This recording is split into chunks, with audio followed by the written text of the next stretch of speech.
Chapter 199. What about you guys? Danny looked at the Shadowbinder and the others. She wanted to compare the items and see who had more valuable items. I don't need a guardian skill, Tam said calmly. Seems like the Volantis people really put in a lot of effort to invite you.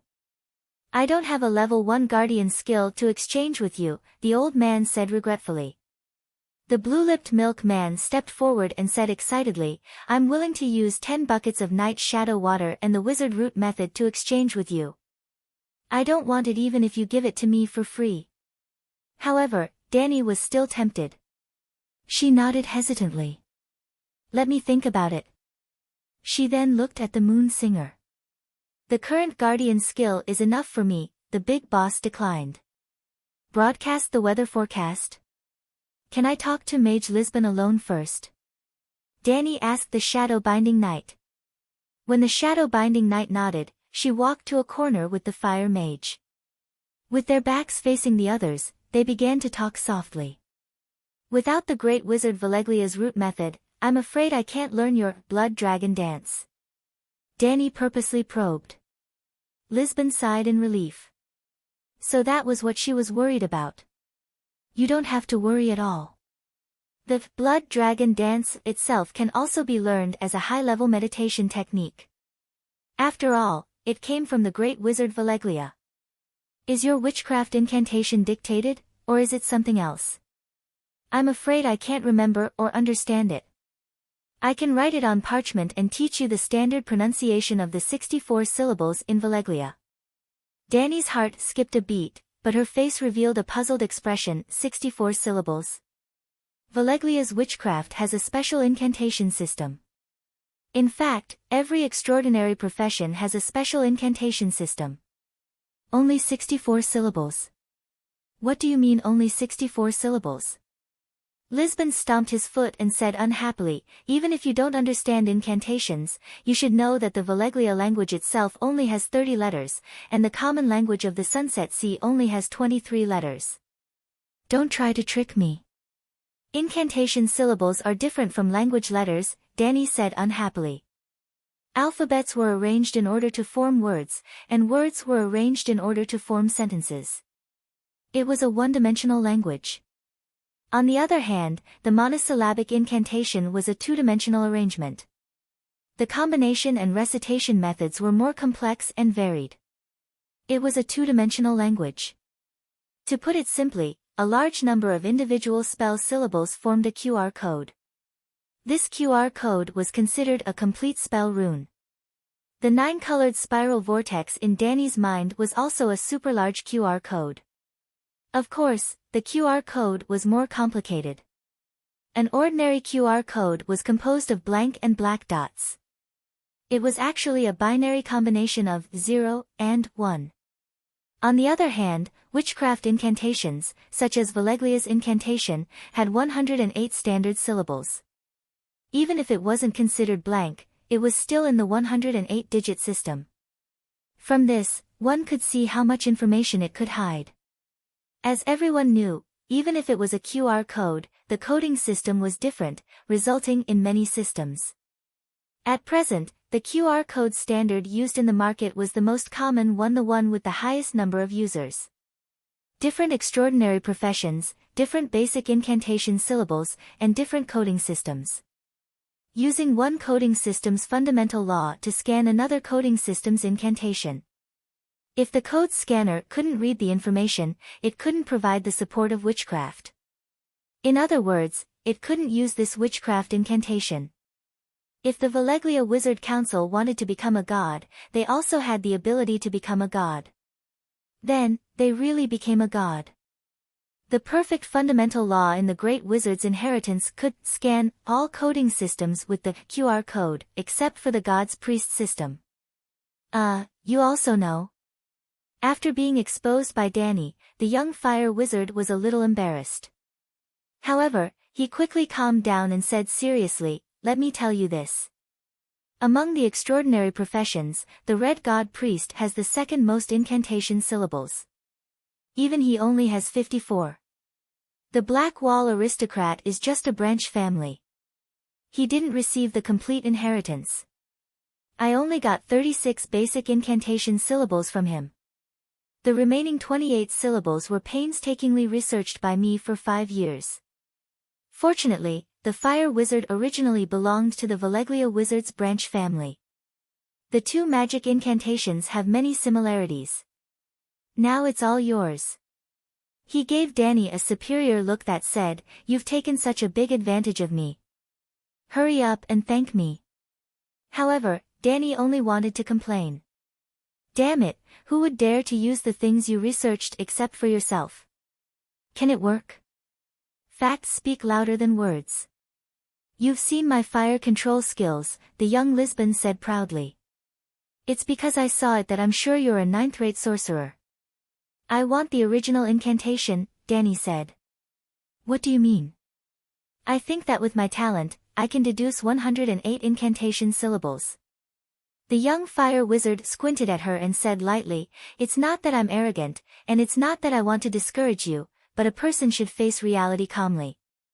In the transcendent world of the western continent of Ursus, I'm the undisputed number one of the young generation, the number one genius, the number one talent. Even my luck is the best in the world. I've received the unique inheritance of the great wizard of Valeglia. You haven't received all of it yet," Danny reminded him. Then she added, "And you've already learned all of the secret spells. You won't lose anything if you give me the original." "You don't understand." After hesitating for a moment, Lisbon carefully took out a palm-sized canvas bag from under his silk pants. The bag was sealed with a silver thread, and the belt was threaded through the thread. A strange smell of sweat spread in the small corner. Danny covered her mouth in disgust. Then, the young fire warlock untied his belt and took off a small bag made of white canvas that was a bit yellow in color. With 2 fingers, he carefully took out a palm-sized black card from the bag. Danny's eyes narrowed. "Valeglia's steel identity card? You've seen it before?" Lisbon was stunned at first, then he said, "Oh right, I forgot that you're from the Arathorn family." Then he shook his head and explained, "But this is not an identity card, but a witchcraft inheritance card. The witchcraft, Dance of the Blood Dragon, is stored in it." Danny suppressed the excitement in her heart and asked curiously, "How do I use it? Are there any restrictions?" "Hee, other than the need for extraordinary talent, there are no other restrictions." Lisbon had a mocking expression and sneered. That noble's ancestor must have been very stupid, and not even a pure blood. The greater the restriction, the lower the possibility of that noble getting the inheritance. But, it's also possible that this Dance of the Blood Dragon was not valued by the Valeglia wizards, just like how no one would lock worthless copper coins in a safe. Danny said. Lisbon nodded and sighed with some frustration. "It's very possible. At that time, the Valeglia people had the whole world. This little witchcraft was nothing at all." Soon, he thought about how he could learn the 3 gods to cave, and quickly make a lot of money. He could buy countless secret techniques from that wastrel. His spirits were lifted, and he stared at Danny with shining eyes. "You see, this is Valeglia steel. It's close to an ounce, 28 grams per ounce. To buy it, I spent an extra 5,000 gold radiance coins." Danny frowned and pondered. The other party's asking price was not high, and 5,000 gold radiance coins was nothing to her, but she did not have that much money on her at the moment. "I didn't bring that much money on a trip. Can I owe you first?" "The Arathorn family doesn't lack this bit of money," Danny said. "Sigh, it's your first time attending an extraordinary gathering. I don't blame you for saying such things." Lisbon shook his head. Danny thought for a moment and pulled out the 15-centimeter-long single-edged knife from her waist. "Look at this." Looking at the dagger that was as dark as black smoke and as thin as a cicada's wing, the young wizard exclaimed, "Valeglia steel?" "Yes." Change it immediately." As he spoke, he reached out to grab Danny's dagger. "Wait a minute." Danny stepped aside and put the dagger back into her waist. Excluding witchcraft, the value of your metal plate is far less than my dagger. This. The young wizard's expression was conflicted. She was telling the truth. That dagger could be sold for 30 to 50,000 gold radiance coins. What do you think we should do? He asked. Mortgage it. I'll give you the dagger for safekeeping temporarily. In the future, I'll give you 5,000 gold radiance coins, and you can return the dagger to me. After a pause, she added, I don't need you to sign a contract. Just give me the second most precious thing you have. You're not afraid that I'll go back on my word? The young fire wizard looked at the girl in front of him with a strange expression and said, Let me explain. Extraordinary gatherings are rarely held. The character of people like us. Hee, you understand? You're just a bunch of thieves. At least you have some self-awareness. Danny nodded and asked, So? There must be a wizard who is strong enough, has a high enough status, and has a good enough reputation as a guarantor to guarantee a fair trade and that we won't kill and steal the treasure. But after the gathering, Wizard Tam won't care about our lives anymore. I believe you, Danny said seriously. Why? Lisbon was flattered. Because you're the number one person in the younger generation. You. The young fire wizard's eyes were watery. Looking at his lover and confidant in front of him, he was very touched. Unexpectedly, Danny continued, You're the number one person, so you definitely can't hide. As long as I can find you, I'm not afraid of you going back on your word. Fuck confidant. It was all an illusion. Lisbon pulled off the pendant on his neck and handed it over with a wooden face. Here, you want the mortgage. It's my most precious magic amulet.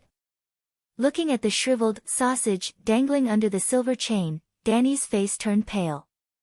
Forget it, don't mortgage it. I believe no one dares to go back on their word. Up to you. Lisbon gave her a look that said, You don't know what's good for you. Smiling, he put the dwarf amulet back on. In the end, he looked at Danny expectantly and urged, Hurry up and teach me the 3 gods return to cave witchcraft.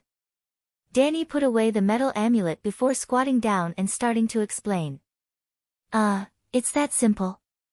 Lisbon was in disbelief. Learn it first. Then, the shadow-binding knight and the others saw Priestess Layla angrily hitting the fire wizard's head and back while cursing. What an idiot. You can't even learn something so simple. Don't tell me you have legs instead of hands on your wrists. My legs are more agile than yours. You're too slow. Even a blind person can see it. Are you really the number one person in the younger generation? Your body is as stiff as a grayscale disease patient. The shadow-binding knight said faintly, as expected, even the most outstanding person in the younger generation can't master it. 3 gods return to cave might be beyond the category of a level 1 Tau defense technique. It might be a god-level secret technique passed down from ancient Valeglia. Chapter 200. After an hour, Lisbon finally understood all the mysteries of the 3 gods' return to cave. He was barely able to perform it once. Danny stood up impatiently. All right, go home and practice. You should be able to reach half of my power after 8 to 10 years. Sigh, the truth is simple. The easier it seems, the harder it is to actually do it. The young mage wiped the sweat off his forehead and sighed. That's because you're too stupid. Your brain isn't developed enough, your body coordination is too bad, and your eyes aren't good. However, Danny wasn't bragging. She was very skilled and was probably close to the Ghost Hand King. After all, this was a transcendent world with low martial arts and low magic. She was a knight, a grand knight who was half a step into the second realm, lifting heavy as light. Her eyesight, hand speed, and mentality were all much better than ordinary people. In fact, as long as she reached the realm of like arm, she would be qualified to perform the 3 gods return to cave on CCTV. When the old fire mage saw the two coming back, he asked sourly, How was it? Did you learn it? Lis Ben straightened his back and said proudly, as expected of the three gods returned to cave. It seems simple, but it involves thinking, mentality, hand speed, eyesight, language, and more than a dozen other factors. It's very difficult to master it all. Luckily, I'm very talented and have already learned all the techniques. I'm almost at the beginner level. Wow, as expected of the number one person in the younger generation of the Western continent. Moon Singer said in shock. I didn't misjudge you, the Shadowbinder said happily. The male wizard and the old mage also looked at him with envy, jealousy, and despair. Sigh, I didn't expect that guy to be so lucky and talented. God is so unfair. Alright, the deal is done. The gathering is also coming to an end. Everyone can speak freely and exchange the secrets of witchcraft, the Shadowbinder said as he clapped his hands. They didn't stand on ceremony and asked the Shadowbinder about the troubles they encountered during their cultivation. Well, on the surface, it was a discussion, but in fact, it was a discussion between the big shots and the little brothers. This was the responsibility of the Shadowbinder, Tam, who was the guarantor of the gathering. Danny was a novice in the cultivation world and had never encountered a bottleneck in cultivation. She didn't know how to ask questions, nor could she answer other people's doubts, so she just listened silently. The more he listened, the more shocked he became. Although he didn't understand what they were talking about most of the time, the Shadowbinder answered every question. Many times, he blurted out the answer without thinking. Herbology, poison concoction, magic reagents, curse potions, pain in certain parts of the body during meditation, how to reduce magical errors, the names and taboos of some demon gods. There were even people asking questions like, how to swindle money from nobles. The old fire mage asked. I plan to go to Slaver's Bay to burn the Mother of Dragons' cold stove, the old man said honestly. Almost everyone is optimistic about the alliance, and many mages are fighting to participate in the alliance's dragon hatching ceremony. However, I know my limits. I can't compare to Great Wizard Tam at all. On the other hand, the Mother of Dragons' future was bleak, but for the time being, she was flourishing and flourishing. Most importantly, she did not have any mysterious people around her, and she had even seized a large amount of gold radiance coins from the slave owners. I want to try and see if I can become her guardian archmage. Fuck, this guy. How stupid am I to be in your heart? Guardian archmage?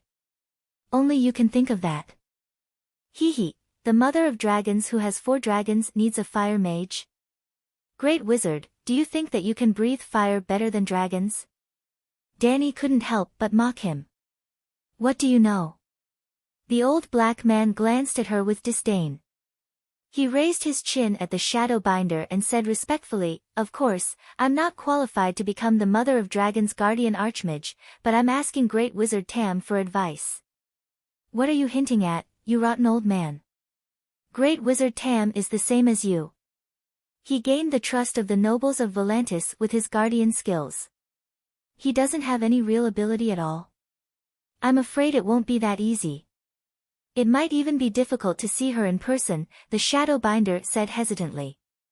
Why? I have an advancement step. She won't refuse to see me. What kind of step? Danny asked curiously. Although the governor of Volantis has sealed off the news from Slave Bay, everyone in the supernatural world knows that the Dragon Queen posted a notice in Myrene, looking for fire mages who know how to create wildfires. Are you crazy? The young fire mage looked at the old man in disbelief and shouted, everyone knows what she needs the wildfire for. Not to mention whether the Alliance will send assassins to assassinate her or not, she needs more than 1 or 2 liters of wildfire. She can make hundreds or even thousands of liters of wildfire. It's enough to kill anyone. Why? Danny was puzzled. Ever since she took down Astapor, her notice had been up for almost a year, but no real fire mage had come to apply. Well, there were many charlatans. Except for a few fire mages who could refine white phosphorus and were valued by Danny, the rest were all liars. Not only did they not get the money, but they were also whipped 10 times by the devil's tail, Hattar. The shadow binder said slowly, not many people in the south of Ursos dare to create wildfires. The temperature is too high. When the temperature is higher than the body's temperature, the wildfires will become unstable. You may not know this, but wildfires will explode when exposed to direct sunlight and heat from friction. The process of creating wildfires is even more dangerous. It's not a problem to focus on creating a small amount of wildfires for experiments, but if there are too many. At this point, she asked the young fire mage, "What's your error rate?" In the cold basement, 2 ounces each time, the success rate is 95%, Lisbon said confidently. The shadow binder looked at Danny. "So, you understand? Even the genius mage Lisbon makes mistakes.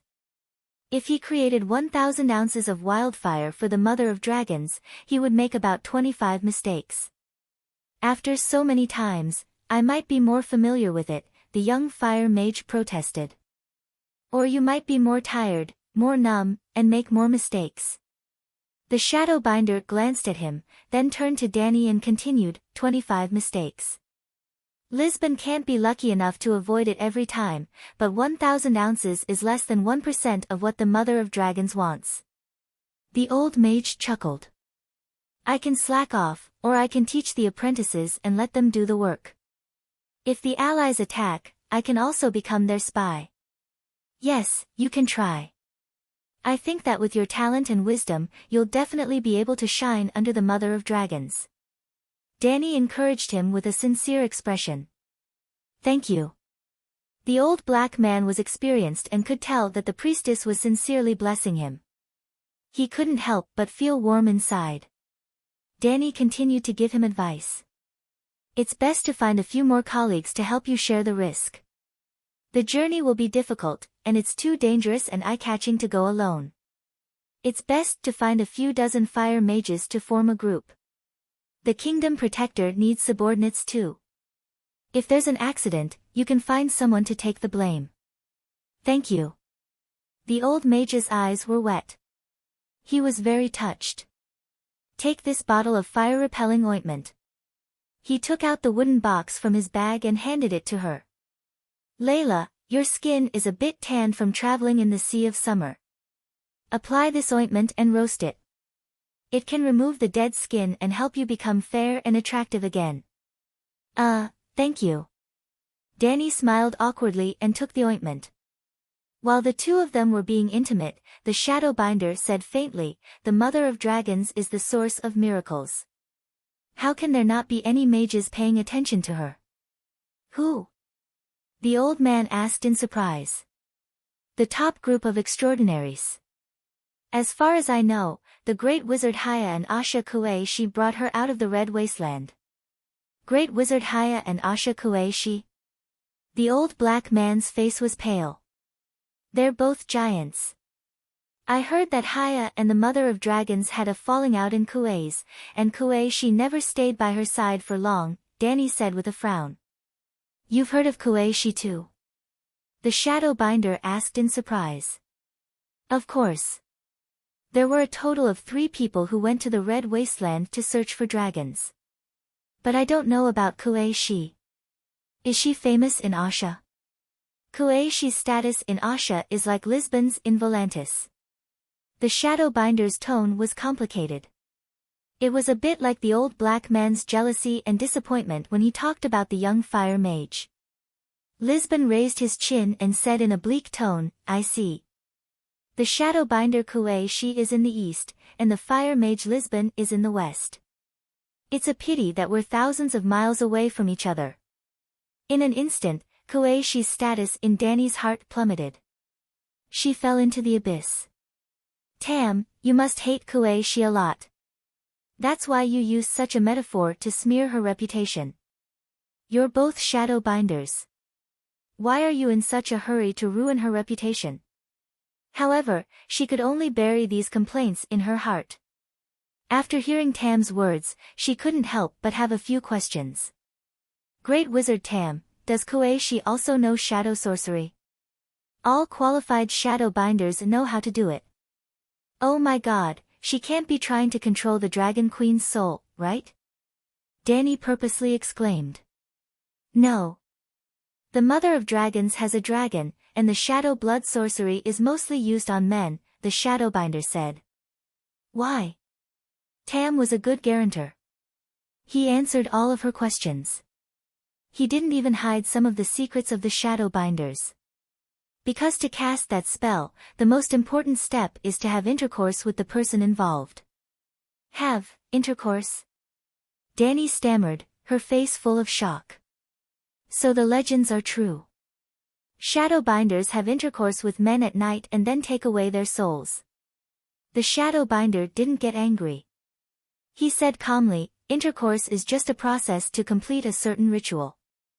The blood of low-level men without any power is not attractive to us. Shadowbinders don't need human souls. When we really need to sacrifice a living person, we don't need to have intercourse with them. We can just burn them and offer their souls to Lalo. So you understand? The blood sorcery that requires intercourse and the sacrifice that takes away a person's soul are two different types of sorcery. The former is far more technical than the latter. This is also the difference between the new dragon Granny and me. Those who rely on their own strength to master shadow magic are called Shadowbinders.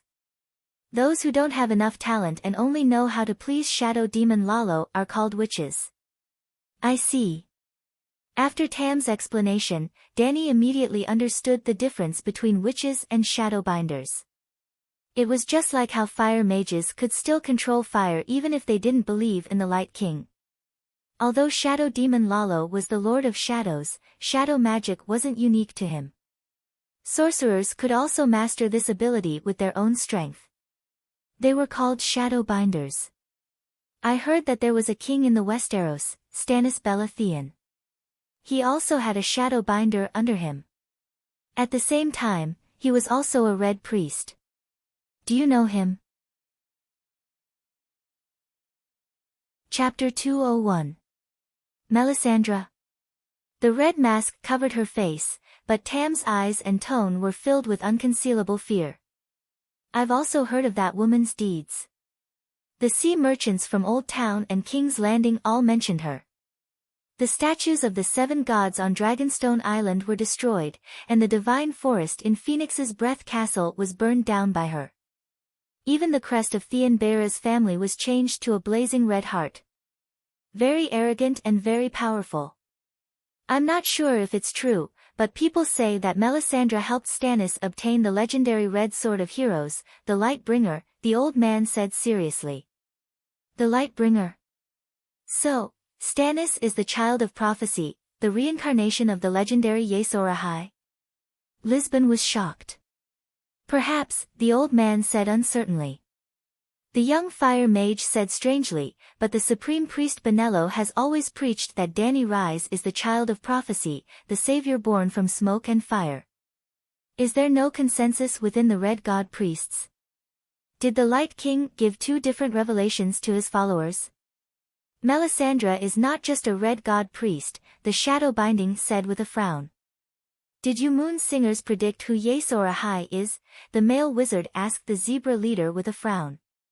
What about the male wizard? The moon singer asked instead of answering. The immortal hall was burned to the ground by that woman. How could she predict? The male wizard shook his head with a bitter smile. I wonder what she saw in there. The transcendent realm is really turbulent these 2 years. The moon singer sighed and said slowly, regarding the prophecy of Yesor Ahai, we have secretly tried no less than 100 times, but the results are not clear. The image of Danny Rise riding a dragon appeared 15 times, the blurry cold fog appeared 47 times, the back of an unfamiliar black-haired man appeared 33 times, the blazing red heart flag appeared 4 times, and 7 or 8 people appeared once or twice. While everyone was deep in thought, Danny asked, so, the possibility of Danny Rise being the child of prophecy is not high. Who is that black-haired man? You can't say that. The future is uncertain, but it will definitely come. A certain outcome will definitely occur. Talking about possibilities in the future is meaningless. Simply put, before the truth is revealed, we must treat everyone with caution. As for the black-haired man, I can only see his back. In most cases, I can't even see his back clearly. Those 100 or so prophecies of yours were all for naught, they were all meaningless. After complaining in her heart, Dany looked at the shadow-binding knight and asked, "Who is that Madame Melisandre?" "Someone who cannot be provoked." It said that. Tam spat out a sentence with difficulty. "She has hundreds of years of cultivation." What? Dany wasn't the only one who exclaimed. Everyone present exclaimed. She's different from the traditional shadow-binding knights. Most of us first grasp the power of shadows, then study the teachings of the shadow demon Lalo. In the end, we might develop faith in the Light King Lalo. However, she was originally a slave bought by the Red God Temple and was raised as a priest. She came to the Shadowlands at some point in time and gradually became a low-profile but terrifying shadow-binding knight. I don't know what her relationship with the Red God Temple is, but there's no doubt that she's a powerful wizard and also a believer who is doted on by Lalo. There's also a terrifying rumor. Her voice was trembling. It was obvious that she was extremely terrified. What rumor? Dany asked with a hoarse voice. She's not human. If she's not human, then what is she? A devil? A god or a devil who walks in the human world. She reached the realm that us extraordinaires dream of and broke away from the body of a mortal. What's there to be afraid of? Dany's mouth twitched. Isn't she just a demigod? I thought you were going to say something. You made the atmosphere so gloomy and terrifying that I didn't even dare to speak loudly. You, the ignorant, are fearless. The shadow-binding knight glanced at her with disdain. All right, that's all for today. Let's adjourn, she said and prepared to leave. Wait, one last question. Dany hurriedly stopped the shadow-binding knight and quickly asked, "What's the deal with the syllables of the spell?" The more syllables there are, the stronger the spell. The more syllables there are, the more truths of the universe can be recorded. The spell is also more complicated. In theory, the extraordinaire profession has greater potential, but potential doesn't equate to power. Lisbon told me that the Red God Priest spell system only has 54 syllables. It's a lot less than Wizard Valeglia's spell system. The shadow-binding knight glanced at the young fire mage coldly. His gaze was so cold that it made the young fire mage's face turn pale. Sir Tam, I am not lying. The Red God Priest only has, but you deliberately hid some information and misled her. The shadow-binding knight coldly interrupted him. He turned to Dany and said, Lalo, the god of shadow and fire, has two forms. The Light King has 54 syllables, and the Shadow Demon has 54 syllables. The followers of Lalo have 108 syllables to learn, 108. Dany fell into deep thought. She seemed to be in a daze. In the end, under the shadow-binding knight's request, the fire mage Lisbon swore that he would teach the new Valeglia spell syllables to Layla of Bravos for free as compensation for lying to her. Dany's face stiffened. She expressed her gratitude to both of them at the same time. Damn it, don't come and harm me, okay? Out of the 28 syllables you deduced, 42 were wrong.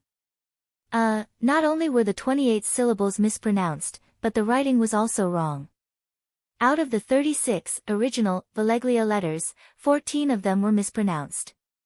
Using English as an example, Lisbon only learned the 7 letters A B C D F G from the Black Wall Prodigal. Suddenly, he encountered English in the spell. He realized that other than E and G, he had never seen the other letters before. Thus, the smart and far-sighted Lisbon separated N, L, I, S, H from English and gave them a powerful pronunciation that resonated with the mysterious power. The problem was that the spell, QR code, was far more complicated than a one-dimensional character string. Lisbon should have separated N, but he saw it as M. As a result, not only was the pronunciation wrong, even the form was wrong. On the way back to the surface, Dany and the others met pirates, merchants, and prostitutes who came from the other side roads. They were either selling their stolen goods, holding hands, or negotiating a secret agreement. When they met each other, they did not greet each other and were silent all the way. After they came out of the artificial mountain cave, everyone separated in the courtyard. It was late at night, and there were fewer people in the public rest area of the merchant's house. However, the candles were still shining brightly.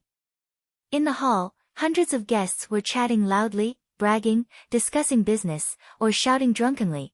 Passing through the crowd, Danny found the passage back to the guest room on the second floor in the corner. After taking a few steps up the stairs, a black shadow approached from the side. It was the hooded white knight. "I thought something happened to you. Why did it take you so long?" He was obviously relieved, but there was a hint of complaint in his tone. It was obvious that the waiting period was not easy. It was really a gathering of extraordinary people. It was very formal. There were performances of witchcraft, transactions of items and secret techniques between the wizards, and finally, there were great wizards answering difficult questions for the little wizards. After explaining, Danny could not help but sigh. Those wizards were not powerful, but it gave me a deeper understanding of the truth of this world. She went up to the second floor and found her room. Baristan followed her in. After closing the door, the two sat down in the living room. Danny then told him the details of what happened. "I never thought that a gathering of the mysterious people would be like this." The old knight had a look of yearning and sighed. "If this was before, I would have scoffed at those mysterious people and things." "What's the situation with Tyrion?" Danny asked. "His companion, the one who looks like an ascetic, with a square face, is called Haldon. He seems to be a scholar, but I have never heard of his name." "Is there anyone else?" "Yes, by eavesdropping on their conversation, I found out that Tyrion and Haldon are serving Lord Griffin, but that Griffin is not in Volantis. The two of them are part of the vanguard, in charge of looking for ships heading to Slaver's Bay. Tyrion is also tasked with finding out about you in the merchant's house. They are going to Slaver's Bay to look for you." Baristan said. "Griffin? Who is he?" It was definitely not Varys. The eight-clawed spider did not have to hide his identity. Danny was a little confused. Why is this so different from the plot of Game of Thrones? "Forget it, let them go to Slaver's Bay. We will go to the Black Wall tomorrow and find out where the Gith ambassadors are stationed. We will have a good rest in the afternoon and leave Volantis at night for Dorne." It was close to 3 in the morning when they fell asleep. Danny did not have the energy to stay up to study witchcraft, so she went straight to bed. The two slept until 9 in the morning. When they were washing up in the bathroom, Danny was surprised to find that there was really a white fog outside the window. "I changed my clothes and had breakfast in the small living room of the hotel. At about 10 o'clock, the fog dissipated, as if a veil had been lifted. The Fishmonger Square was suddenly exposed under the golden sunlight, and the sky was clear and blue. It was almost the same weather as the moon singer predicted last night." After telling White Knight about this, he exclaimed, "It's great to have such a moon singer on the way to war." Because she did not want to meet Tyrion again, Danny did not put on any ugly makeup. Her underwear was washed by the inn's maid. She wore a white shirt, a brown leather jacket, a silver chain vest, silk pants, open-toed sandals, a long sword at her waist, and a clean light blue canvas cloak with the hood pulled up. In the tropical climate of Volantis, this outfit was a little stuffy, but it was not unusual. There were also long-haired Ibans who wore fur coats. Walking down the creaking wooden stairs, they heard Tyrion howling from afar. "Impossible, how is this possible? I have been watching carefully, how can there be 3 dice? I don't believe there is some teleportation spell, let's do it again. As long as you have the money, you can do it 10 more times." Lisbon laughed. At a round table under the window facing the street, there were 3 groups of people inside and 3 groups outside. On the stairs, they could see the proud young fire mage and Tyrion, who was red-eyed from losing. The fire mage was leaning against the wall behind the round table. In front of him were 2 porcelain bowls, 3 dice, a small pile of silver coins, and a black metal stick as thick as a chopstick in his hand. Chapter 202. That's enough, Hugo. You've already lost 70 silver coins. We're almost out of money, the ascetic-looking middle-aged man scolded in a low voice. Out of money. You've already lost 70 silver radiance coins.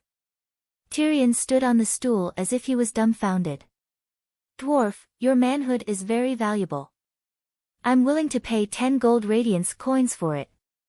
Lisbon put the small pile of silver coins on the table into the leather bag at his waist as he teased Tyrion proudly. Dany noticed that there were 3 leather bags on the left and right sides of the young fire mage's belt. Other than the one that was holding the money, the other one was already full. The last one was half full, but it seemed to be filled with gold radiance coins. Since you like my manhood so much, how about I give it to you?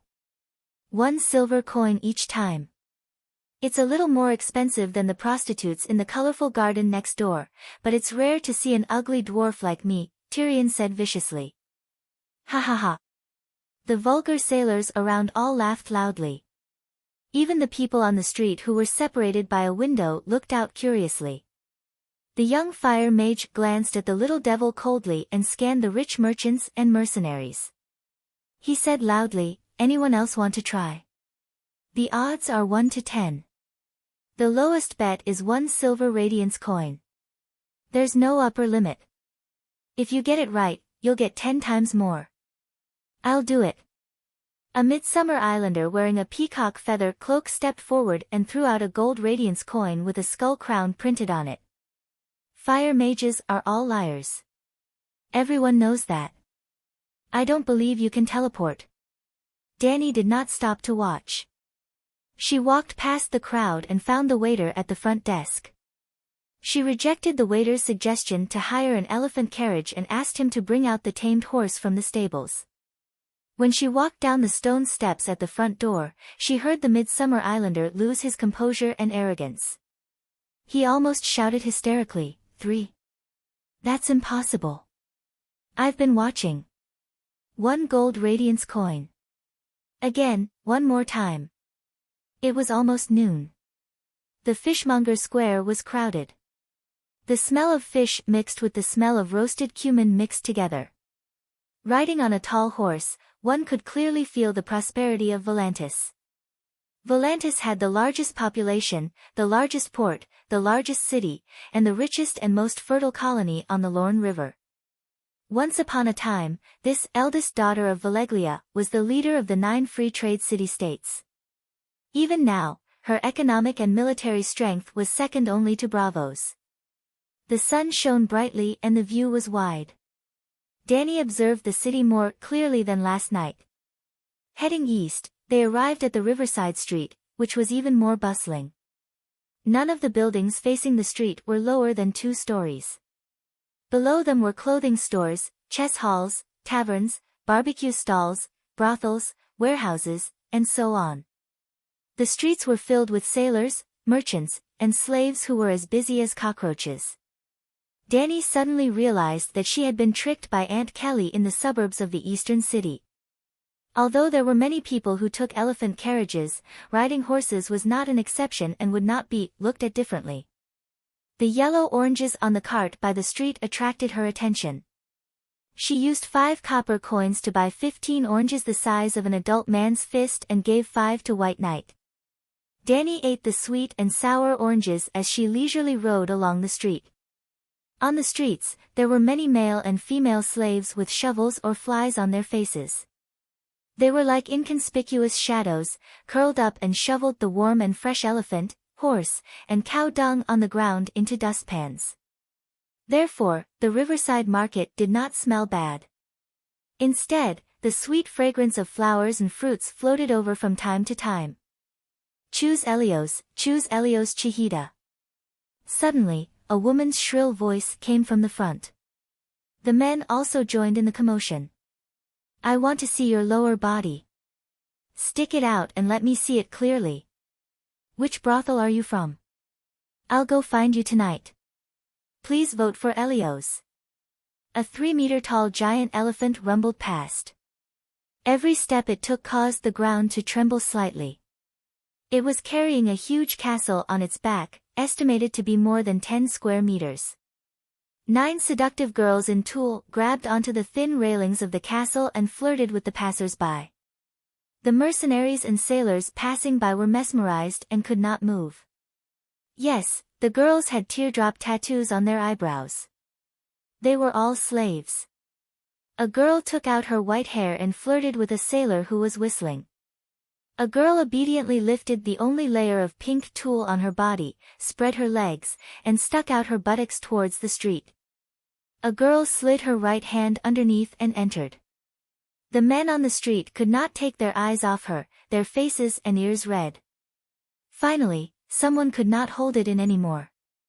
A fat man in his 50s with white hair rushed out of a rice shop beside them. He waved at the giant elephant and shouted, "I'm Belwin Kandahar. I have the right to vote. I swear to vote for Elios Chihida. Give me a whore." "Yes, sir." The giant elephant stopped. A silver-haired young man in luxurious clothes rode over on a white jade dwarf elephant and said, "Thank you, Mr. Kandahar, for supporting my father. I wonder which one, or how many, do you want?" The rice shop owner pointed at the girls on the castle pervertedly. "That silver-haired one. It's a pity she doesn't have purple eyes. Otherwise, she would look more like that woman. And that blonde-haired one, who looks like the Queen Regent of Westeros, and that chestnut-haired one, a little vixen. They're all out. It's so scary. Belwen, don't die of exhaustion on the day of the vote." Someone mocked him loudly. "Not to mention 3, I can handle 30 of them. Not everyone is as useless as you." Ha ha ha, the street was filled with laughter. 3 girls climbed down the rope ladder on the elephant's back. At the same time, 3 more girls came down from the carriage behind. They took off their yellow cloaks and climbed up the castle wearing only transparent silk clothes. The fat rice merchant pulled the 3 pretty girls and ran into the inner room of the shop impatiently. The giant elephant continued forward. "Choose Elios. Choose Elios." After all, there were only a few people in the West District who had the right to vote. On the way to the Long Bridge, they didn't meet any candidates who were soliciting votes. "It was too dark last night. I didn't see it clearly. Now I realize that the Long Bridge is so strange." Under the big black stone arch of the Long Bridge, Dany turned her head and said to the old knight. The Long Bridge didn't have a sidewalk or a lane. Carriages, elephant carts, and passers-by squeezed together. The road was only 5 meters wide. However, this didn't mean that the bridge was only 5 meters thick. In fact, it was more than 12 meters wide. There were no fences on both sides of the road. Instead, there were all kinds of buildings. Shops, temples, gold shops, incense shops, hotels, dog meat restaurants, inns, Shiva's chess halls, brothels. The slave shop had weavers, lace workers, glass workers, candle makers, and fisherwomen who sold eels and oysters gathered together and loudly sold their catch to passers-by. Dany used 1 silver coin to buy 30 fresh oysters from a silver-haired middle-aged woman. She stood beside the wooden cart, dipped in the vinegar and fresh lemons provided by the woman, and ate 20 oysters in a row. They were very fresh, tender, and delicious. The buildings on both sides of the road were 3 or 4 stories high. Each story extended a little deeper than the one below. The top stories on both sides were almost connected. When crossing the bridge, it was like passing through a cave tunnel. Only the line of sky at the top penetrated the golden sunlight. Last night, all she could see was the brilliant lights. She couldn't see the complete structure of the buildings. At this time, walking on the bridge, Dany had a strange thought. If Dahe breathed fire from the beginning of the bridge all the way to the end, wouldn't the people inside have nowhere to escape? They came to the center of the long bridge. There were no buildings on either side of the 4 or 5 meter long road, but there were many iron pillars. A few broken hands of varying degrees of decay were hanging on the pillars. There were also 3 heads covered with white maggots. It inexplicably reminded Danny of the skewers of chicken feet and pig faces that were dried under the sun during the new year. When passing by last night, she also smelled the stench, but she didn't see the scene on both sides. After seeing it, Danny almost spat out the oyster she had just eaten. There were also 4 signs hanging under the iron pillars. The origin of the broken hands was scribbled on them. The broken hands belonged to thieves and bag thieves. 3 heads. The slave girl reached out to resist her mistress. The old bard was accused of being a spy of the Dragon Queen because he played the piano and sang the story of at the dock. The young man killed his father. A pair of Tiger Paw soldiers stood on one side, waving their spears from time to time to drive away the falcons, seagulls, and scavenger crows that pecked at the carrion. The old man died unjustly. Danny could guarantee that he was innocent. She had spies in New Guise and Queers. Volantis was far away and was not her target for the time being. Out of the long bridge, tunnel, Danny found that many people were rushing north along the riverside road. They were in a hurry, and most of them had slave tattoos on their faces. What are they going to do? She stopped a small tomato vendor and asked. Taking advantage of the free time at noon, the slaves are going to the Red Temple for afternoon prayers. Is the Red Temple far from here? She asked again. The Black Wall was also in the north. If the Red Temple was not far away, they could go there first. It's very close, just under the Black Wall. After walking less than 200 meters along the river bank, the field of vision suddenly widened.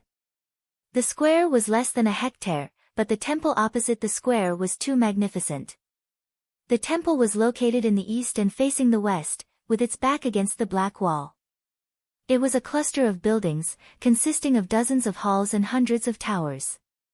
Different buildings were connected by stairs, buttresses, and stone arches. Everything was integrated as if they were chiseled out of the same huge rock. There were hundreds of red, yellow, gold, and orange lines on the wall. They overlapped each other, like a huge flag under the sun. 7 gods above, I thought that the great cathedral of St. Bell was the most magnificent temple in the world. I didn't expect the Red Temple of Volantis to be almost 3 times bigger than the cathedral. Baristan was dazzled. Obviously, this was not built in one go.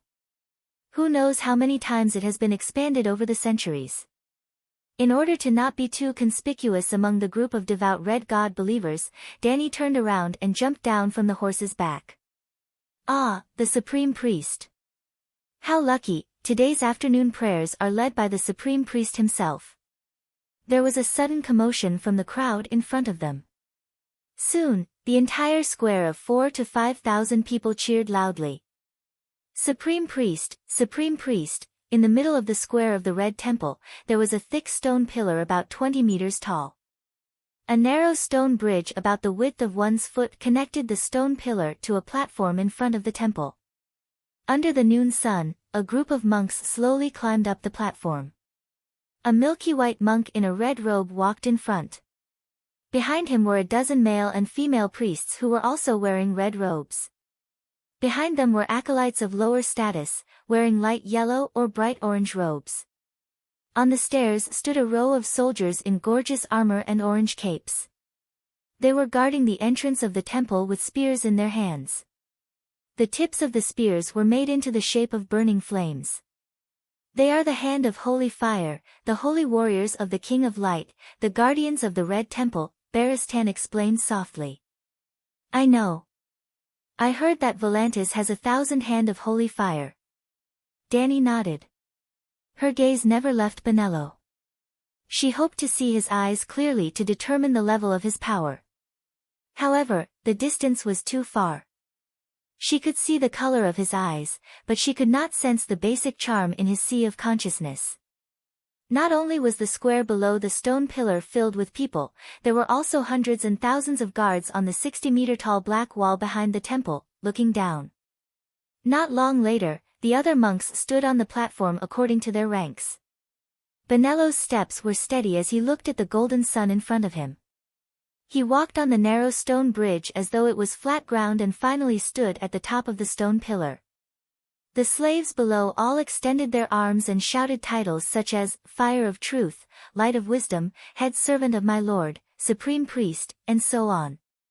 No one called him by his name. This scene and atmosphere was almost comparable to the fanaticism the slaves had for Danny after the Emancipation Proclamation. Chapter 203. King of Light, protect us, for the night is long and full of danger. Benello's voice was a typical tenor. It was so loud that it pierced through the sky, piercing through the layers of space, and entered the ears of everyone in the square. 7 gods above, what a peerless voice of a famous general. Baristan murmured. Danny's mouth twitched. The status of the supreme priest was much higher than that of a famous general. Benello should be a slave of the Kyle's clan. He was tall and thin, with prominent facial features and white skin. He looked like a typical milkman. His cheeks, chin, lips, and bald head were full of red flame tattoos, as if his face was covered with a layer of bright red mask. Only a pair of blue eyes could be seen. It looked a little scary. We mortals live and die alone, at a loss, hesitating in the valley. Fortunately, we have comrades, gathering together. Fortunately, we have God, who overshadows us. Benello continued to recite the prayer, and the slaves below followed him. They looked focused and pious. Danny was surprised to find that the black wall behind the square was also densely packed with people. 90% of them were the Tiger Cloak army holding tiger helmets. It seems that the rumors are not exaggerated. Half of the Tiger Cloak army believes in the red god Lalo. The noon prayer was not long, about 200 to 300 words. But after reciting the prayer, Benello did not leave. Instead, he raised his right arm and pointed at the sun in the sky with his index finger. The night is long and full of danger, he suddenly shouted. At the same time, he clenched his fist and opened his arms. His movement was a little big, and Danny was worried that he would fall down from the narrow stone pillar. When the supreme priest's voice reached the highest pitch, there was a hissing sound, and a tongue of flame shot out from his fingers. Ah! Not only were the people below shocked, but even Danny exclaimed. There was a strong wave of magic, which meant that Benello was using fire magic and not a prop. Under the clear sky, the tongue of flame that shot out from his fingers was dark red like blood. It was so bright that it almost turned into a solid substance and dripped to the ground. Then, Benello moved his right hand, and the flame left a line of Veleglia words in the sky. Only a single letter was as big as a bed. Darkness is coming. The foolish actions of the ignorant will bring about blood, fire, and destruction. Only the Savior can save the world. Ah! The crowd let out a deafening roar. The women covered their faces and cried, while the men waved their fists in the air. Their faces were full of indignation, and they let out cries of unknown meaning. Danny suddenly had an epiphany and said with a strange expression, "Are you talking about me?" Sure enough, the next moment, Benello shouted, "After the long summer, the stars weep blood, and Yesor Ahai shall be reborn in the land of smoke and salt." He is the savior, Danny Liz Targaryen. Her rise had fulfilled the ancient prophecies. She was born in the land of smoke and salt, and she was, and would, reshape this world. She is the reincarnation of Yasur Ahai. She will defeat the darkness and bring about a never-ending summer to the world. Even the god of death will submit to her. Those who shed blood for her cause will be reborn. Brother, thank you very much for your support, but, you're wrong. The reincarnation of Yesor Yahai is Jon Snow, my nephew. Danny did not know what to say. All this time, she had been wary of Lalo, not the King of Light. Although the teachings of the Red God were overbearing and tyrannical, they generally urged people to be good. They were not evil cults or cults. However, Lalo the Shadow was different. He accepted blood sacrifices without any bottom line, and devoured people's souls and blood. Many blood witchcraft originated from the demon god Lalo himself. There was no doubt that Lalo controlled the domain of death. Danny had also always thought that he was the god of death. After all, several Westeros had been resurrected by him, including the main character, Jon Snow.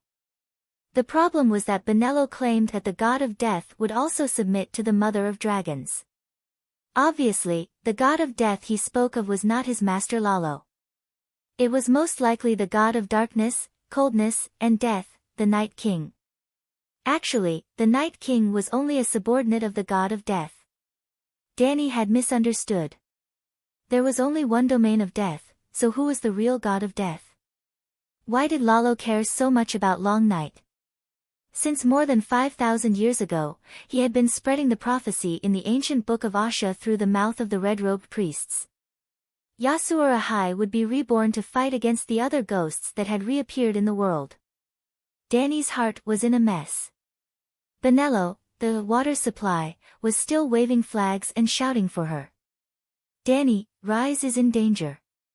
The Eye of Darkness has targeted her, and the servants of Long Night are plotting to overthrow her. Speaking of this, he pointed to the black wall behind the temple and the fully armed tiger robe army guards on the black wall who were looking down. He said loudly, "The King of Light created the sun and the stars, and engaged in an eternal battle with the darkness. But Nessus and Malakir betrayed the light, and their minds were corrupted by the yellow harpies of the east. They planned the most despicable alliance with the foreigners who did not believe in gods. I hereby call on everyone to unite and participate in this battle of justice, to fight for the light. The child of prophecy will ride the demonic dragon, hold the fire sword that will cleanse the world, and lead us on the path of glory. Brother, you are so righteous. Aren't you afraid of being censored?" Danny was touched and worried. Although the water supply was good, he had to live until the moment when he transformed into a guide. "I haven't even called, and you are already promoting for me. Aren't you a little too eager?" At the same time, she was puzzled. What were the Volantis people doing? How could they allow a monk to confuse them in public? Ahem, I meant to explain the truth. It could be guessed that Benello had been explaining the truth for a long time, but he was not eliminated by 404. "My lady, this is not a good sign." Barristan was worried. "The Red God monks can publicly oppose the nobles of the Black Wall for you today. Tomorrow, they will shake the rule of your descendants for others or their Red God. Old Knight, you are thinking too far ahead. You are even worried about my descendants." But his words were not without reason. "Sigh, this is so difficult." Danny frowned and sighed. "Let's take one step at a time. The power of the Red God Temple is there. It is not something that can be decided by our attitude. It is better to be my ally than to be my enemy." The entire noon prayer process was less than half an hour. Benello seemed to be helping the Dragon Queen to shout the slogan as a routine. He did not really lead the slaves to revolt. As he walked down the stone pillar, the flame words in the sky quickly disappeared. Danny climbed back on the horse and left the square with the slaves. The slaves returned to their posts and continued to work numbly. Danny and Barristan walked around the Black Wall and continued to tour the foreign scenery. Well, she did not forget the purpose of this trip, to observe and locate the Gith diplomatic group's base. The closer they were to the Black Wall, the more spacious and clean the streets were. It was similar to the black stone road of Valeglia Avenue. There were palm trees and cedars planted on the side of the road. There were tall glass domes, white marble squares, fountains with beautiful statues. Without a doubt, this was a rich district. There were far more people canvassing here than in the West District. It was not only Mara Cho of the Tiger Party, Narcissus of the Elephant Party, Dofus who was not favored for re-election because he did not publicly express his hostility to the Mother of Dragons. Candidates such as Elios, Palaciro, Beligio, and so on were either going to the field themselves or were led by their children. Danny saw a tall silver-haired middle-aged man with a bandage on his right arm hanging under his neck. He was still speaking loudly on the platform in the square. There was a banner above the middle-aged man's head: "If you oppose the evil mother of dragons, if you support the Alliance Army, please support the Alliance Army Standing Committee Maracho." In addition to public speeches, some people organized mime shows. Some people sent poets to sing and recite poems along the streets. Some people led song and dance troupes to hold parties in the noble's courtyard. Some people found acrobats to perform in the public area. There were also exciting duels. Assassins in yellow silk clothes, holding the water dancer's sword, fought endlessly in the square for their respective supporters. Danny could accept the above normal election methods. However, those candidates were like Maracho. At the same time, they arranged bed slaves on the street to canvass for votes. Some people sent prostitutes and even promised that they must be virgins. Some people carried delicate boys with delicate skin on their elephant carts, claiming that they all mastered the 7 cries of spring, which could be enjoyed by both men and women. Some people provided tall and strong gladiators for the voters. There were also people who took a small notebook and went to each house to ask, "Do you need customization?" Black people, white people, zebra people, centaurs, long-haired Ibans, Andaran knights, red-haired northern barbarians, giants. If no one can satisfy you, wild animals and livestock will do too. Other than the megalosaurus, we can send you anything. They were not whispering. Many of the blankets on the elephants were written clearly on them. This is crazy. Is this the fair, democratic and free election that the people of Volantis are so proud of? Danny and Baristan were shocked by this scene that broke the bottom line of their knowledge. They already knew that Volantis was holding an annual council election. They even asked around in the merchant's house last night. At that time, 2 merchants were discussing this matter. One was a middle-aged wine merchant from Volantis, and the other was an old sea merchant who sold golden wine from Qingting Island. The people of Volantis proudly said to the Westeros, "We of Volantis have an excellent political system inherited from ancient Valeglia. It is fair, just, free, equal and democratic. Of course, slaves are not people. The poor free people can't pay much tax and don't contribute much to the city. They are not complete people. Without a doubt, we are more civilized and more intelligent than you Westeros. Don't be in a hurry to deny it." The 3 consul checks and balances each other. Even if a lunatic wins the election, he will be restrained by his colleagues. When the 1-year term is up, the people will immediately ask him to leave. Well, unless the quality of the female slaves he prepared for the election is extraordinary. Think about it, if that woman's father, Mad King Aerys, had 2 kings who shared power with him, the series of bloodshed that followed would not have happened. That woman can also be a good little princess, and we won't have to suffer with her. The old sea merchant blushed and could not say anything to refute. In the trading city of Ursos, the Westeros in the land of the setting sun were known as barbarians. The inferior races that could not survive in Ursos, such as the Ancients, the Undulls, and the Loinars, could only flee to Westeros on the other side of the narrow sea. Some of them even transformed from refugees to noble conquerors. Chapter 204. In addition to the Volantis politicians seeking votes, Danny also easily found the Gith delegation. They actually followed the way of the consul candidates, using giant elephants to carry hot girls and delicate boys, and sent them for free along the street. A long team of at least 50 giant elephants, 200 to 300 slave boys and girls. Danny could not ignore it even if she wanted to. In addition to the slaves in the towers on the elephant's back, many giant elephants also had huge Nanma boxes and rattan baskets hanging on their sides. Long live the Alliance, long live the United Nations, God slays the mother of dragons.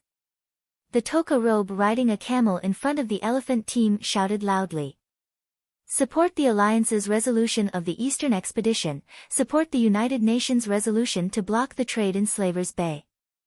Boycott the illegal sea merchants who steal into Slavers Bay, don't buy white sand sugar, don't buy snow salt, don't buy fruit juice sweet wine, don't. On both sides of the giant elephants, there were yellow silk capes riding horses and camels, they held banners and wooden signs, a huge red cross on, white sand sugar, a huge red cross on, snow salt. Every time a Volantis man in the neighborhood stood up, showed his sea boat certificate, and swore that he would never sail into Slaver's Bay. The Gith people let him choose 2 slave bed partners, and grabbed a lot of gold coins from the basket and threw it to him. There were at least 70 to 80 gold coins, mixed with rubies, emeralds, tiger's eyes, jade stones, and other colorful jewelry. It was a mess. 7 levels of hell. Dani's eyes almost popped out of their sockets when she saw the Gith's actions. In order to deal with her, the evil mother of dragons, the slave traders really went all out. But also because this group of people was too ostentatious, she and Baristan easily found the base of the delegation, the mansion of the Elephant Party consul, Nesisirvazama. Located in the east of the Black Wall, across the street, there was a super mansion that covered an area of 2 hectares. Learning from the Gith people, Dani drew a huge red cross on the mansion in her heart, and Blackie in the sky also locked on to this place at the same time. After finding the residence of the Gith envoy, Dani saw that it was still early, so she did not go back immediately. With a pure tourist mentality, the two began to tour the 1,000-year-old ancient city. How should I put it? The city was so big that it was a little barren. In other words, Volantis was not even half of what it was at its peak. Walking around the Black Wall, Dani and Gu Jun had been to the north of the Black Wall. After passing through a bustling area, they continued to look towards the north. Between the northern city wall and the Black Wall of Volantis, there was a large piece of city ruins. Well, Volantis is different from Valeglia and Orlos. It has walls. The Black Wall was an inner city, like the Forbidden City in Old Beijing. Outside of it, there was a vast urban area. The west side was facing the river, the south side was facing the sea, and the north and east side were 10 meters high walls. When Dani and Baristan left the Black Wall and walked half a mile north, they realized that the street in front of them was barren. Some places had even turned back into swamps filled with aquatic plants. A large number of houses had been abandoned, and all the plazas were empty. Most of the fountains had run out of water, and the remaining ponds had either dried up or become stagnant pools. Brown devil's grass grew on the roads, purple morning glories grew out from the cracks in the brick walls, and peach trees and jujube trees grew roots in the shops with collapsed roofs. Dani saw more than Baristan through the dragon spirit's perspective. Within the huge walls of Valeglia, there were more abandoned areas than the one in front of them. There were many low-lying swamps. Volantis was bordered by the river and the sea. Other than the Black Wall on the high hills, the rest of the city was originally swamps and puddles. During the peak of Valeglia, as the city developed, the city overflowed the Black Wall and expanded outwards step by step. The puddles, rivers, and mud flats were transformed into streets and residential areas. But after the peak, hundreds of years of wind and rain, the sparse population and unmaintained streets degenerated into riverbanks. In the 400 years after the Great Cataclysm of Valeglia, the population of this city decreased by at least 60%. It's terrifying, she muttered. The century of blood. Baristan spat out a word with a complicated expression. In the past, Volantis was far more prosperous and powerful than it was now. The title of the Queen of the Lone River and the Mistress of the Summer Sea was not just for show. Its population, wealth, and land area were more than the other 8 trading cities combined. Unfortunately, the War of the Century of Blood had drained the blood and life of Valeglia's eldest daughter. There was nothing to see in the desolate city ruins. The two quickly turned their horses around and headed towards the south of the city. There was a pier and a harbor in the south of the city. The prosperity and life of the past were maintained. Upon closer inspection, the buildings in the city were mostly in the style of the ancient Valeglia. Most of them were circular towers. The bottom floor was the residence of the servants. There were few windows, but the upper floors had spacious balconies and small gardens that extended out 3 to 4 meters. There was also the iconic black roofless tower.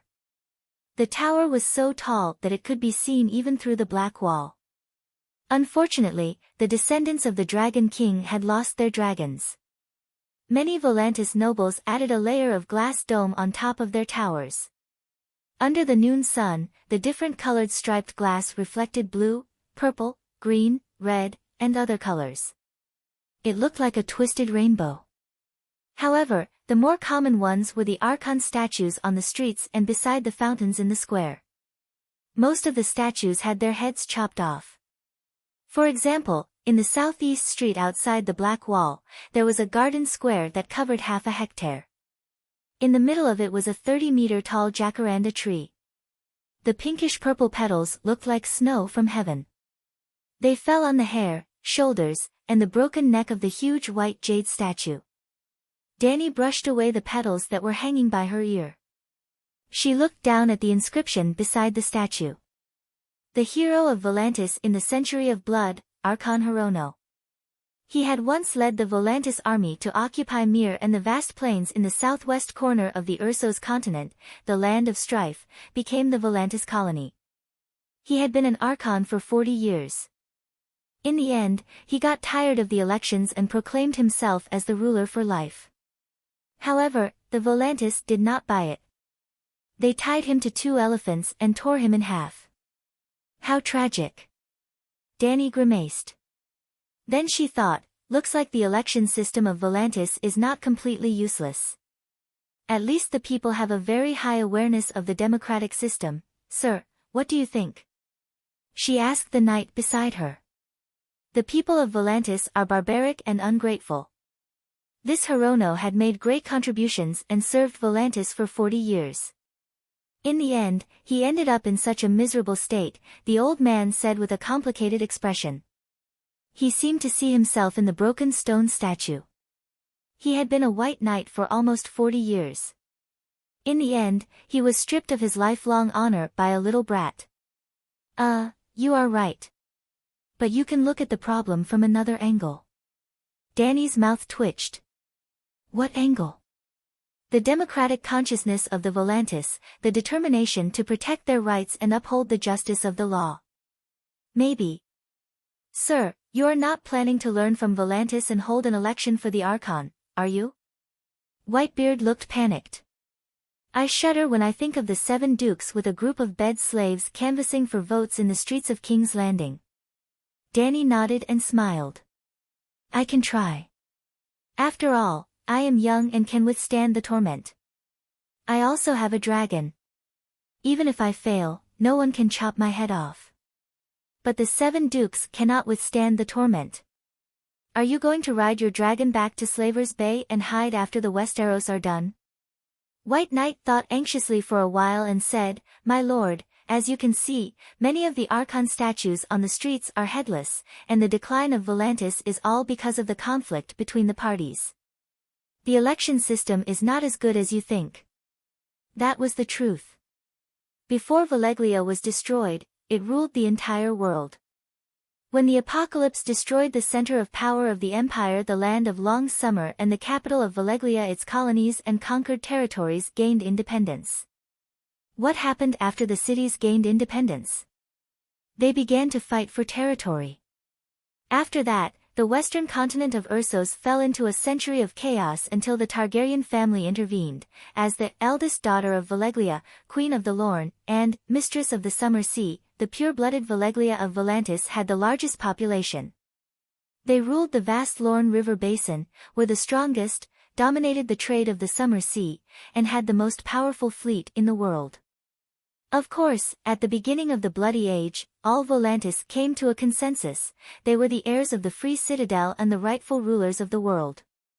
Not to mention ruling the world, at least the other 8 free trade cities in the western continent should submit to the Volantis. But on how to conquer the western continent of Ursos, the Volantis had a huge disagreement. The Tigers, formed by the old nobles, favored the use of force. The Elephants, formed by the bankers and the big sea merchants, supported trade conquest, or economic control. But in the Bloody Age, everyone pulled out their swords to kill, and the Tigers' position undoubtedly prevailed. In a short time, the Volantis fleet conquered Lys, and the army conquered Mir. 3/4 of the western continent was controlled by the Volantis. They were almost ruling the world. During this time, the Volantis even went to Aegon Targaryen, who was idling on Dragonstone Island. The conqueror had his own plans. Not only did he refuse the invitation of his fellow countrymen, he formed an anti-Volantis alliance with Tyrosh, Pentos, and Bravos, just like the alliance against the Dragon Queen today. Hundreds of thousands of troops, hundreds of thousands of warships, and a dragon. The plains southwest of Ursos, which used to be like a water town in the south of Jiangnan, was destroyed by the flames of war. It was now the land of strife. From the map, the vast western continent of Ursos seemed to have only 9 cities, and the rest was empty land? Not so. There used to be bustling towns scattered all over the land, but now only ruins were left.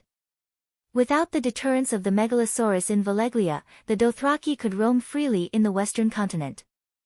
The towns rebuilt this year were just another bell for the Horse King to attack next year.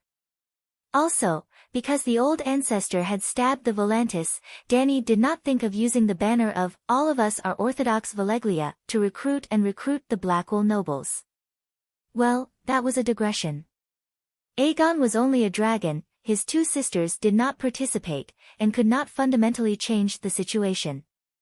If the Volantis had united and worked together, the anti-Volantis alliance would not have been difficult to overcome. After all, Volantis was so large, and in terms of raw power, it was the strongest in the world, and the process of unifying the western continent was very stable. After the surprise attack on Mir, Lys, and the Land of Strife, they took half a century to digest the results, and after they were ready, they sent their army north. But the governor of Volantis was elected once a year, and there were 2 parties with completely different political views. When the war suffered a setback, the policies would often change.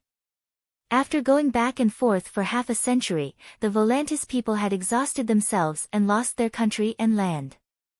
Not only were the former colonies independent, but even the original territories on the upper reaches of the Lorne River were invaded by Kohler and Bravos. Later, the Centaurs came from the eastern plains, and the Lorne River plains were harassed every year, and the Queen of the Lorne River did not even have a chance to regroup.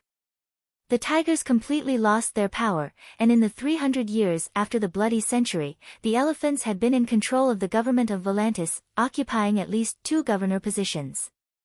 In order to completely negate the policy of the old nobles of conquering the world by force, and to completely defeat the Tigers, the Elephants, after taking power, put all the blame for the loss of the war on the Tigers, and led the public to cut off the heads of all the statues of the Tigers. Well, Volantis will erect statues of every elected consul. Because of this history, Whitebeard thought that the Tigers and Elephants had cheated Volantis badly. The worst thing was that the Elephants won the election and implemented the policy of conquering the world by trade for 300 years, but the real boss of the western continent was Bravos.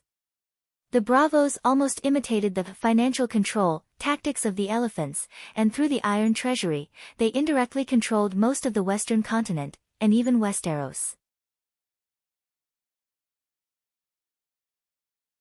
Chapter 205. At about 2:30 in the afternoon, Dany and Barristan crossed the long bridge and returned to the West City Fish Market Square. At this time, the crowd in the square had decreased by 60%. The fish farm owner also stopped shouting and sat lazily in the shade of the shed, dozing off. However, the square was not without shouting. There were 7 or 8 round oak tables in the shade outside the merchant's house. Beside each table, there was a flag fluttering in the wind. There were 3 to 5 fierce-looking mercenaries behind the tables. Some sat lazily at the table drinking, while others shouted at every man or boy passing by. "Oh, that old man, the red cloak mercenary playing the guitar, isn't he the deputy leader of the wind-blowing group, Danzo?" Dany pulled down the top of her hood and whispered to Barristan. The old man quietly dismounted and glanced at the second table in the east from the corner of his eyes. He saw the familiar blue and white striped swallowtail flag and whispered, "It's the wind-blowing group. They seem to be recruiting." The other 7 tables are also recruitment points for mercenary groups. 7 gods above, they are all large mercenary groups ranked in the top 20. Bloodbeard's Cat Regiment consisted of 3,000 elite infantrymen, Shoemaker Gilo Regia's Pike Regiment consisted of 800 pike cavalrymen, Magic Blade Kendi's Windbreaker Regiment was similar to the previous Rose Regiment, with Westerosi as the backbone. They were formed by the nobles who were exiled during the Dance of the Blood Dragon. The Two-Headed Demon Jig's Bright Flag Group. In the story of the 3,000 Immaculate Ones protecting Kohor, they and the Second Sons group played a dishonorable role, but you have seen the Second Sons group's strength. The current Bright Flag group is not to be underestimated. The old man did not have time to introduce each mercenary group. The waiter at the entrance of the inn quickly greeted them, helped them with their horses, and asked what service they needed. In the end, the pockmarked youth with 2 doors tattooed on his face told Dany, Lady Layla, the widow by the waterside hopes that you can meet her when you return. You call her that too? Dany asked curiously. The widow said that her former name came from the slave owner, but her husband had always called her that. She could not change her name, so she could only let it be forgotten by the living, the pockmarked youth said. Dany nodded and asked, Why is the lady looking for me? Is it urgent? I'm not sure. When they walked around a round table, a pig-faced, brown-skinned mercenary glanced at Barristan and grabbed his cloak. He grinned and said, Hey, old man, I see that you're tall and strong, and you even have a sword on your waist. Are you an old knight?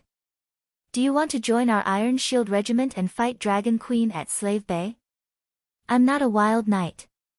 White Knight's cold gaze almost froze the mercenary's heart. She loosened her grip and let him go. When Dany and the old knight crossed the threshold and entered the merchant's house, he cursed a few times to vent his emotions. When did the mercenary group come? Dany asked the pockmarked youth. For the past 2 months, they've been coming to the Fishmonger Square to recruit people every day after lunch. The Blowers were crippled by the Mother of Dragons, so it's not surprising that they would come to Volantis to recruit new members.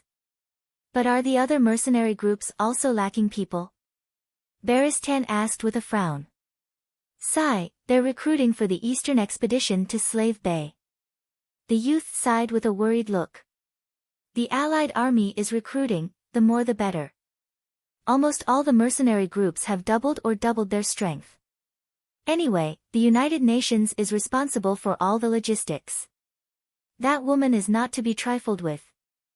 After the battle, whether they win or lose, most of the mercenary groups will be crippled. Look at the fates of the Blowers, the Second Sons, and the Ravens. You'll understand. Since they know the fates of the Ravens and the Second Sons, those mercenary groups still dare to provoke the Dragon Queen. Aren't they afraid of being wiped out? Dany sneered. For mercenaries, there's only one thing in the world that scares them. The pockmarked youth shrugged. No money in their pockets. In the afternoon, the hall was much emptier. Most of the round tables were empty, and the merchants who were yelling to buy and sell goods were gone. Passing through the front hall, the pockmarked youth led the 2 to an empty table under the grapevines in the courtyard. After settling them down, he waved to a blonde slave girl standing in the northwest of the corridor. The 2 got together and said a few words. The pockmarked youth turned around and bowed to Dany before leaving. Then the blonde girl came to Dany with a stack of fried locusts in her hand. Putting the plate on the table, she said in Valeglia with a Reese accent, Priestess, can you please sit here for a moment? The widow is receiving a guest from Westeros. You're the next one. What? Aren't we the next one? At the wine table on the other side of the grapevine, a handsome blonde youth stood up and slammed the table in dissatisfaction. Dany looked sideways and found that it was an acquaintance. They were the 2 youths who entered the city from the eastern dock yesterday evening. They got separated when the carriage crossed the long bridge, but they didn't expect to live in the merchant's house. In addition to the blonde man and the black-haired honest youth, there was also a brawny man, Beavis, who was almost the same size as Beavis. His shoulders were broad, his stomach was round, his legs were as thick as tree trunks, his hands were as thick as ham, and his bald head was like a smooth pink pebble. "It's you." Seeing Danny's appearance, the tall blonde young man was stunned at first, then he immediately woke up and recognized her. He bowed elegantly and said with a smile, "Hello, miss, we've met before, do you remember? Yesterday evening, we entered the city from the dock area together. On the way, we talked about the mother of dragons with a noble riding an elephant. God, I have to say, you're as bright as the star of Nymeria in the sky. If that woman is 1/10 as beautiful as you, we..."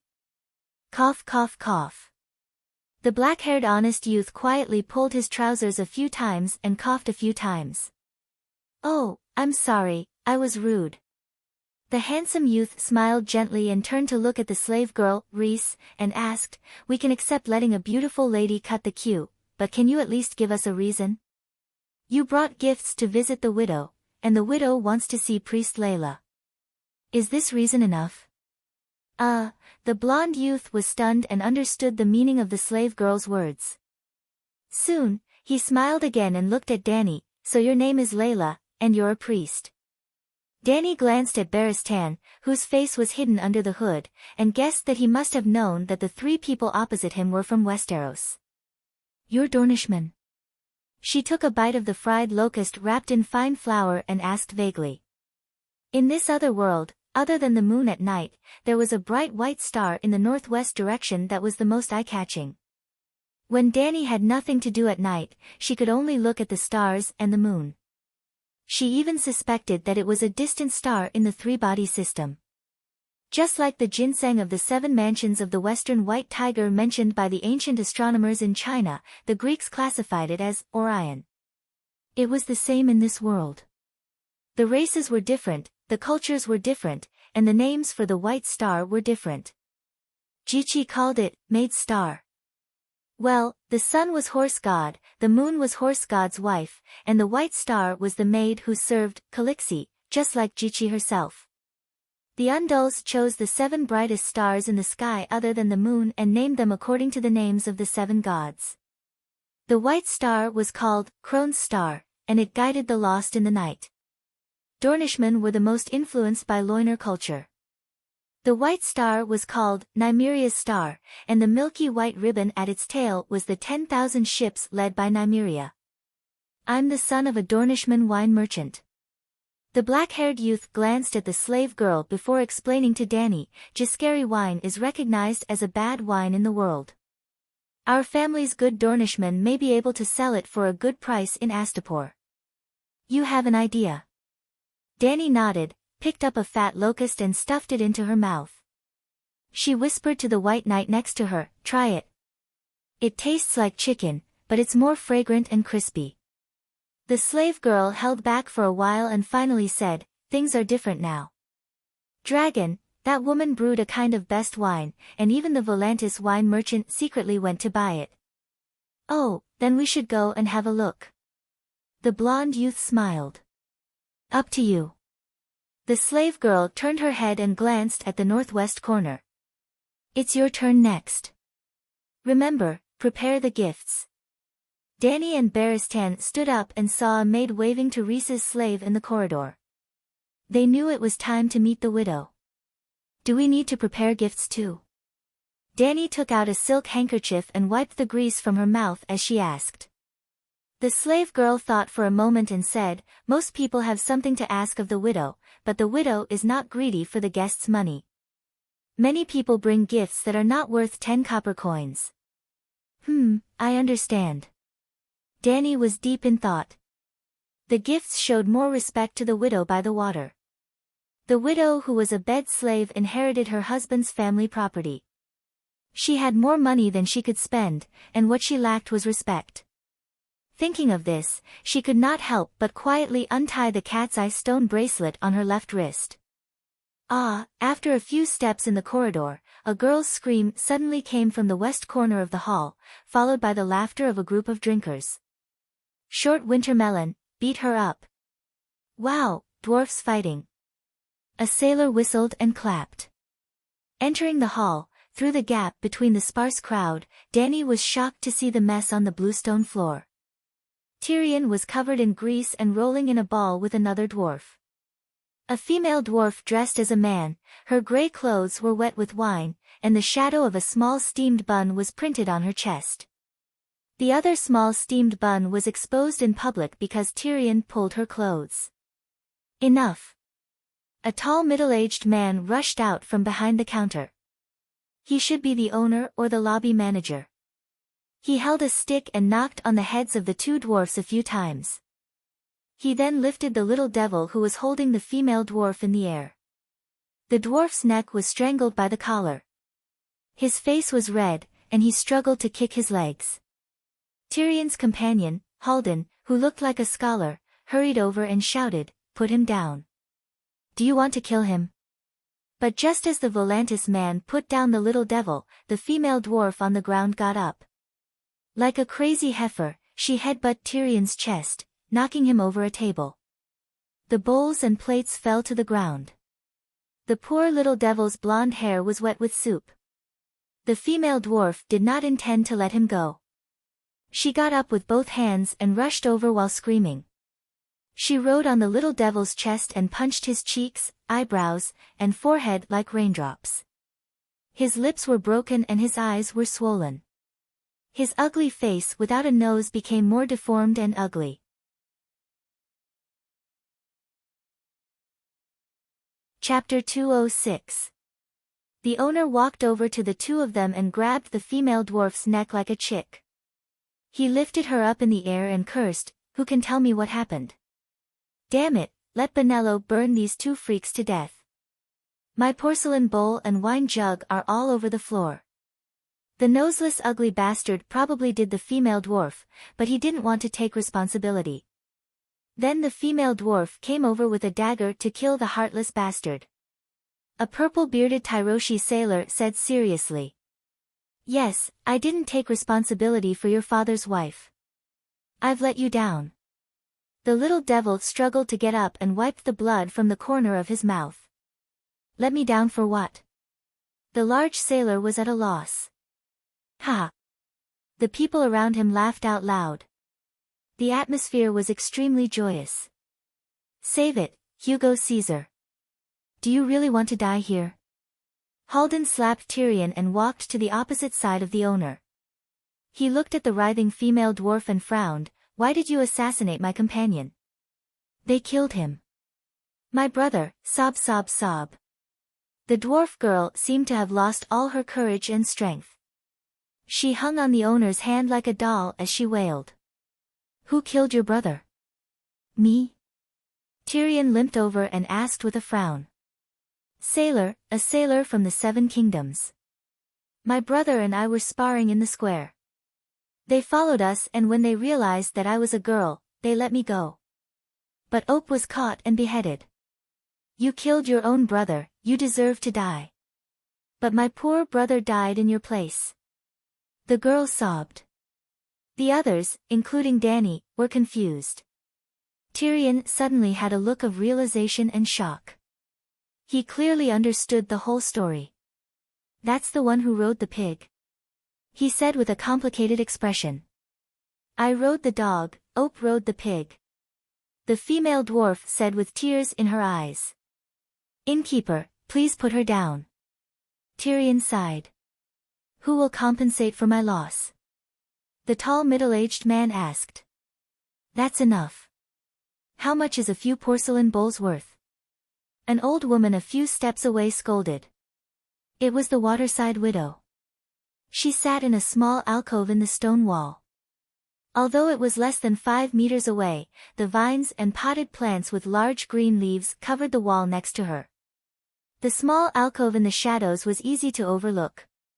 However, for the widow sitting on the tall stone chair in the alcove, she could see most of the public resting area on the first floor at a glance. Dany looked over and found that there was also a stack of fried grasshoppers on the stone table in front of the widow. Noticing her gaze, the old widow grinned at her. "What is your name, poor child?" the widow asked the weeping gnome. "Fanenai, my name is Fanenai." "Big Eva, bring the dwarf girl back to her room. Give her some wine and a change of clean clothes, the widow ordered the maid beside her. There were 2 red-haired, round-faced maids on his left and right. They were twin sisters with wine cups on their faces. The slave on the left the alcove and silently took Fan and I away. Except for Danny and Barristan, the rest of the crowd consciously dispersed. The widow looked at Tyrion from head to toe and smiled.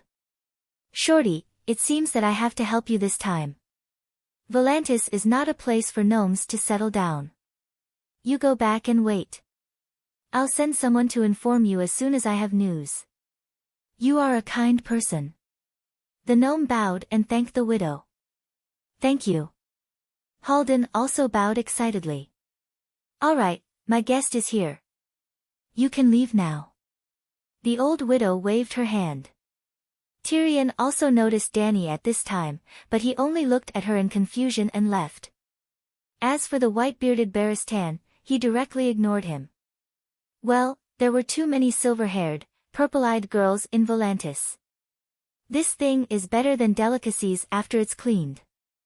The old woman picked up a fried grasshopper and pushed the plate towards Danny. Danny gently put the golden blue cat's eye bracelet on the table and said, "This is a gift for madam."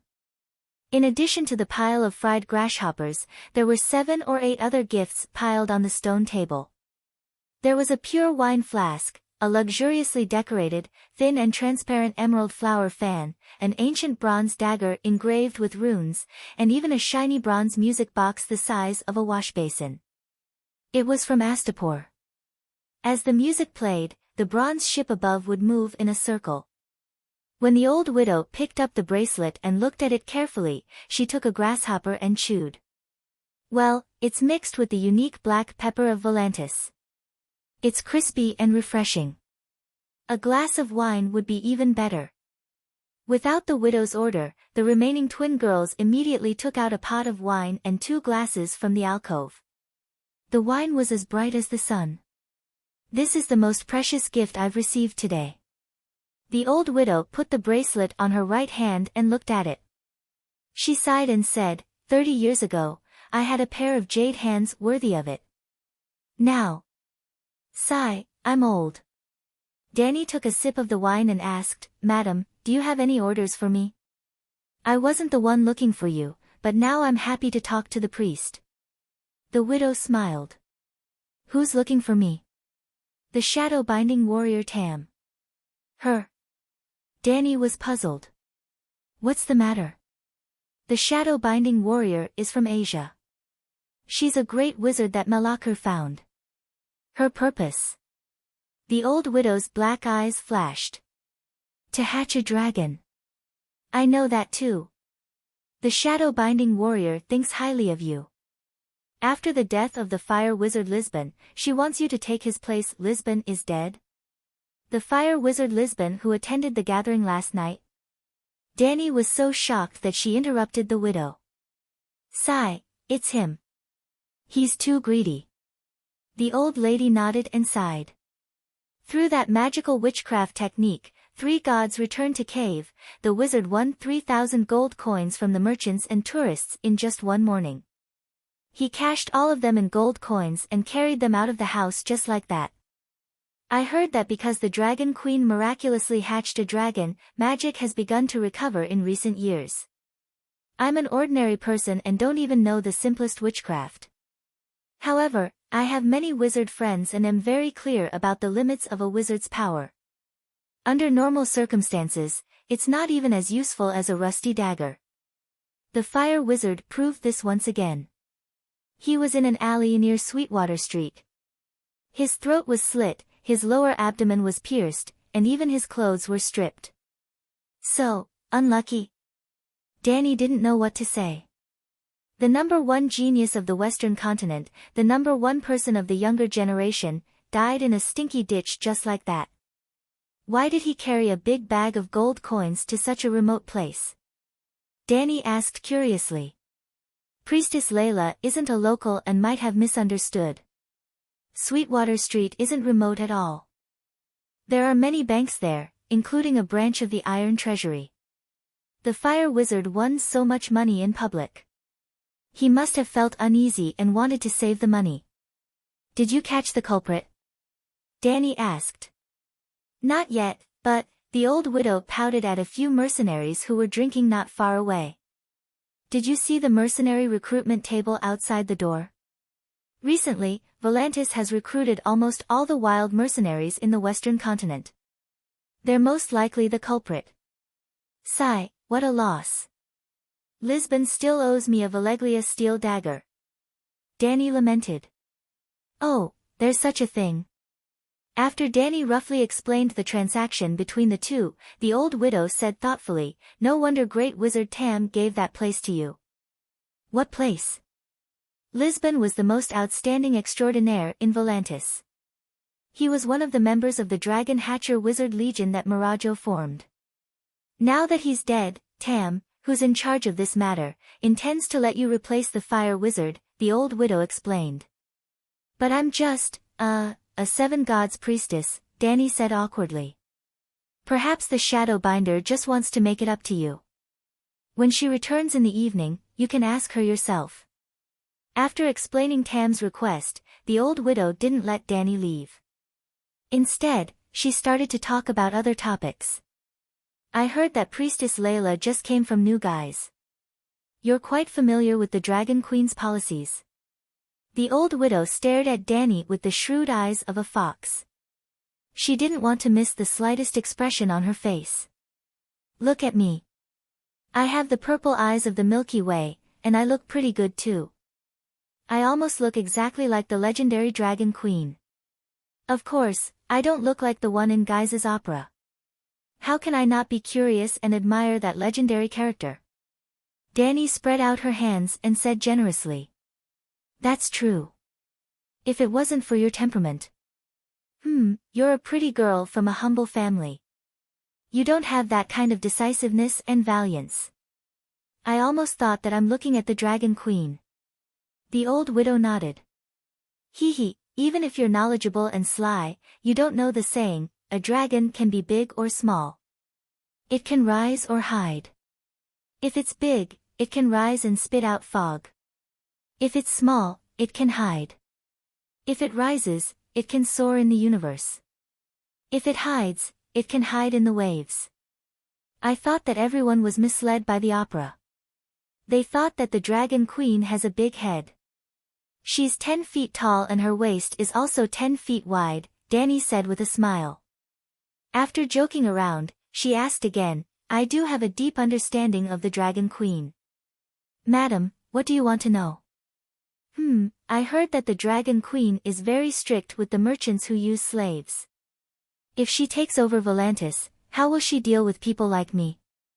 To tell you the truth, although I was born a slave, I have a large number of slave workers under me. I accumulated a lot of wealth through the slaves. The old widow blinked her eyes and asked nervously. Madam, you will lose a lot of money. First of all, the slaves will definitely be released. They will also receive a salary from you. They have the right to decide their own future. They can take the money and start their own business. They can also sign a labor contract with you and continue to serve you. Secondly, the Dragon Queen will give you a fine based on your evaluation among the slaves. Those with a bad reputation may lose their heads. Finally, the Dragon Queen will count the number of citizens in the city and forcibly buy a batch of land and houses from you. At least, she has to ensure that every new free citizen will be allocated 15 acres of land and their own house. As Danny spoke, the old widow nodded. Although she did not look unhappy, her eyebrows were furrowed so tightly that they could squeeze a mosquito to death. Very strict, right? Danny said with a smile. The Dragon Queen is not acting out of sympathy. She really wants to abolish slavery. The old widow sighed. Danny nodded and said, no one can shake her determination. Then will the Black Wall nobles who oppose her and the merchants who support her be treated differently? Of course. Danny said with certainty. The Dragon Queen abolished slavery, but she did not abolish the system of officials and nobles. Everyone who owns slaves will lose part of their wealth, but those who oppose her will lose their privileges at the same time.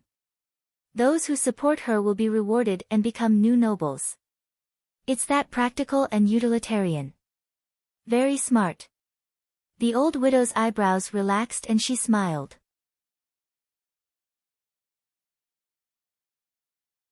Chapter 207. After that, the old widow asked Dany some detailed questions, such as the Dragon Queen's character, the intentions of some of her policies, the current situation in Slaves Bay, and the strategy to deal with the Allied forces. As long as it was about the public information in Slaves Bay, Dany answered in detail.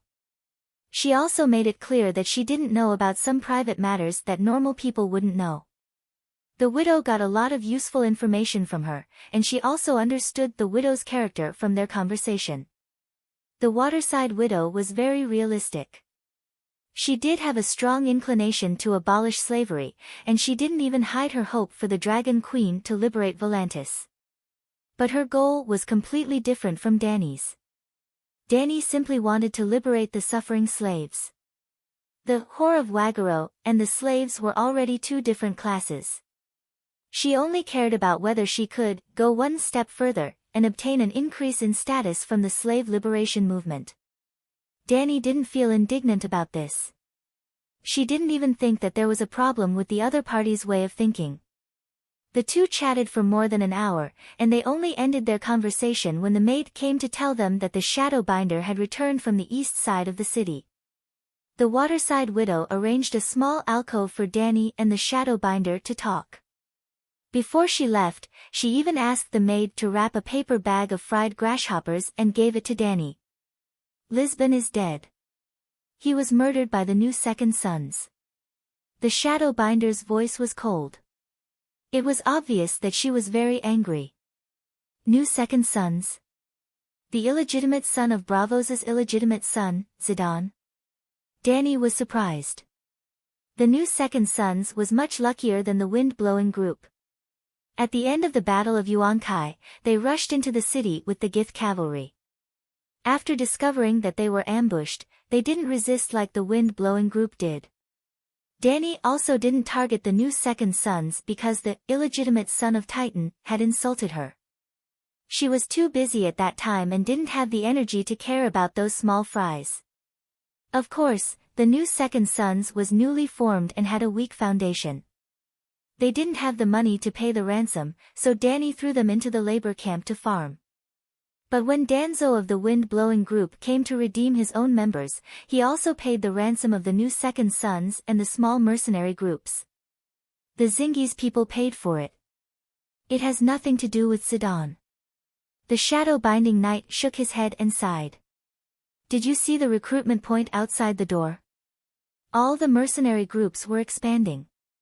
The new Second Son mercenary group now had 1,500 members, which was 3 times the previous number. Although mercenaries were not trustworthy, at least the leader could manage his subordinates well.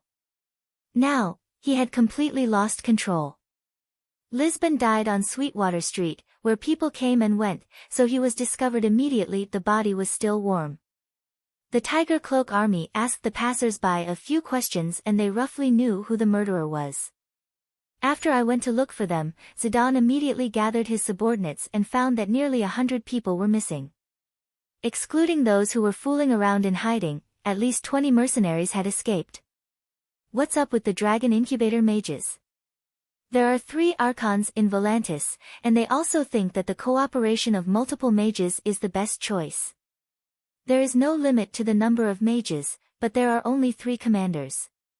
Apart from me, there is also a necromancer and a black goat blood priest. You're looking for me. Dany hesitated. I'm afraid I can't help you. She somewhat understood the current situation. There were 3 big shots in the mages group, and they each occupied a mountain. The fire mage Lisbon was originally a subordinate of the shadow-binding knight. The extraordinaries gathering last night was most likely the shadow-binding knight selecting a new batch of subordinates to test the quality of this group of rogue cultivators. Just like the mercenary group, the 3 big shots in the Dragon Incubator mages were also crazily recruiting people. As the recognized #1 genius of the younger generation in the Western continent, and having received the inheritance of Valeglia's witchcraft, Lisbon was undoubtedly a great help to Tam. However, he died in a cowardly manner. The shadow-binding knight was a little weak, so he prepared to recruit Priest Layla into his group. You are talented, more talented than Lisbon, and you also received the inheritance token of Valeglia from him. Your future will not be worse than his. Was this a compliment? No matter who it was, their future would not be worse than that bastard's. By the way, I heard that the Red Priest can revive people. Danny's eyes lit up, and she suggested, we can ask the Red Priest to revive Lisbon. The shadow-binding knight shook his head. Impossible. Lisbon is not someone that Lalo needs. You don't want to participate in this gathering? The eyes behind the red mask were filled with doubt. Let's not talk about the reward first. At least you can learn a lot of mystical knowledge. I thought you were very interested in the world of extraordinary. Of course I want to learn witchcraft, but... Danny was expectant and hesitant. She asked, are there many extraordinary people in the mages group? I'm not a native of Volantis, and I won't stay here for long. The shadow-binding knight did not force her. He thought for a while and said, how about this? Tonight, Malaka will receive the mages group at the Cloud Tower. You can come with me and have a look. There's also a chance to see the dragon egg.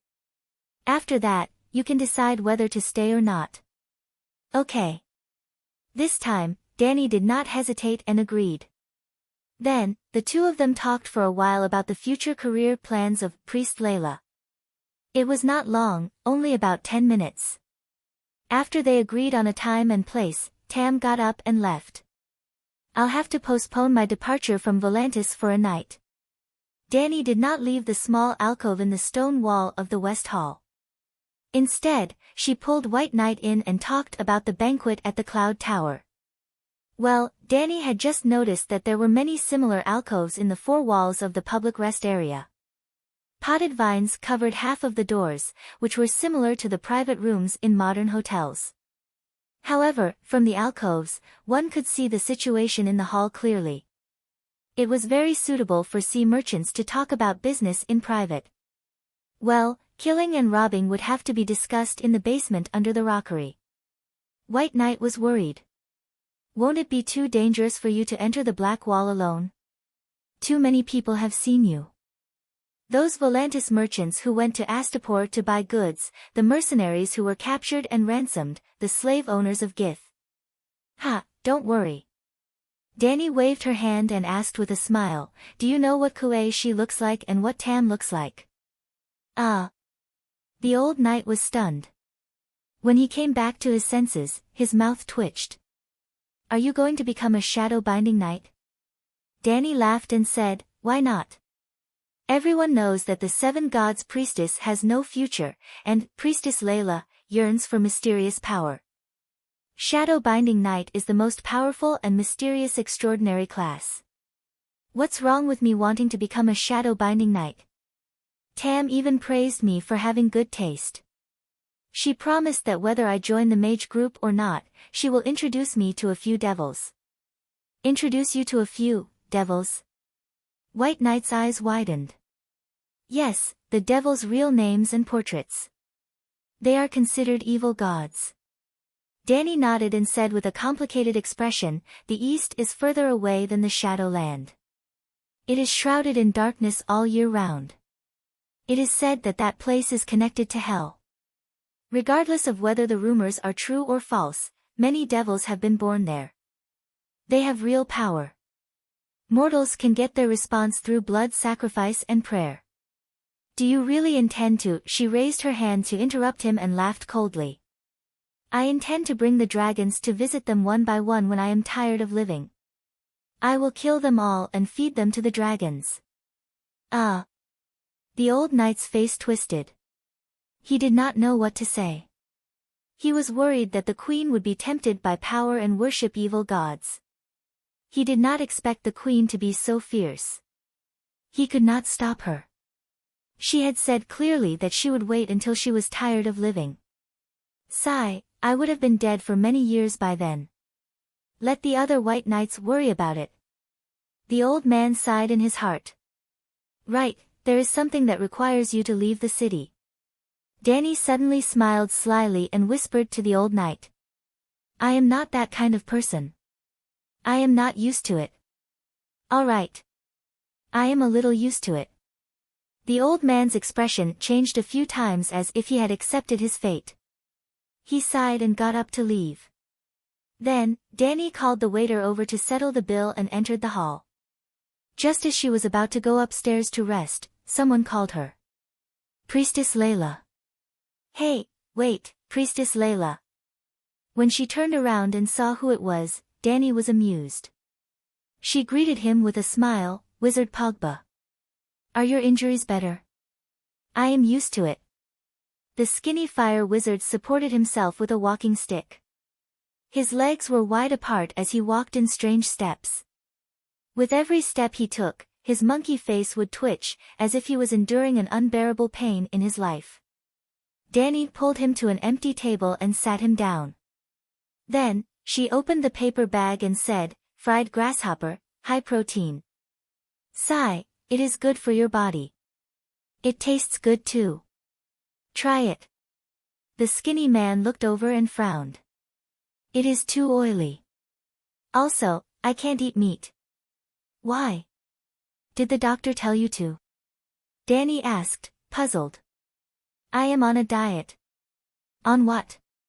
Danny widened her eyes and looked him up and down. The monkey's skeleton was covered in a layer of human skin. What fat do you have to lose? She said with a grin. Sigh, Priestess Layla, you don't understand. Wizards like us who practice fire escape have to reduce our body weight as much as possible. Did you see it last night? If I were 7 or 8 kilograms lighter, I would not have fallen. If you were 7 or 8 kilograms lighter, you would be blown up by a gust of wind even without fire escape. Must it be like this? Can't I increase my magic power? Danny asked. Fat is easy to lose, but magic power is hard to find. The skinny man looked at the sky at a 45-degree angle and lamented. Oh, right. This box of ice skin jade cream is for you. Thank you for paying to treat my injuries last night. The skinny man leaned his walking stick against the table. His right hand struggled to take out an ebony box the size of a spectacle box from the cloth belt hanging on his waist. He put it in front of Danny and explained, I often get burned, but I am never afraid because I have this miracle medicine for burns. I heard that Priestess Layla and Lisbon. Sigh, poor guy. There are too many wild mercenaries in Volantis. If Priestess Layla practices fire witchcraft, she will often encounter situations similar to mine. Although you are reminding me out of kindness, it is more like a curse to me. The mother of dragons will not be as miserable as you. Danny complained in her heart, but she still took the box. She looked at him carefully. There were indeed many layers of bright wrinkles on the skinny man's skin. The treatment didn't leave no traces, but considering the severity of the skinny man's injury, this kind of effect could be considered magical. What are your plans for the future? She asked. That's it. I heard that the Blackwell nobles formed a dragon-hatching wizard legion.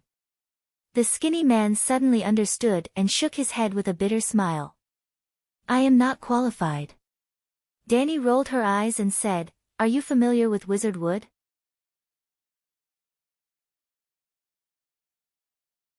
Chapter 208. Wizard Wood was the old black man from the last Transcendent Gathering. We often go to the docks to perform together. We're old acquaintances.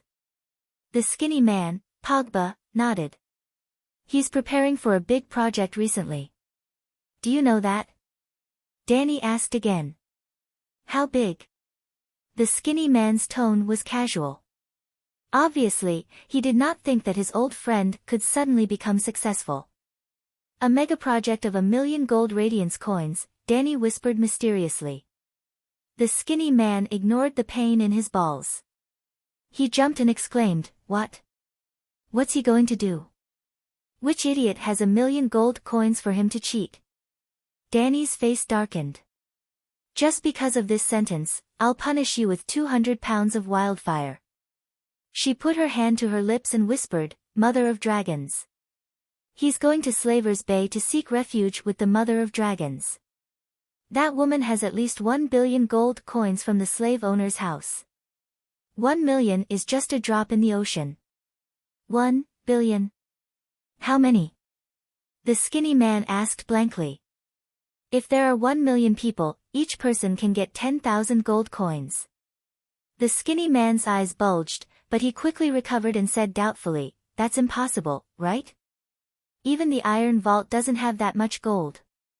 Of course, Danny was bragging. Not to mention 1,000,000,000, even without silver coins and jewelry, there was not even 100,000,000 gold royals. A 50% discount is not a small amount. Danny waved her hand. That's true. The skinny man nodded and asked curiously, Is Wood not afraid of death? The allies won't let him go. Don't you know that wealth comes from danger? It's 1,000,000 gold coins. How much can you earn in a day by performing at the docks? 700 to 800 copper coins. Not bad. If you live frugally, you can save 2 gold radiance coins in half a month. If you work hard for 20,000 years, it's almost the same as Wizard Wood's big project. 10,000 years. The skinny man seemed to be in a daze. After a while, he gritted his teeth and said firmly, I'm going to Slaver's Bay too. I'm not worse than Wood. Well, you can go with Wizard Wood. It's best to find a group of wild wizards. Do you know the situation with the dragon incubator mages? I think you have the potential to become one of the top 3. Yes, the top 3 of the Mother of Dragons mage squad, Danny encouraged. He, I think so too. After all, I'm considered an extraordinary. I'm much stronger than those fake fire mages on the streets. The skinny man laughed foolishly. Pogba left excitedly. Before they left, they tried their best to invite the fire mage in turn, Layla, to work on that big project with them. Well, with Wood, the 3 acquaintances just formed the big 3. The skinny man was too enthusiastic, so Danny could only tell him that TAMU had recruited her. Before going upstairs, Danny suddenly remembered something. She went to the front desk and asked the clerk behind the desk, Do you remember me? I'm staying in VIP suite number 8 on the 2nd floor. Yesterday evening, you were the one who brought me. Without waiting for her to finish, the registrar with a book tattoo on his face bowed and said, Priest Layla, of course I remember. What can I do for you? Has anyone come to look for me? Well, the widow by the waterside came to look for you. I've already seen her. Is there anyone else, or a slave? No. Danny frowned and thought for a moment. Then she said, If someone comes to look for me when I'm not here, you have to remember it and find a chance to remind me. Of course. She was waiting for the Cadillac, the elephant coachman who had sent them into the city yesterday evening. But she didn't have to wait for him. This was a test, a choice. Yesterday, Danny grabbed 2 fistfuls of yellow copper coins and stuffed them into the Cadillac's pocket. At that time, no one noticed that there were 5 gold radiance coins mixed in. The clever young man had been looking forward to the Mother of Dragons, hoping that the Mother of Dragons would bring him freedom. In this way, the Mother of Dragons gave him a great opportunity. Slaves had the opportunity to become free people and could be redeemed. 5 gold radiance coins could buy 10 Cadillac, even if he had very good elephant training skills. But slaves were not allowed to own property, and it was impossible for them to save money to redeem themselves. Danny wanted to know how smart the young man was. As dusk approached, the red sun in the west looked like the background curtain behind the stage. It was rounder and bigger, and the dim gray square seemed to be draped with a layer of red and gold. It was like a noisy giant beast waking up from a deep sleep. The fishmongers shouted loudly, and the women and girls with baskets haggled with sharp voices. The white steam above the barbecue stall was dyed red by the sunset. The fishy smell of the fish, the rancid smell of the mercenaries, the fresh smell of the teppanyaki steak, the spiciness of the roasted pepper, and the sweetness of the honey wine attacked Danny one after another. If it was in the past, she would take out a silk handkerchief to cover her nose. Now that there was a red lacquered wooden mask on her face, Danny could only hold it in. Her face was pressed by the lacquered wood, and she felt a little uncomfortable. But she also found a good thing. The people coming and going were like river water that met a big rock, automatically avoiding her. Even the boldest and bravest mercenaries didn't dare to come close to her. For example, the wind-blowing group, Danzo lay lazily on a high-back chair with his legs on the table. He played his guitar and sang leisurely to the people coming and going. He had the demeanor of a suave swordsman poet. Danny walked down the stone steps and stood beside the wind-blowing group. She was purely bored, and Danzo's skills were also very good. In the end, the old mercenary turned his head to look at the shadow-binding knight beside him a few times. He wanted to say something, but he held it in. In the end, he just sighed, put his guitar aside, and began to instruct his subordinates to move the table. Yes, the wind-blowing group stayed 7 or 8 meters away from Danny. The shadow-binding knight's evil warding effect was that good. Fortunately, the awkwardness didn't last long. Soon, a huge white elephant stopped in front of Danny. "Layla, come up!" Tam shouted from above. It was an exquisite castle. The golden railings glowed with a bright red halo under the setting sun. At the same time, 5 slaves wearing thick red blankets jogged over and silently knelt below the elephant in order. The first one was a sturdy dwarf who was more than 1 meter tall. The second one was 1.3 meters tall. The third one was 1.6 meters tall. The fourth one was 1.9 meters tall. The fifth one was 2.2 meters tall. They looked like a small giant. They knelt close to each other like a flight of stairs. Danny only needed to hold on to the reins that dangled beside the white elephant, and she could easily climb 1 step at a time to the metal ladder at the bottom of the castle. "Move away. I'll do it myself." Danny frowned and waved her hand to let the slaves leave. She held the rope ladder hanging beside the elephant. Her movements were as light as an elephant coachman. The castle was very spacious. It had a space of 5 square meters. Danny took off the long sword from her waist and sat cross-legged at the small round table in the center like Tam did. When she sat down, there was a sound of metal colliding in her clothes. Tam frowned and said, "You're not only carrying a knight's sword, but you also have armor under your robe?" Danny lifted her sky-blue robe and revealed the silver chain armor outside the leather armor. She said, "It's just chain armor, not plate armor." "You're now a mage, a shadow-binding knight," Tam reminded her. "So, an elegant and wise person shouldn't wear a barbarian knight's costume." The shadow-binding knight's voice was sonorous and powerful as if he was explaining a truth. Lisbon thought so too. Then, he was stabbed to death. Danny shrugged and said coldly. The giant elephant began to move slowly. The castle shook slightly. Just when Danny thought that the topic of armor had ended, Tam sighed and said faintly, "Metal affects the wizard's witchcraft. Wearing armor can't cast witchcraft, even if it's Valeglia's steel." "Bullshit, when I was still a rookie, I wore a thick armor and used an immature soul strike to defeat Faceless One. The whole process was very smooth. There was no delay." "Really?" She doubted. The shadow-binding knight said, "If the armor doesn't affect the casting of spells, the wizards of Valeglia would have a Valeglia's steel armor. But the fact is, they would rather use Valeglia's steel to make the Sphinx statue than to forge a steel sword and a set of armor. Why would they be stingy? Even if the wizards don't use it, the warriors can wear it." Danny was puzzled. "So they let the warriors wear the anti-magic Valeglia's steel armor and wield the Valeglia's steel sword to kill the wizards?" Tam sneered.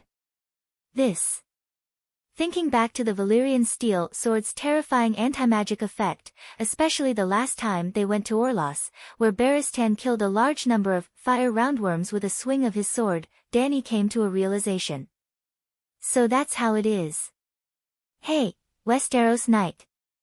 A loud shout came from beside the giant elephant, waking Dany, who was deep in thought. She turned her head in confusion and found that the elephant was still wandering in front of the merchant's house. It had stopped in front of a mercenary recruitment counter. There was a flag of a bearing black cat next to it. It seemed to be Bloodbeard's cat group. Waiting for someone? Dany asked. The shadow-binding knight nodded. Moon Singer Kaza lives in the upper house. The upper house of the merchant's house was prepared for rich merchants. It was a small independent courtyard with beautiful scenery. It was clean and tidy. Dany naturally could afford to live there. There were more people in the middle house, so it was easier for her to ask for information. I'm from Dorne, the son of a wine merchant. I'm traveling along the summer sea. Of course, I'm also helping my family find out about the wine market in the cities. It was a familiar voice and a familiar face. It was a Dornishman whom she had met twice. Traveling along the summer sea. Idiot! The mercenary from the cat group muttered. He then shouted, You have a two-handed sword hanging at your waist. You should be a good swordsman, right? The black-haired young man nodded and said, I've learned swordsmanship for a few years. Then what are you waiting for? The next stop of the tour around the summer sea is Slave Bay. Hurry up and sign your name, and become a brave little wild cat under Bloodbeard's command. The mercenary waved a stack of parchment contracts and said in a loud voice, Not only will you be able to see the scenery of Slave Bay for free, you will also have countless gold coins and beautiful girls and boys. You might even be able to defeat the Dragon Queen and become a dragon slayer. After saying that, the mercenary actually started singing. We are the cat group, fighting our way to Slave Bay. Slave Bay, first kill the Count of Shattered Shackles, then kill the real Dragon Queen, the two mercenaries beside him also sang. Their voices were loud and clear, and their expressions were heroic. Dany's mouth twitched. At the same time, she remembered Bloodbeard and the cat group in her heart. Kid, if you want to die without a complete corpse, sign it. Danzo, who was a few steps away, strummed his guitar a few times. The sharp sound disrupted the rhythm of the cat group's chorus. Damn old man, you want to snatch our people again. The cat group's mercenaries scolded angrily. I just don't want a kid who craves honor to die without honor, Danzo said calmly. The Dornishman could tell that there was a hidden meaning in his words. He immediately put down his ink brush and took a few steps back. He asked in confusion, Old man, what do you mean?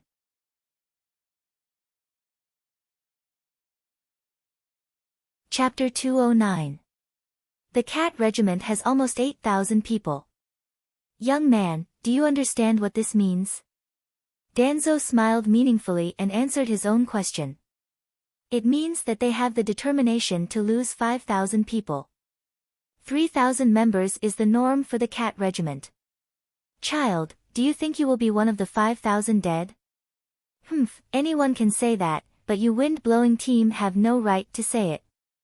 Last time in Yuankai City, only a few dozen of your 2,000 members escaped. The remaining 300 were also redeemed from Dragon Queen. Tell me, what is the casualty rate? The cat regiment sneered. That's why we have a lot of experience. Danzo was not angry. He smiled faintly and asked, if we meet the Mother of Dragons again, which of our two mercenary regiments has a higher survival rate? The strong will survive. Not only will they survive, but they will also return with a great victory. The cat regiment said proudly. Danzo shrugged and said to the Dornishman, now you know which mercenary regiment to choose. How about we join the wind-blowing team? The black-haired man asked his companion. Why? The bald man was puzzled. The wind-blowing team was almost wiped out last time. So if there is a wipeout situation next time, it will definitely be another mercenary regiment. The blonde man smiled. Hey, what are you talking about?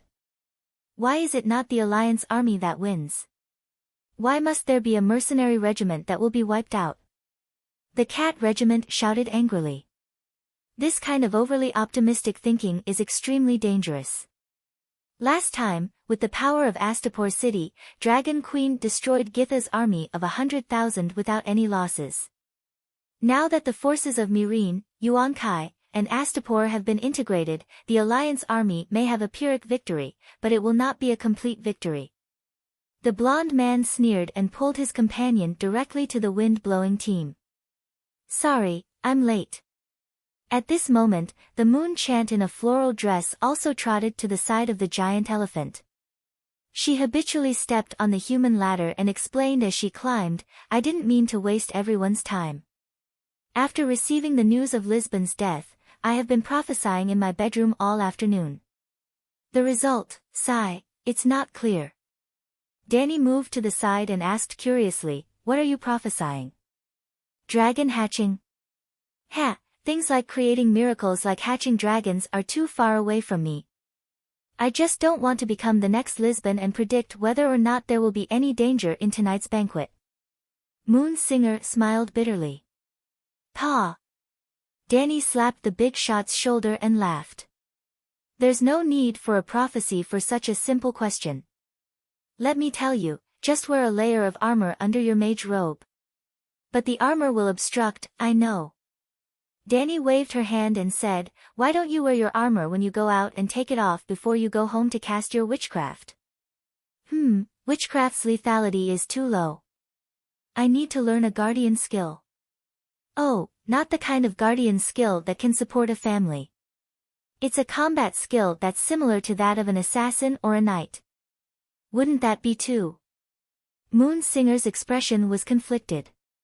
She did not know what to say. Too indecent. Could it be more indecent than using a guardian skill to sell his skills? Too difficult.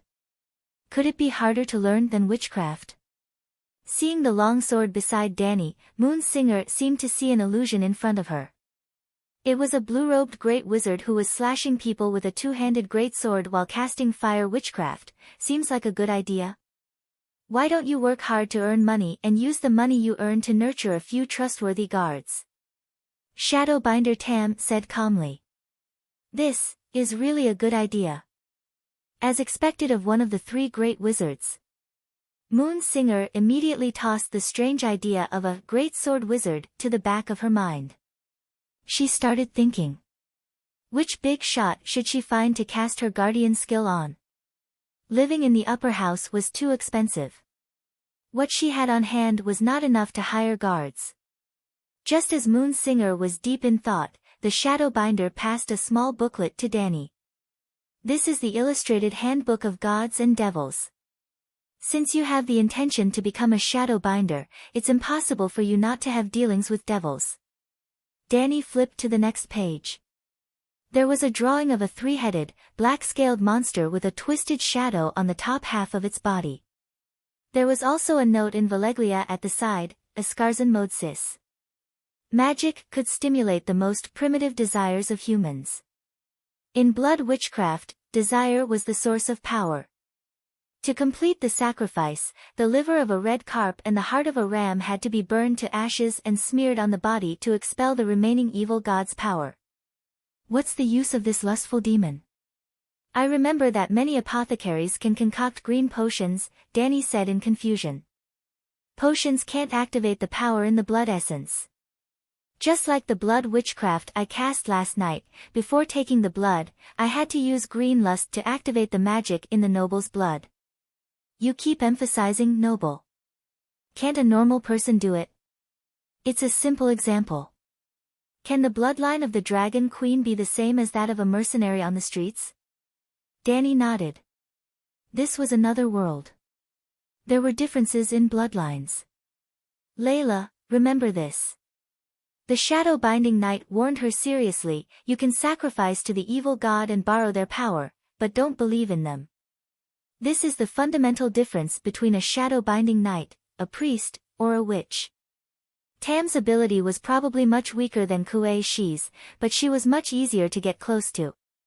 She enthusiastically explained to Danny the common knowledge of the supernatural world and the taboos of a shadow-binding night. Other than not teaching her witchcraft directly, Tam was almost fulfilling her role as a teacher.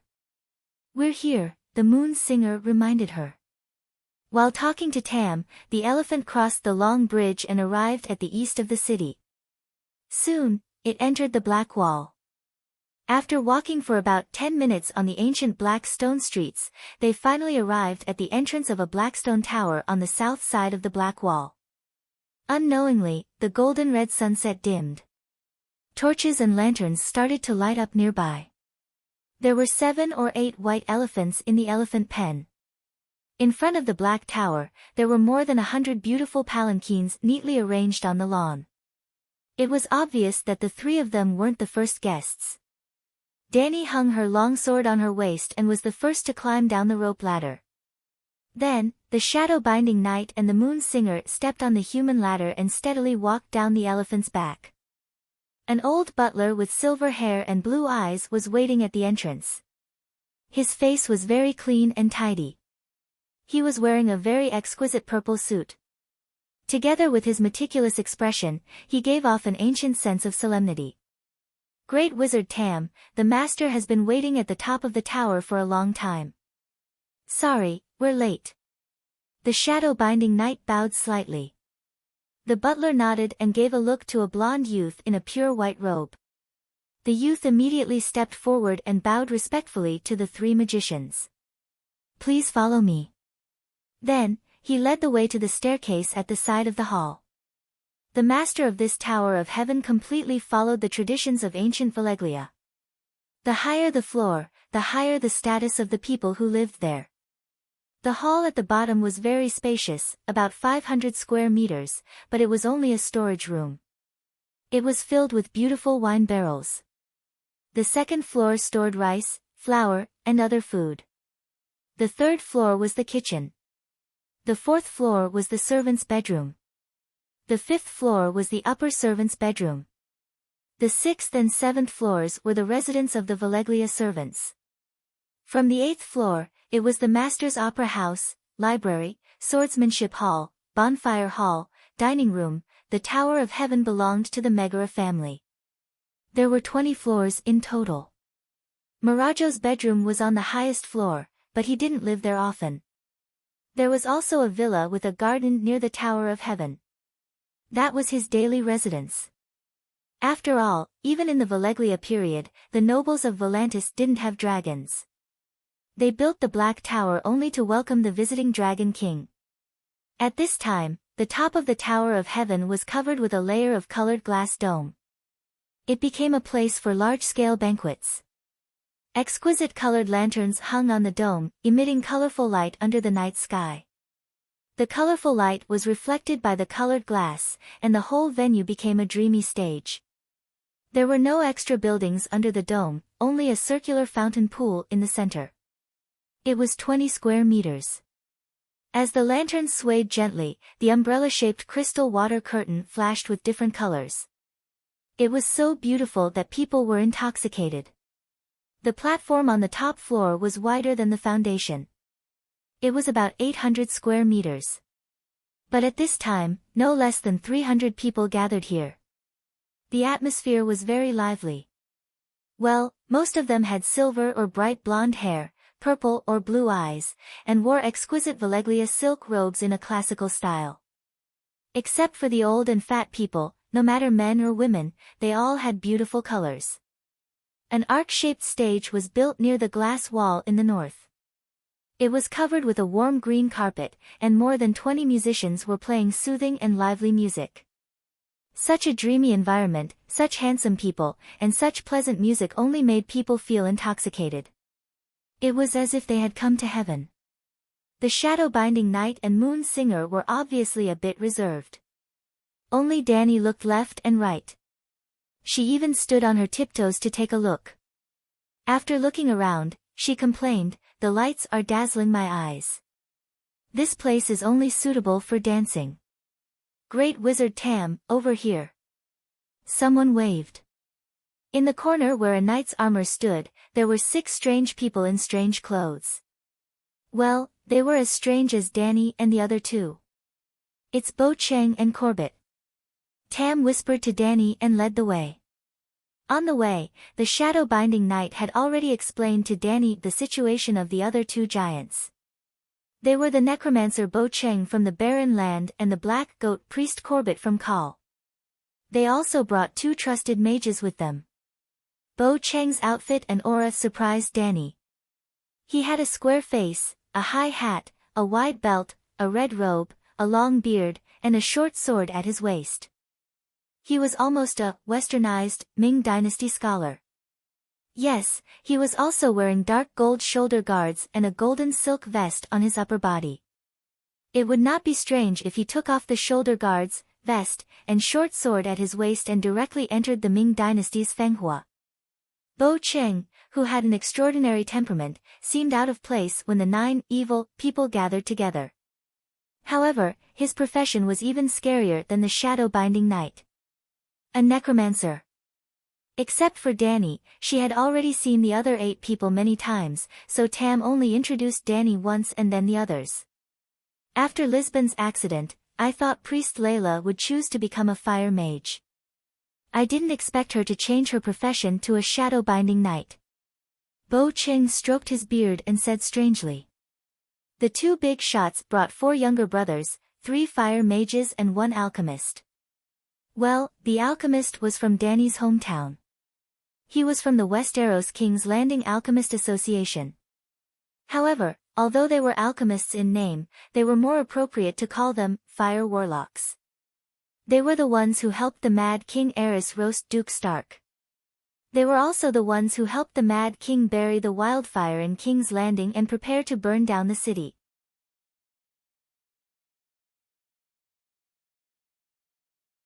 Chapter 210. Shadowbinders can wield the power of fire and shadow at the same time, Tam said calmly. That's true. Bo Cheng nodded and turned his head to look at Danny strangely. He found that her body was slightly bloated and could not help but ask, are you wearing armor? Chainmail. Other than being a priest, I'm also a knight. Hee, we're really alike. I'm also a swordsman. Bo Cheng patted the short sword at his waist and said with a smile, after that incident, it's safer to carry a sword when going out. Lisbon is an exception. Too many people have seen the gold coins on him, Death Priest Corbett from Kal said calmly. Almost every race that didn't have a single god had their own death god. For example, the Stranger of the 7 Gods, the Wild Lion of the Barren Land, and the Black Goat were the death gods worshipped by the people of Kal. For the Church of the One God, such as the Red God Church, Lalo was the god of all creation, the King of Light. He was also the death god, the Shadow Lalo. Speaking of Lisbon. Bo Cheng stroked his beard and asked the Shadowbinder, wizards' corpses have magic power. As the number 1 genius of the younger generation, Lisbon's corpse is even more valuable. Can I buy his corpse? I might be able to create a fire wizard corpse demon.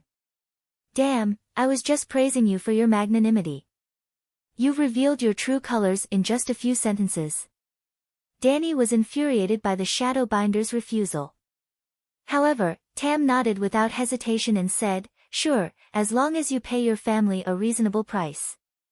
Hee, even Westeros know that Prince Bo is never short of money. The fire warlock behind Bo Cheng laughed. Well, Bo Cheng came from the Bo dynasty of Barren Land, a branch of the royal family. Calling him a prince was an exaggeration, but he was definitely rich. Bo Cheng nodded proudly and said, I'll buy Lisbon's corpse at twice the market price. Isn't Lisbon our companion? She couldn't help but interrupt. That's why I'm paying twice the price. Bo Cheng glanced at her and said calmly. When we're alive, we study others. When we're dead, we'll be studied by others. That's our fate. The shadow-binding knight's tone was casual, as if he was saying something like, if you're alive, you have to eat. Danny fell silent when she thought of the dried corpse of the wizard, her husband, that Widow Queers had given her. However, after a short while, she was driven by curiosity and asked, "What is a corpse ghost?" Bo Ching thought for a moment and explained, after 10,000 years of research, the Barren Land Necromancer Association discovered a natural truth. When a person dies, the body will lose part of the yang spirit and at the same time give birth to some yin spirit. The so-called spirit could be seen as the unique active factor of living beings. It was an important factor that differentiated spiritual beings from non-living beings such as stones, seawater, and soil. When a person is alive, the spirit in his body is all yang spirit. When a person dies, part of the yang spirit transforms into yin spirit, and the yin spirit and yang spirit mix together. As the corpse slowly decays, the amount of yin spirit and yang spirit will decrease, and finally return to nature completely. After explaining a lot, Bo Cheng was dismayed to find that the 6 people in the audience were all confused. Danny and Tam were wearing masks, so he couldn't see their expressions. He sighed and turned to Danny and asked, "Can you understand what I'm saying?" "You're saying it clearly. I'm not stupid. How can I not understand?" Danny said in a light tone. The other 8 people looked at her strangely. This girl might be very talented, but she didn't have any magic power. She didn't even know a single spell. She was quite thick-skinned. Although they thought so, Tam and the other 6 people in the audience nodded slightly. They even looked as if they understood something. After all, the novice shadow binding knight had said it. Anyone who wasn't stupid could understand. No matter what, they didn't want to be treated as a fool. However, Danny dragged her tone and said hesitantly, "Master Bo, you seem to have made a mistake. The loss of a corpse's internal spirit isn't linear with the degree of decay." "Oh, what do you mean?" "At the moment of death, a person will lose more than half of their spirit. After that, it will stabilize at a certain level. After that, it will start to decrease linearly." Danny indeed understood. Although she didn't know how the people of the East Continent researched it, their 10,000 years of research didn't go to waste. The so-called spirit should be spiritual quality. The yin spirit and the yang spirit should be referring to the different colors of the spiritual quality. Before meeting Bo Cheng, she had always thought that the colorful particles were essentially the same. It was just like how sunlight was divided into red, orange, yellow, green, blue, and purple by a prism. However, they were all part of sunlight. After hearing the necromancer's words, Danny finally understood. Even if the purple and red light were part of sunlight, their wavelengths were different and their effects were different. "How do you know?" Bo Cheng asked suspiciously. "He personally experienced it from burning corpses." "St. Bailey's ravings," Danny said proudly. "What's that?" Bo Cheng and the others were confused. However, the fire warlock was stunned for a moment. He said in shock, "The ravings that St. Bailey said before starving to death? What's going on?" Bo Cheng looked at his followers. The fire warlock pondered and said slowly, "Have you heard of Bailey who was blessed by the gods? After discovering that his wife and cousin were having an affair, he had been fasting and praying in the Holy Church, hoping to get help from the 7 gods. Perhaps he was confused by hunger and said a lot of nonsense during that period. However, the monks insisted that St. Bailey was enlightened by the 7 gods. That's right. His wife was stolen and he starved to death. It would be terrible if word got out. Of course, the 7 gods would help their own sage to cover it up. In short, some monks recorded some of the words that St. Bailey said before he died. The manuscript was called Bailey's Ravings. However, after Aegon the mediocre king, the cousin who stole his virgin wife, ascended to the throne, he burned all the information that defamed the Targaryen royal family. No one knew what Bailey said before he died. However, some people also said that some of the manuscripts were hidden by the monks of the old town. My fellow townsmen, you're awesome. You've solved this problem and saved me a lot of effort. Thank you. Danny echoed, I only saw some broken pages. Unfortunately, I didn't understand what they were saying. Now that I heard Master Bo Cheng's explanation, I immediately understood. She didn't spill the beans, but she had revealed information that she shouldn't have. The key was that if she pretended to be confused, that expert wouldn't talk to her in depth. But the 7 gods are fake, Corbett said with a frown. The Targaryen bloodline is real. Perhaps Bailey really communicated with a god of wisdom from another dimension, the Shadowbinder said calmly. Master Bo Cheng, please continue. What's after the yin-yang spirit? Danny urged. Bo Cheng didn't want to talk about it anymore. After all, no one could understand it. What was the point? However, he found that not only could Danny understand it, but she also gave him a new theory. He couldn't help but be interested. Before the Necromancer Association was established, we scholars only hoped to solve the mystery of life and death. We never thought of creating ghosts or other undead creatures. You also want to live forever? Danny asked strangely. Also? Bo Cheng asked doubtfully. He then shrugged and said matter-of-factly, who doesn't? That's right. Master, please continue. At first, the scholars didn't notice the difference between yin spirits and yang spirits. They only had one thought: after death, one would lose their spirit. But if they added spirit to a corpse, could they bring the dead back to life, or even live forever? Bo Cheng was excited, as if he had transformed into a scholar who explored the mystery of life and death 10,000 years ago. I'm afraid it'll be very difficult, Danny sighed. She had thought of this before and had even tried many times. Unfortunately, not to mention corpses, even living people couldn't accept her spirit. Sigh, it's not difficult, it's impossible. After all, the association didn't succeed even after 10,000 years of research. They only created a bunch of byproducts. Bo Cheng sighed dejectedly and said slowly, during the research, the scholars gradually discovered the difference between yin and yang spirits. Living people can only accept yang spirits, while corpses have a stable entangled yin and yang spirits. When the scholars tried to break the balance between yin and yang and extract all the yang spirits, the scholars became necromancers, and the corpses became zombies that could move and listen to orders. So that's how it is. Danny was very happy. She didn't come to this gathering for nothing. Or rather, Kuei-shi's prophecy was very accurate. She should go to the East, to Asia, to understand the truth of the world. Of course, Danny also realized that Asia wasn't the main point. The main point was to communicate more with supernatural people. Although this world's supernatural power was a bit weak, and there was an embarrassing incident where a mage was stabbed to death by a thief, the wisdom accumulated over thousands or even tens of thousands of years couldn't be underestimated. It was all because this world's magic was too low, and the mysterious professionals were too miserable. I wonder if Master Bo Cheng is interested in exchanging protective skills with me?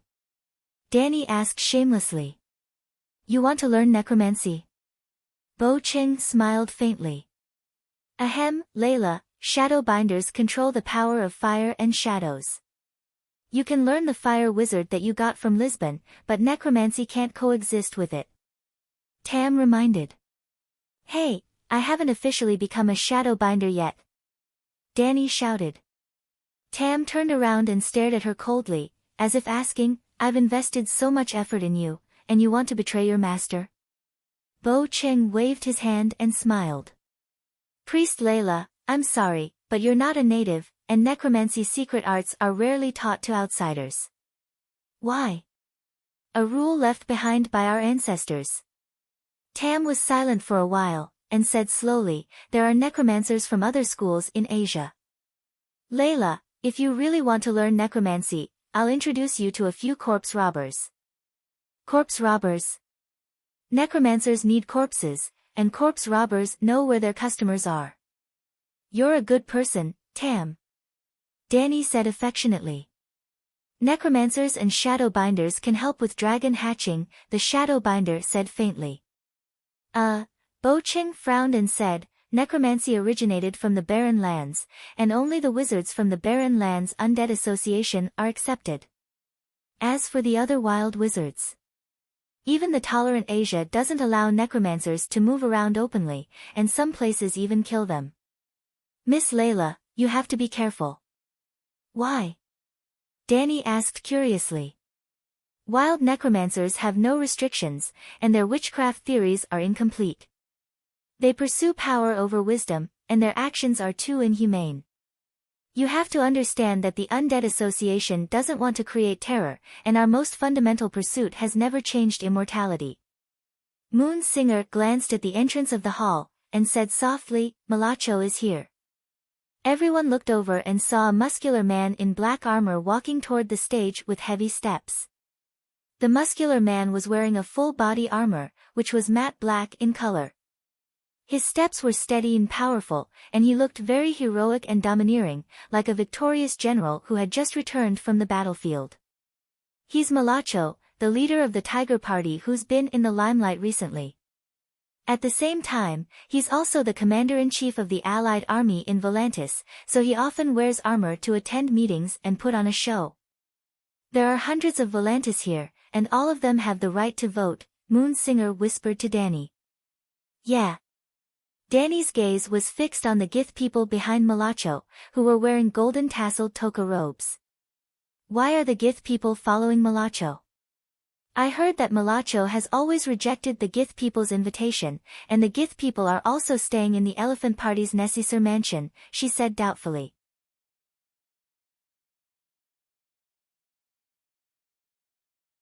Chapter 211. The Elephant Party is made up of sea merchants and moneylenders. The real war depends on the old nobles of the Tiger Party. Now that the alliance has formed the three major forces of Volantis, Queers, and Zingis, Marazzo is the military representative of Volantis. If Zingis wants to take back Slave Bay, they can't do without his support, Bo Cheng explained softly. Danny had thought that the main characters of the banquet would be the Dragon Hatcher mages, but the 9 of them had been talking in the corner for more than half an hour, and not a single guest came to greet them. After Marazzo entered the hall, he walked directly to the Volantis nobles near the orchestra stage. He didn't even notice the mages. Didn't you say you were going to show the dragon egg? Danny asked with a frown. The shadow-binding knight looked away from Marazzo and shook his head. It's still too early. What's your attitude towards the Mother of Dragons? Danny asked Bo Cheng. Now that the 3 kingdoms of Barbarian are established, the 3 sides probably don't want to participate in this matter, and there are no slaves in Barbarian. Well, the 3 kingdoms here weren't Shu Han, Chao Wei, Sun Wu. The Golden Dynasty of Barbarian was named after the color of the dynasty. The history of the land of barbarians was divided into 3 stages: 1. The Kingdom of Dawn before the Long Night, 2. The Long Night during the Asour and High Period, 3. After the Long Night, the Golden Heavenly Dynasty, or the Rainbow Heavenly Dynasty. In the legends, the Dawn Kingdom's emperor was almost always a god or the son of a god. It was uncertain whether it was true or not, but the Dawn Kingdom had existed for a very long time. It could almost be considered a previous mythical civilization, along with the Children of the Forest. After that, the Golden Dynasty went through 10 dynasties, the Hai's Grey Dynasty, the Chang's Indigo Dynasty, and the Murong's Emerald Dynasty. Well, the last 3 dynasties were more strange. Chagang, Pearl White, and Huazi. Similar to the Western Han and Eastern Han dynasties, the royal family of the same surname extended their lives twice. The strange thing was that after 2 consecutive revivals, the emperor cut off his manhood. The crown prince could get married and have children, but once he ascended the throne, he had to cut off his male root to help the emperor get rid of all distracting thoughts and dedicate himself to the country. Needless to say, this policy was quite effective. The barbarian lands turned from a weak country that was bullied by everyone to a prosperous second largest country in the world. The people lived and worked in peace, and the empire expanded its territory. Even the people of Valeglia did not dare to provoke them. What was even more amazing was that they had also completed the first infrastructure project in the world of Song of Ice and Fire, which was to build a network of stone roads all over the land. Similar to Valeglia's avenue, the thousand-year-old immortal stone path connected all the cities in raised land. It was ridiculously powerful. After a few thousand years, the barbarians were still using the stone path built by the eunuch emperor of the Huazi dynasty. Unfortunately, the eunuch dynasty did not have a third chance to extend its life. After that, there was the Jia clan Green dynasty, and the Luo clan Scarlet dynasty. It was the Luo clan dynasty of Luo Bao, who wanted to become Emperor Wu of Han, but had his head chopped off by the zebra people and made into a wine cup. The 9th dynasty was the Chai dynasty. This was the 10th dynasty, the Bu family's Azure dynasty. However, the Bu family's dynasty seemed to have reached a period of decline. Although the zebra people did not attack them, there were warlords in their own country. A general with zebra blood, Bo Xiong, occupied a trade town in the northwest, the Silk Road that connected the Western world. That Bo Xiong looked a little like An Lushan. There was also a remnant of the previous dynasty, who learned a lot of witchcraft. He occupied a piece of land and raised the flag of the Chai dynasty. It was similar to Murong Fu, who had successfully recovered the Great Yen. With Murong Fu and An Lushan eyeing them from the side, it was no wonder that the son of the Bu family did not want to participate in the Mother of Dragons crusade. However, the barbarians have joined the United Nations, and the income from the sea trade is almost the same as the land tax. The imperial court is unable to cut ties with the sea trade city-states. Bu Cheng sighed and said, without a doubt, the Dragon Queen is the enemy of the entire world. However, the Alliance army without dragons might not be her match. I really do not know how long this world war will last and how many people will die. Then Danny looked around and asked in a weak voice, what are your plans for the dragon hatching? Do you really have the confidence to hatch a dragon, or are you using your protective skills? The moment she said that, the air in the small corner seemed to freeze. The atmosphere was awkward and heavy. Danny acted as if she did not know and continued, it has been almost an hour since we entered the hall, and not a single guest has come to greet us. What does this mean?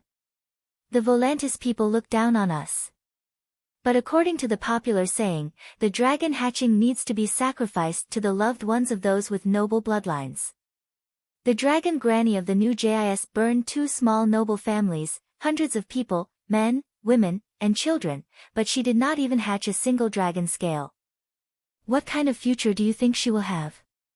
You will not give her a sum of money and send her out of the country, right? If you cannot hatch a dragon, I am afraid that your ending will be 10 times, no, 100 times worse than hers. We have signed an agreement, but there is no guarantee that we will succeed. The Fire Warlock said nervously. You are talking about an agreement with a person whose entire family has been wiped out? Danny sneered. Then what do you think we should do? The Call people frowned. Let's have a good time tonight. Tomorrow, we will just break up. Bo Cheng's 2 eyebrows almost stood up. He suppressed his anger and scolded, you have not joined us yet, and you are already encouraging us to break up. What are your intentions? What intentions can I have? I want you to work on that 1,000,000 gold coin project after breaking up. Every one of you is powerful and knowledgeable. You are all talents. Danny stared at him without backing down. Before I came, I thought that even if I would not be respected by the Volantis people, I would at least be able to talk and laugh with Mirajo. When your status is high, you naturally have the right to speak. But when I came over and saw it, my heart sank. Obviously, if there is a slight setback in the dragon hatching process, we will all be finished. Although it was unpleasant to hear, it was the truth. Everyone's face turned ugly and became silent. After a while, Bo Cheng breathed a sigh of relief and said, hatching a dragon can help me analyze the path of life and death. For the truth, I am not afraid of death. Yes, I am afraid of death, but I am more afraid of missing the opportunity to learn the truth. The Fire Warlock said seriously. Makes sense. The Black Goat Priest smiled and nodded. Damn, they are all so brave. For the truth, they are not even afraid of death. Finally, the shadow-binding knight said slowly, "We are already the top group of people in the extraordinary profession. We are irreplaceable. As long as the Volantis people do not want to lose to the mother of dragons, they must have their own dragons. To hatch a dragon, we must live well."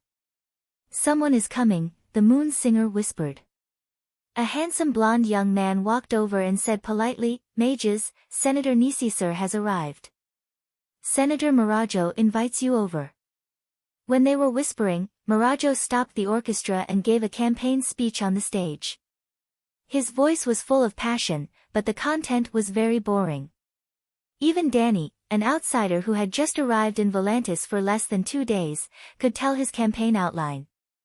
In fact, when she passed by the park in the afternoon, she had already heard Mirajo's speech and seen too many elephants with slogans on their bodies.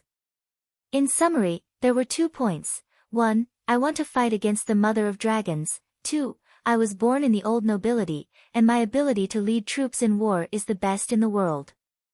After Mirajo finished his speech, another senator led a group of people into the hall. Then, the blonde young man came to look for the dragon hatcher mages.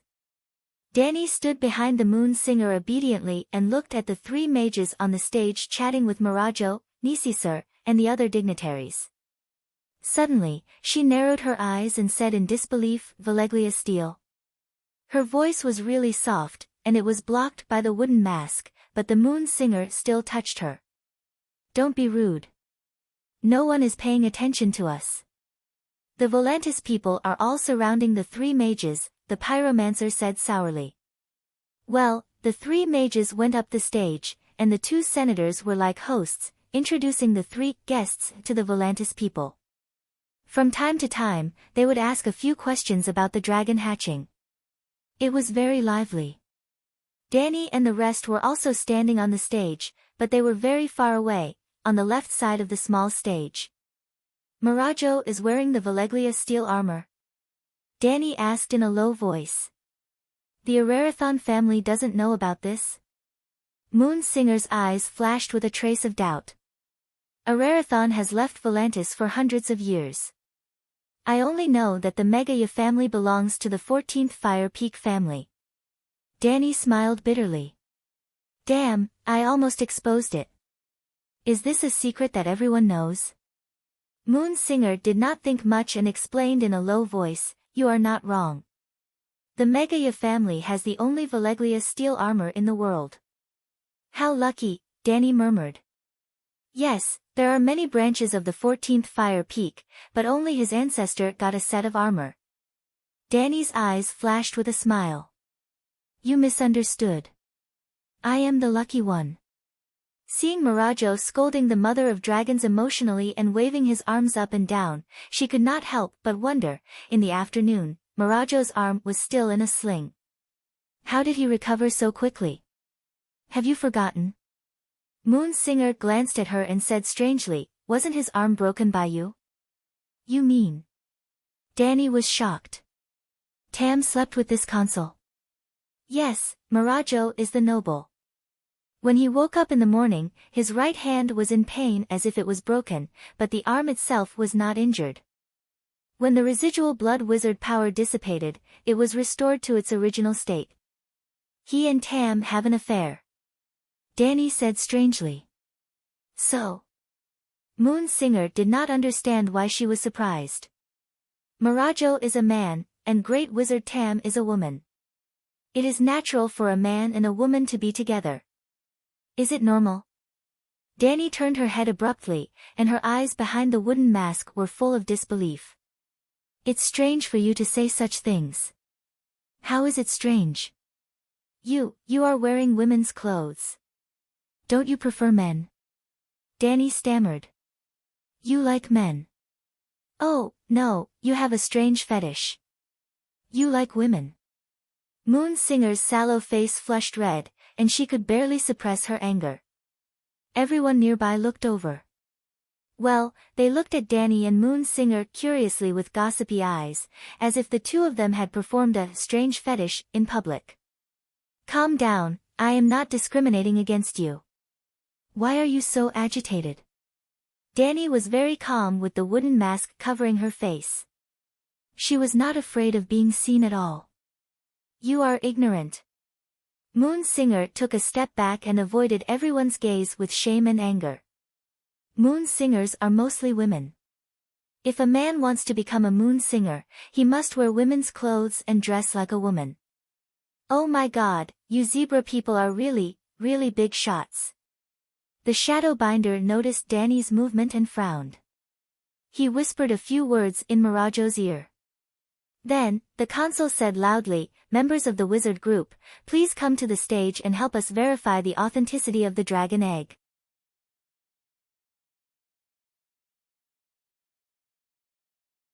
Chapter 212. You're not even sure if it's real or fake. Danny was shocked. She tugged at Moon Chant's sleeve and asked, "Have you never seen a dragon egg before?" Moon Chant did not seem to want to talk to her anymore. She pulled up her sleeve and walked forward without saying a word.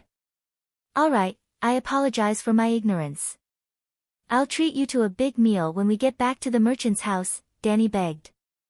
Moon Chant snorted and explained with an awkward expression, "The dragon incubator mages were formed 2 months ago, but Mirajo, or Volantis, only got the dragon egg today." After a few words, the 6 followers came to the stage. According to their status, Danny was not in the center position. She stood at the side.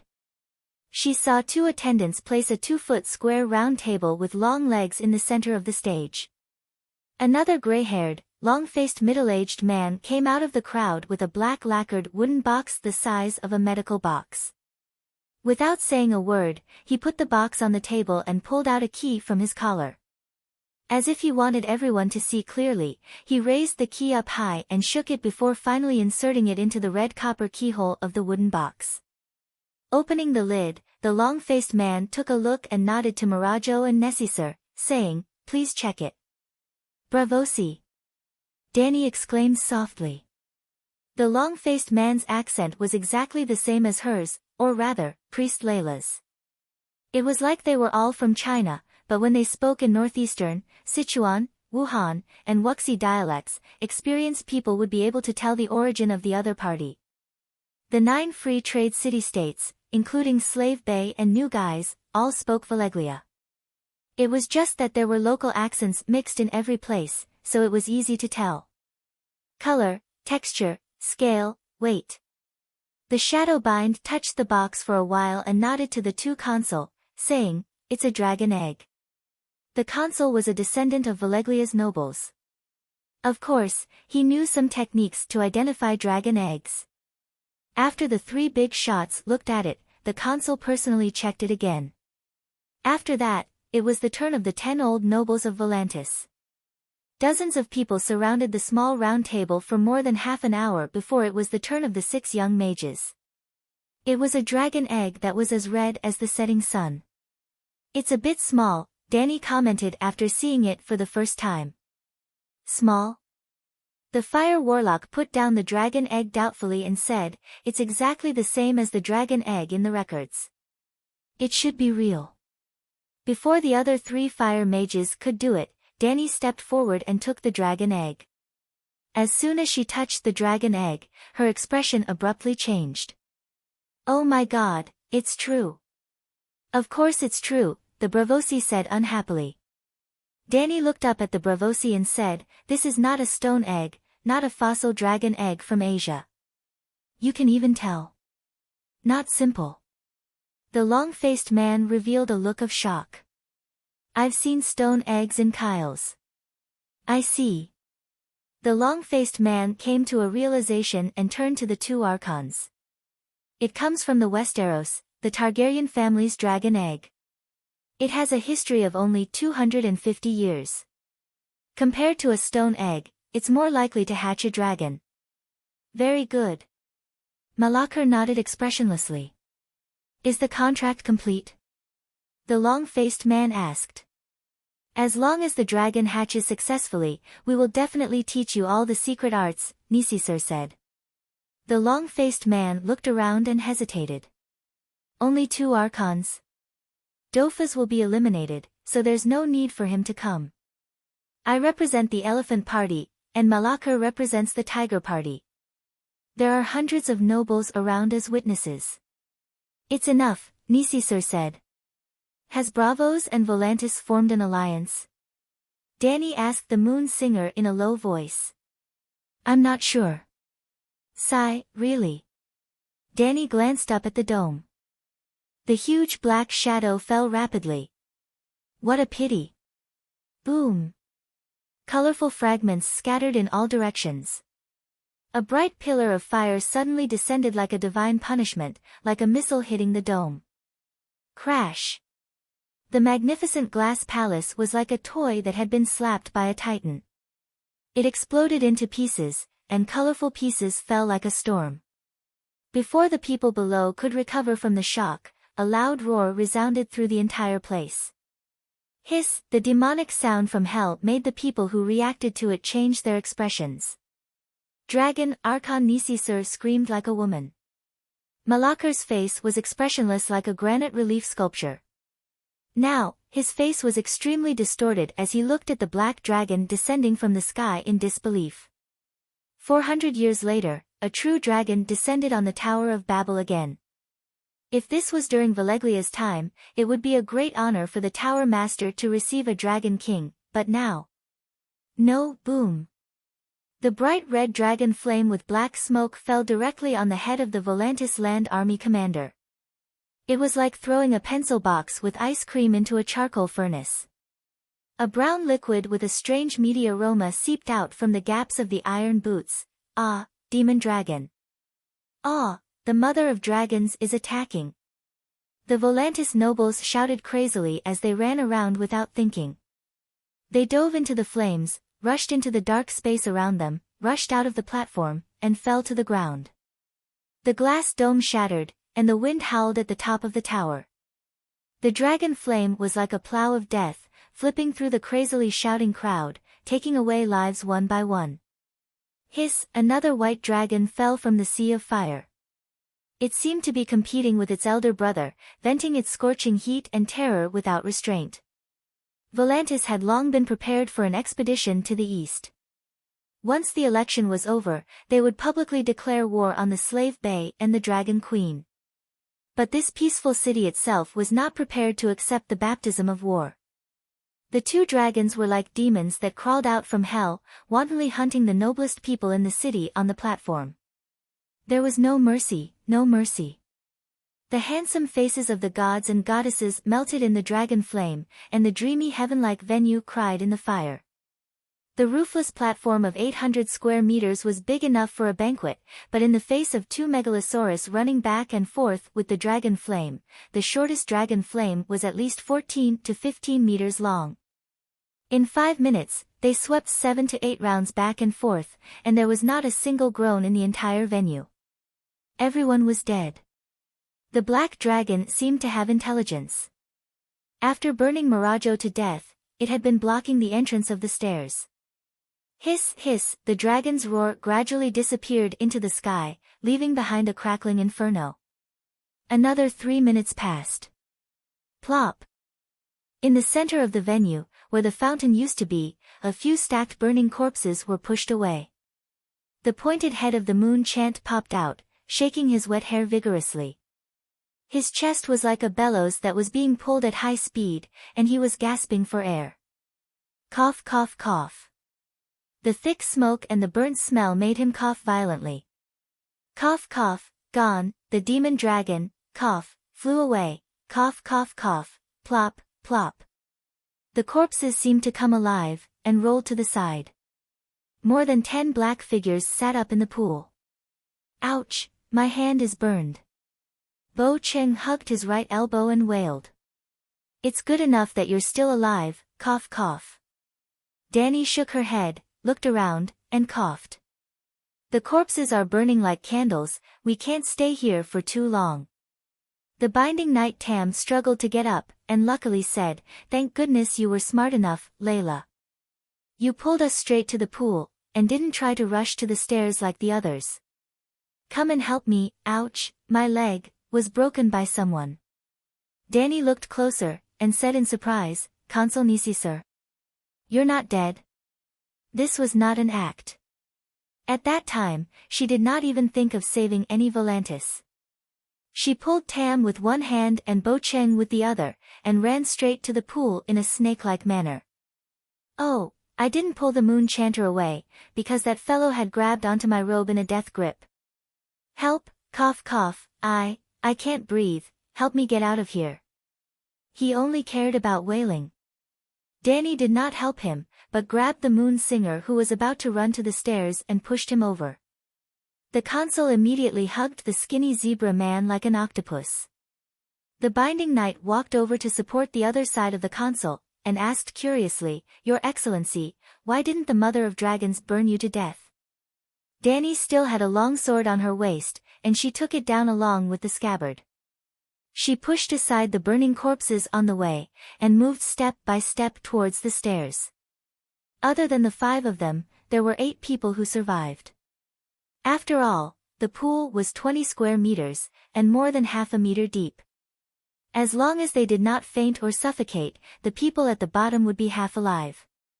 More importantly, the 2 dragons adjusted their angles, and most of the dragon flames flew over the pool instead of directly burning it. I'm not stupid.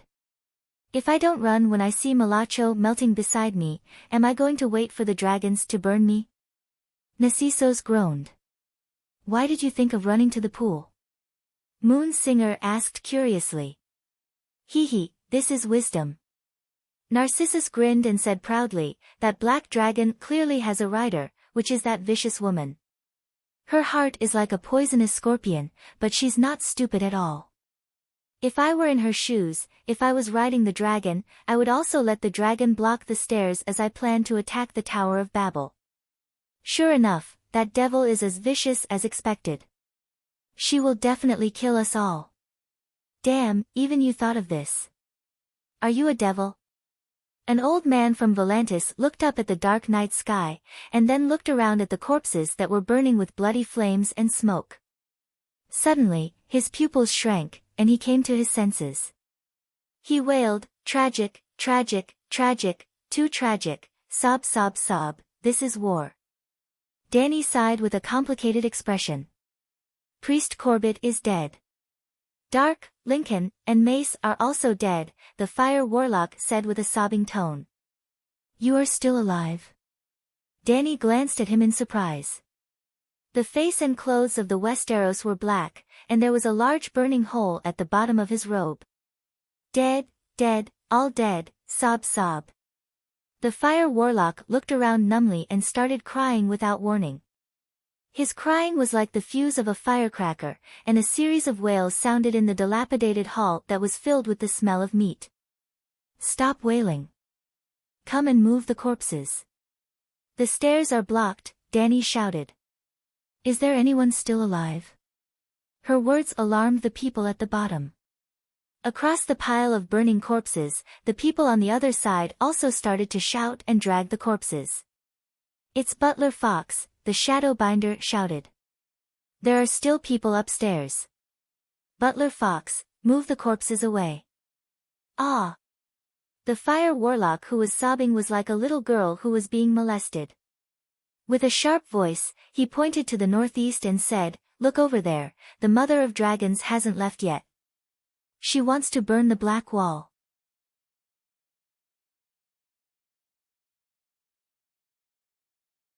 Chapter 213. Of course, there was more than one Tower of Babel within the Black Wall. Excluding the small nobles and merchants, there were more than 30 branches of the top nobles of Valeglia, including the 14 Fire Peaks. Almost every family in the 14 Fire Peaks had a black tower to welcome the Dragon King from the main family. Roughly speaking, there were 22 Tower of Babel within the Black Wall. Of course, like the Megara family in Maracho, the top floors of the rest of the Tower of Babel were remodeled, either with glass or wood domes, or with flower beds and swimming pools. But one thing was for sure, these families followed the tradition of the Son of the Sky, of Valeglia, and the noblest people must live at the top floor. And in the room of the family master, there must be precious items passed down from the ancestors. For example, Valeglia swords, Valeglia books, statues, secret techniques. The Volantis never thought that the mother of dragons would cross 3,000 kilometers and launch a surprise attack on them. So, there were no dragon-slaying crossbows, no archers, and no strong guards. Many of the top floors of the towers did not even have servants. It was empty, waiting for someone of noble character to ride a dragon and steal it. They got used to it after a while. What is the mother of dragons doing? Bo Cheng looked in the direction of the fire mage's finger. In the darkness, the dark red dragon flame flashed and disappeared, leaving only flickering flames burning slowly. Ah, what a vicious woman. She wants to clear out all the family masters of the noble families and break the spine of the Volantis. Nisisir was stunned for a moment and shouted in realization. There were people cleaning up the corpses in the stairwell. Dani also stopped and shouted at the console with her sword, "It's no use crying here. Hurry up and take out your trump cards. What dragon-slaying crossbows, dragon horn, witchcraft, and so on. Even at this time, you are still hiding it." "No, there is nothing," Nisisir said, almost crying. "How can there be nothing? You are going to attack Slaver's Bay. It's impossible that you did not prepare dragon-slaying methods, right?" Dani doubted. "If the real dragon is so easy to deal with, how can we Valeglia rule the world? Why should the Volantis cooperate with the Bravosi to hatch a dragon?" The consul looked at the burning wooden dome in the distance and howled in despair. "It seems like he really doesn't have any killing moves. Now I can relax. What about the dragon-slaying crossbows? Even the Gith people have dragon-slaying crossbows." She seemed to be more anxious than the Volantis people. The Gith people use ballistae to defend the city. They are placed on the city wall and have a horizontal range of more than 300 meters. They are very powerful and can kill elephant soldiers. However, its vertical flight altitude is less than 50 meters, so it won't have much effect on the Megalosaurus in the sky. "Let's disperse." Dani waved her hand and dejectedly said to the shadow-binding knight and the others, "Look, these guys don't even have dragon-slaying crossbows, and they're still planning to conquer Slave Bay." Hoo hoo hoo. A gust of wind blew from the ground, and the flames on the corpses not far away crackled. The staircase was opened, and a gust of wind rushed up. "Hurry, hurry and rush over," the butler urged the servant loudly. Soon, more than a dozen slaves covered in wet sheets stepped on the scalding stairs and rushed up with a stretcher. "We have dragon-slaying crossbows, real dragon-slaying crossbows from the Westeros." Nessus climbed onto the stretcher and said, "Although Koor didn't join the Allied army, they are still a member of the United Nations. 3 months ago, they accepted an order from the Allied army to build dragon-slaying crossbows for us. Half a month later, the first batch of 1,000 ballistae will leave Koor and go south along the Rhone River to Volantis." Dani's heart tightened and asked, "Where did the Westeros get dragon-slaying crossbows? Did you bring them here?" She turned to look at the fire warlock. The slaves began to run down with the stretcher. Dani followed behind the consul, and the fire warlock and moon singer followed behind her. Well, other than Bo Cheng and the shadow-binding knight, the other low-level mages didn't get a stretcher. The blueprint of the dragon-slaying crossbow is strictly kept in the royal library. How could I come into contact with it?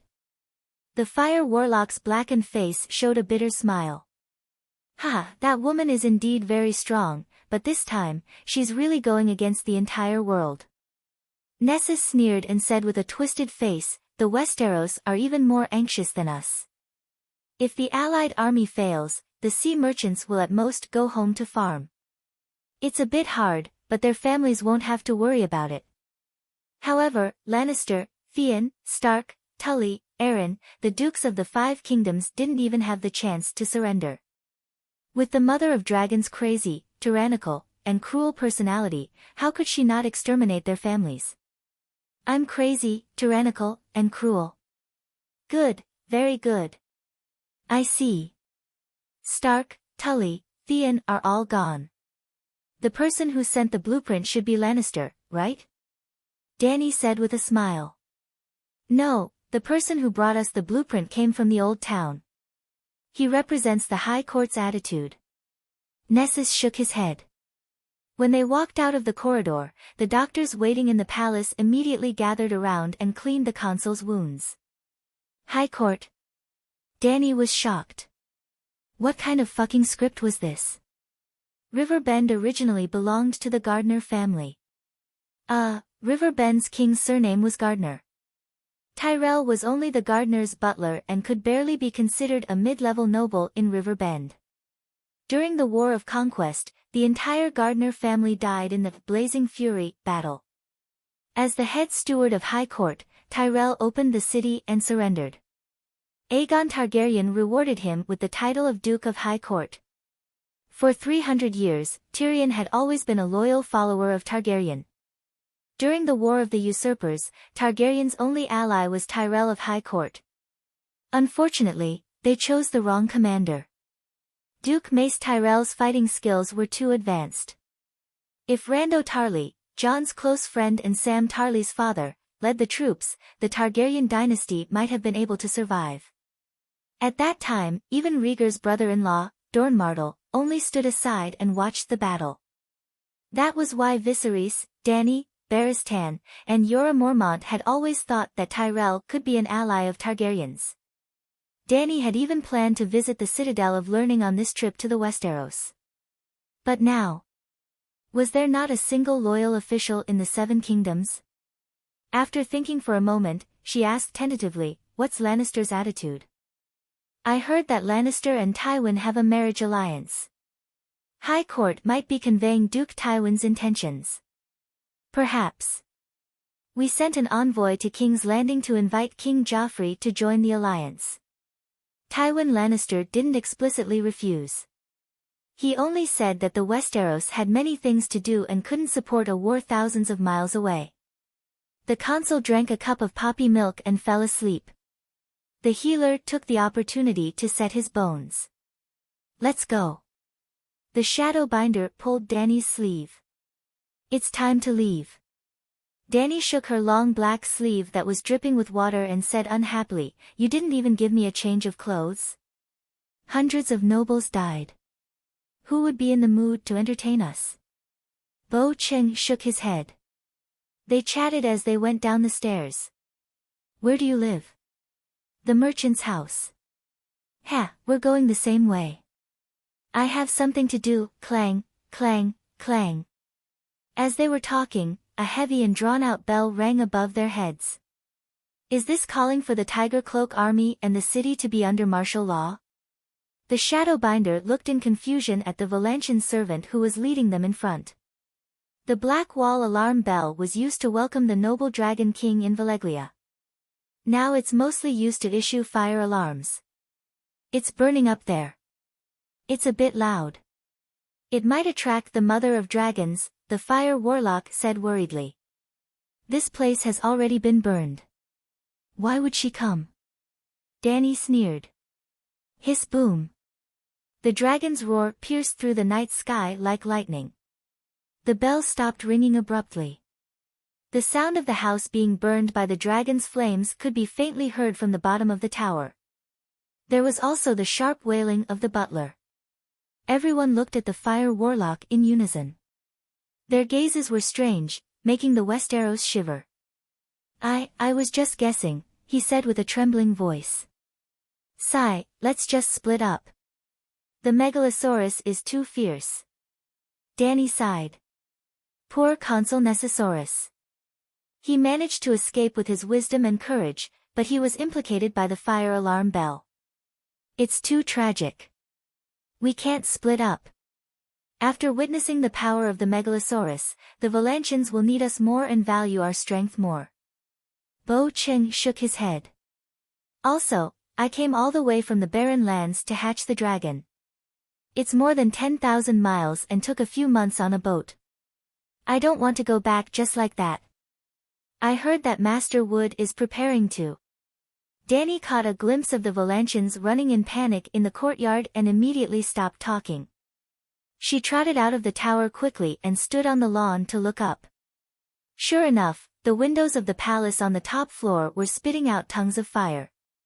The entire floor was set ablaze. In the dark sky, the Tower of Babel was like a burning torch. On the ground, a team of Tiger Cloak army had rushed over. A large group of Valantians, old and young, walked out of their houses. Some looked at the burning black tower in confusion. Some shouted in panic, "It's on fire." There were also people who saw the figure of the megalosaurus in the fire and heard a roar that sounded like a dragon's roar. They screamed in fear, "The mother of dragons is attacking." More people thought of the fate of their relatives who attended the Black Tower gathering and couldn't help but cry. In the midst of the chaos, the 5 mages climbed onto 2 white elephants and passed through the crowd that had gathered around them. They slowly made their way towards the Black Wall City Gate. "Did you know that Master Wood is going to Slaver's Bay to seek refuge with the Mother of Dragons?" Danny asked Bo Cheng opposite her. She changed seats with the Fire Warlock. The Westeros, Tam, and Moon Singer sat on a giant elephant. Danny and the Barbarian Necromancer sat on a castle. Mother of Dragons? No future. The Barbarian shook his head. The sky is burning, the Megalosaurus is roaring, and her enemies are wailing in the fire. If I didn't pull you away, you would have been melted into a puddle of burnt grease by the dragon's flames like those hundreds of dead people. Sigh, even if that's the case, the Mother of Dragons did not harm the foundation of Volantis. You also heard that in half a month's time, Khal will hand over 1,000 dragon-slaying crossbows to the Alliance. Danny thought for a moment and said, "I saved your life, didn't I?" "Yes." "How are you going to repay me?" Danny grinned. Bo Cheng was stunned and said, "I thought you were a warm-hearted good person." "I am a good person." Danny nodded and said with a smile, "A good person wants to learn necromancy." "What do you think?" "This, the Necromancer Association." Bo Cheng's expression changed a few times. Seeing that Danny was staring at him without any intention to ease the situation, he gritted his teeth and said seriously, "The basic meditation techniques must not be leaked. I can only teach you 2 techniques." "That's fine." Danny already had the most powerful inheritance of the Great Wizard. She didn't need the meditation techniques of other wizard schools at all.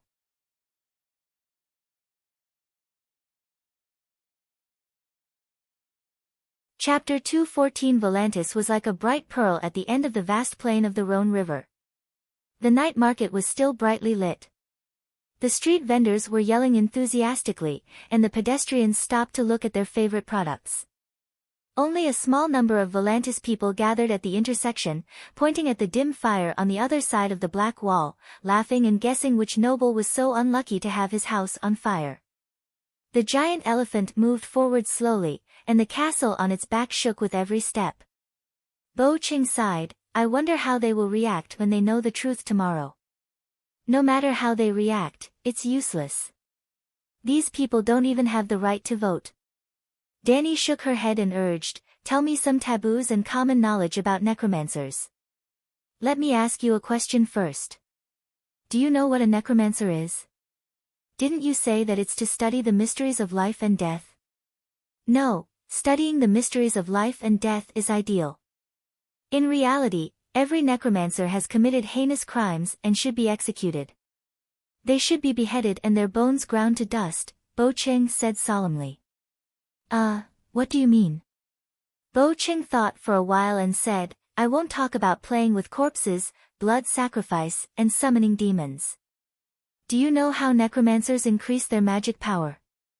"Meditation?" "No, eating people.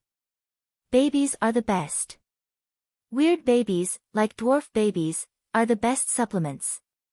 Wizard power is hard to come by, and the most common way for necromancers is to eat people." Bo Cheng looked at Danny coldly, as if she was the evil demon who ate dwarf babies. "Why are you looking at me like that?" Danny shrunk her neck and shouted, "You're the necromancer. You're the one who eats people." "I don't eat people."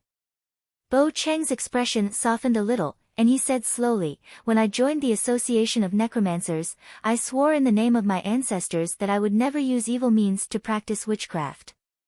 Of course, it's useless to just swear. I still have to take blood tests regularly. If the amount of evil spirits in my blood exceeds the limit, my status as a prince will be useless. I will be immediately arrested, doused in wildfire, and burned to ashes. You guys can even detect the evil spirits in the blood?" Danny was truly shocked. She had the ability to collect and bestow spirituality. She could also see spirituality in her sea of consciousness, but she could not detect the spirituality in her blood and body. Unless the blood was burned with fire. Because of this, she was even more certain that the humans in this world were one with their spirit and body. Yes, spirit and body were interdependent. It was invented by the people of Valeglia. Bo Cheng had a troubled look on his face. He gestured with his hands as if he didn't know how to describe the object. In the end, he asked directly, "Do you know about the witch lens?" "What?" Danny suddenly stood up, and her head hit the roof of the wooden fort with a bang. However, she was too excited and completely ignored the pain. "The witchcraft lens can detect evil spirits? Why are you making such a fuss?" Bo Cheng was shocked. "Because I have a witchcraft lens at home. I was going to find a few blacksmiths in Kohler and have them melt it down to make armor. I thought the wizard lens could only observe large plant cells." "Cells? Oh, it's genes. Have you heard of genes? I underestimated you." Bo Cheng looked at Danny in surprise and sighed. "Your knowledge is far beyond my imagination. In this era, the ancient knowledge of Valeglia has long been lost. I thought that other than the association, no one else knew about the secrets of genes." Danny sat down cross-legged and fell into deep thought. When she returned, she had to study the books she stole from High Priest Orlas's house. Valeglia's magic civilization and technology civilization were two completely different paths. She couldn't use the "I'm a modern scientific person" to look down on the ancient people of magic. Observing genes and evil spirits is only one of the many functions of the witchcraft lens. After a pause, Bo Cheng continued, "The people of Valeglia are very arrogant. Although they are unwilling to sell the witchcraft lens, they allow barbarian necromancers to work in the sorcerer tower as servants. They work for the sorcerers of Valeglia in exchange for the opportunity to use and research the witchcraft lens.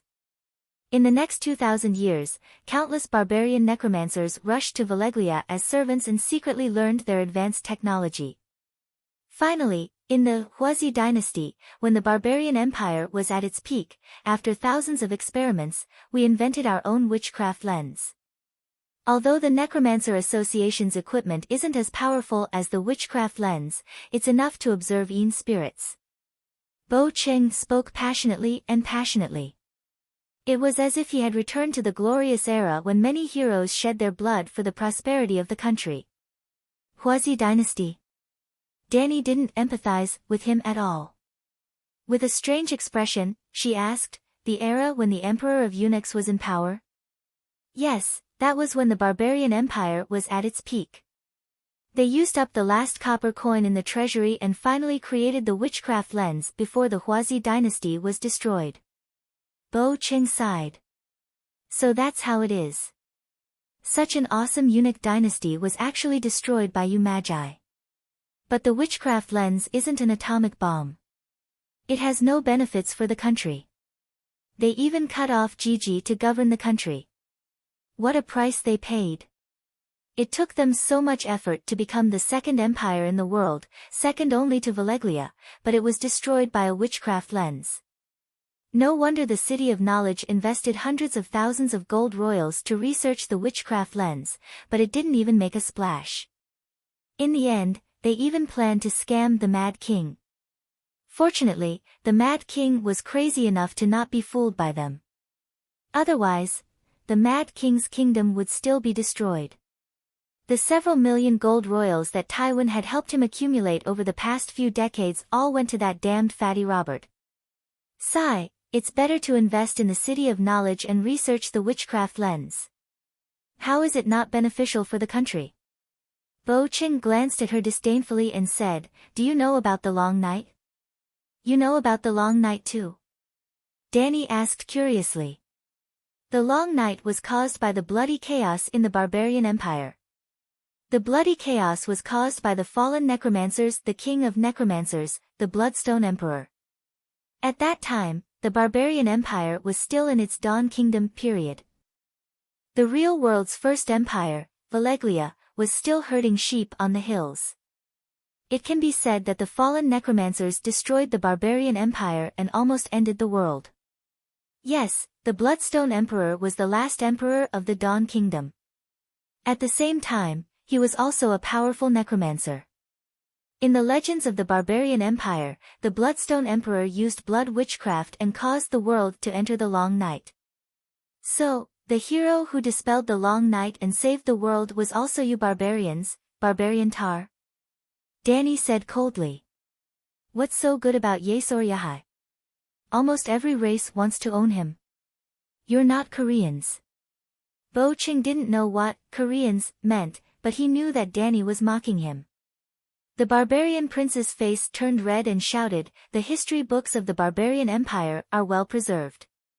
It's written clearly in the books." Okay, let's say you're right. The barbarian empire has the witchcraft lens, which is beneficial for the study of necromancy.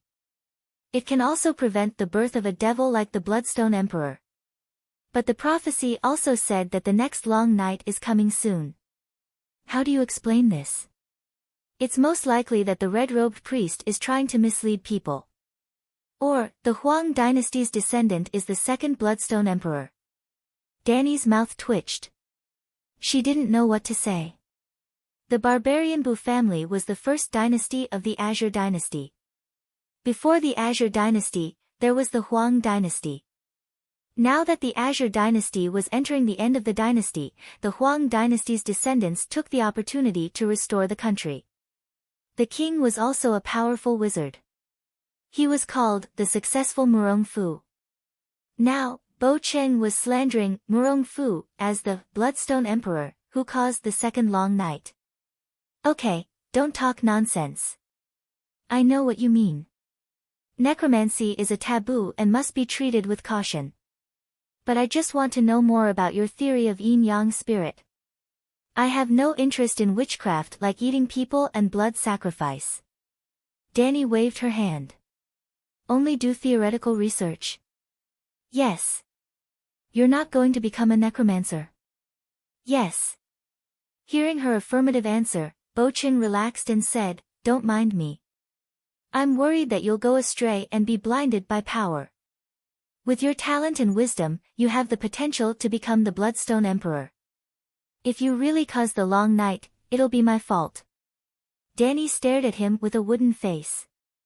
Then, Bo Qing began to talk endlessly about the origin of necromancy, its development, its final form, its current research field, and his expectations for the future.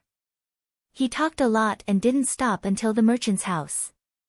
But it could be summarized in a few words: we barbarians want to live forever. After discovering yin-yang spirit, we started to study yin spirit. As a result, we formed the necromancer system and created the Bloodstone Emperor. After destroying the Kingdom of Dawn and almost destroying the world, we became honest and didn't dare to study yin spirit anymore.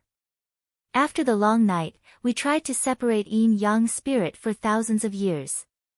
Valeglia's shepherds suddenly rose and invented the witchcraft lens. We were very jealous. After thousands of years and the price of a dynasty's decline, we finally created the witchcraft lens. After that, it became possible to separate yin-yang spirit. Since then, we tried to separate yin-yang spirit, extract it, and integrate it into our bodies to see if we can live forever. After getting off the car, Bo Qing asked for a room in the merchant's house and asked Danny to wait there. He ran back to the upper house and came back with a leather bag. He handed it to her and said, "This is for you." Danny opened it and saw 4 or 5 books. She looked up and asked, "What do you mean?" "To repay you for saving my life." One is the development of necromancers, one is basic incantations, one is Chai Jin's notes, one is Bo Yi's travels, and one is Bo Cheng's notes. He looked serious and warned her, you have to be careful when using basic incantations. It's best if you only do research and don't learn them. Don't spread the contents of these 5 books. Don't even let other wizards, especially wild necromancers, know that you have them. Otherwise, there will be endless trouble. Danny nodded and solemnly promised, I am the only one who can read these books. Bo Cheng explained in a gentle tone, Chai Jin was the strongest necromancer in the Huang dynasty. He broke the limit of his lifespan and lived for 150 years. If he didn't die in a harem fight, he might have lived for a few more decades. Bo Yi was my ancestor. He went to Asia and even explored the easternmost land. He saw all kinds of extraordinary jobs and evil witchcraft. My notes. Do you remember that I bought Lisbon's corpse? Yes. I'm researching the relationship between Yang spirit and witchcraft. You can take it and have a look. After saying that, he got up and left. Although their clothes were dried by body heat, they were still sticky.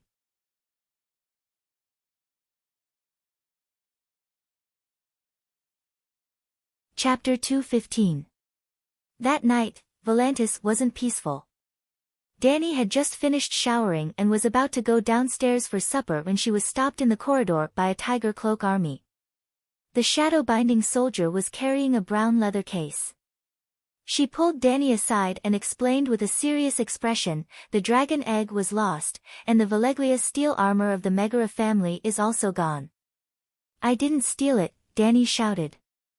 Her voice was loud and confident, as if it really had nothing to do with her. The shadow-binding soldier ignored her and nodded. I know, it's the mother of dragons. Not only did she steal the dragon egg and Maracho's body, but she also robbed 15 other Tower of Babel. She lost 12 Valeglia steel swords, and some books and antiques. I already knew.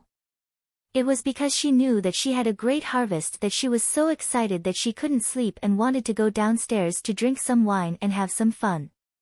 If it weren't for the fact that there were too many things on Blackie's back, White Knight would have continued to work hard. After all, there were 22 Black Towers in the Black Wall. The families that owned the Black Towers were all descendants of the great nobles of Valeglia. Naturally, they didn't lack 1 or 2 Valeglia steel swords. In other words, almost every family in the Black Wall had Valeglia steel swords. However, some people weren't generals and put their weapons in the Black Towers. Some people were skilled in martial arts and carried their swords with them. However, this kind of good thing could only happen once. If they went tomorrow night, the Black Dragon would be greeted with a barrage of arrows and ballistae. Moreover, even if they took the Black Tower, it would be empty inside. It would be even cleaner than a poor person's granary. So? Danny asked. Consul Dofus thinks that the Mother of Dragons might have changed her identity and hidden in Volantis, or even in the most crowded merchant's house.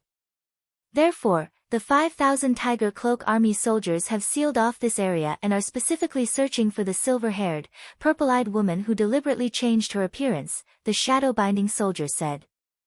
Damn, so smart. You guessed it all right. However, Danny was still very calm because she had prepared for the worst before entering Volantis. Even when she was shopping during the day, Big Black hovered in the clouds. At this time, Dahe was 500 meters above the roof. If things went wrong, Long Yen would fall. Moreover, Danny had an alibi. Everyone in the world knew one truth, Megalosaurus were intelligent, but their intelligence was limited. If one wanted them to do something delicate, such as burning down the Tower of Babel, one would either have to have a controller or train them for a month or so in advance. However, snatching Maracho's corpse and dragon eggs was a completely spontaneous reaction that could not be trained in advance. It was like if you suddenly told a dragon, go to Old Wang's house on the street and buy me a pack of cigarettes. They would never be able to do it. Controlling the Megalosaurus remotely was something unimaginable for the people of Valeglia. So, like everyone else in the Black Wall, the shadow-binding sorcerer was certain of one thing: Danny Rise was definitely on the dragon's back. The undead consul, Nessosaurus, even swore that he had seen the evil mother of dragons on the black dragon's back with his own eyes. Moreover, White Knight was not a white lotus. With Dahe's help, no one was left alive during the robbery. Look. The shadow-binding sorcerer took out a roll of parchment from the Tiger Cloak army and handed it to Danny. There was a painted portrait of a beautiful girl with silver hair and purple eyes. She had a small heart-shaped face, exquisite facial features, sharp eyes, and a single ponytail hanging on the left side of her chest. She was also wearing a beige dress. Hey, is this Danny Rise? She doesn't have a big head at all. She's 10 feet tall and 10 feet in circumference. She's a bit like me, Danny said in surprise. Except for her fierce eyes, her facial features were not unique. In other words, the artist had never seen Danny with his own eyes. This was a temporary sketch based on the descriptions of other people. It was like the male lead in a neon anime. They all had a kiwi face, covered their hairstyles, and wore the same clothes. It was almost impossible to tell who was who. Yes, she looks like a lot of Volantis girls. The shadow-binding sorcerer returned the parchment to the Tiger Cloak army's captain and said casually, "I heard that 300 noble girls suspected to be Danny Rise were found in the Black Wall alone. Whether it was to rob the treasure or to teach the Volantis a lesson, the Mother of Dragons has already achieved her goal. She must have left long ago. The so-called search is just to give an explanation to the families of the nobles who died tonight. After all, there are indeed a lot of people who died."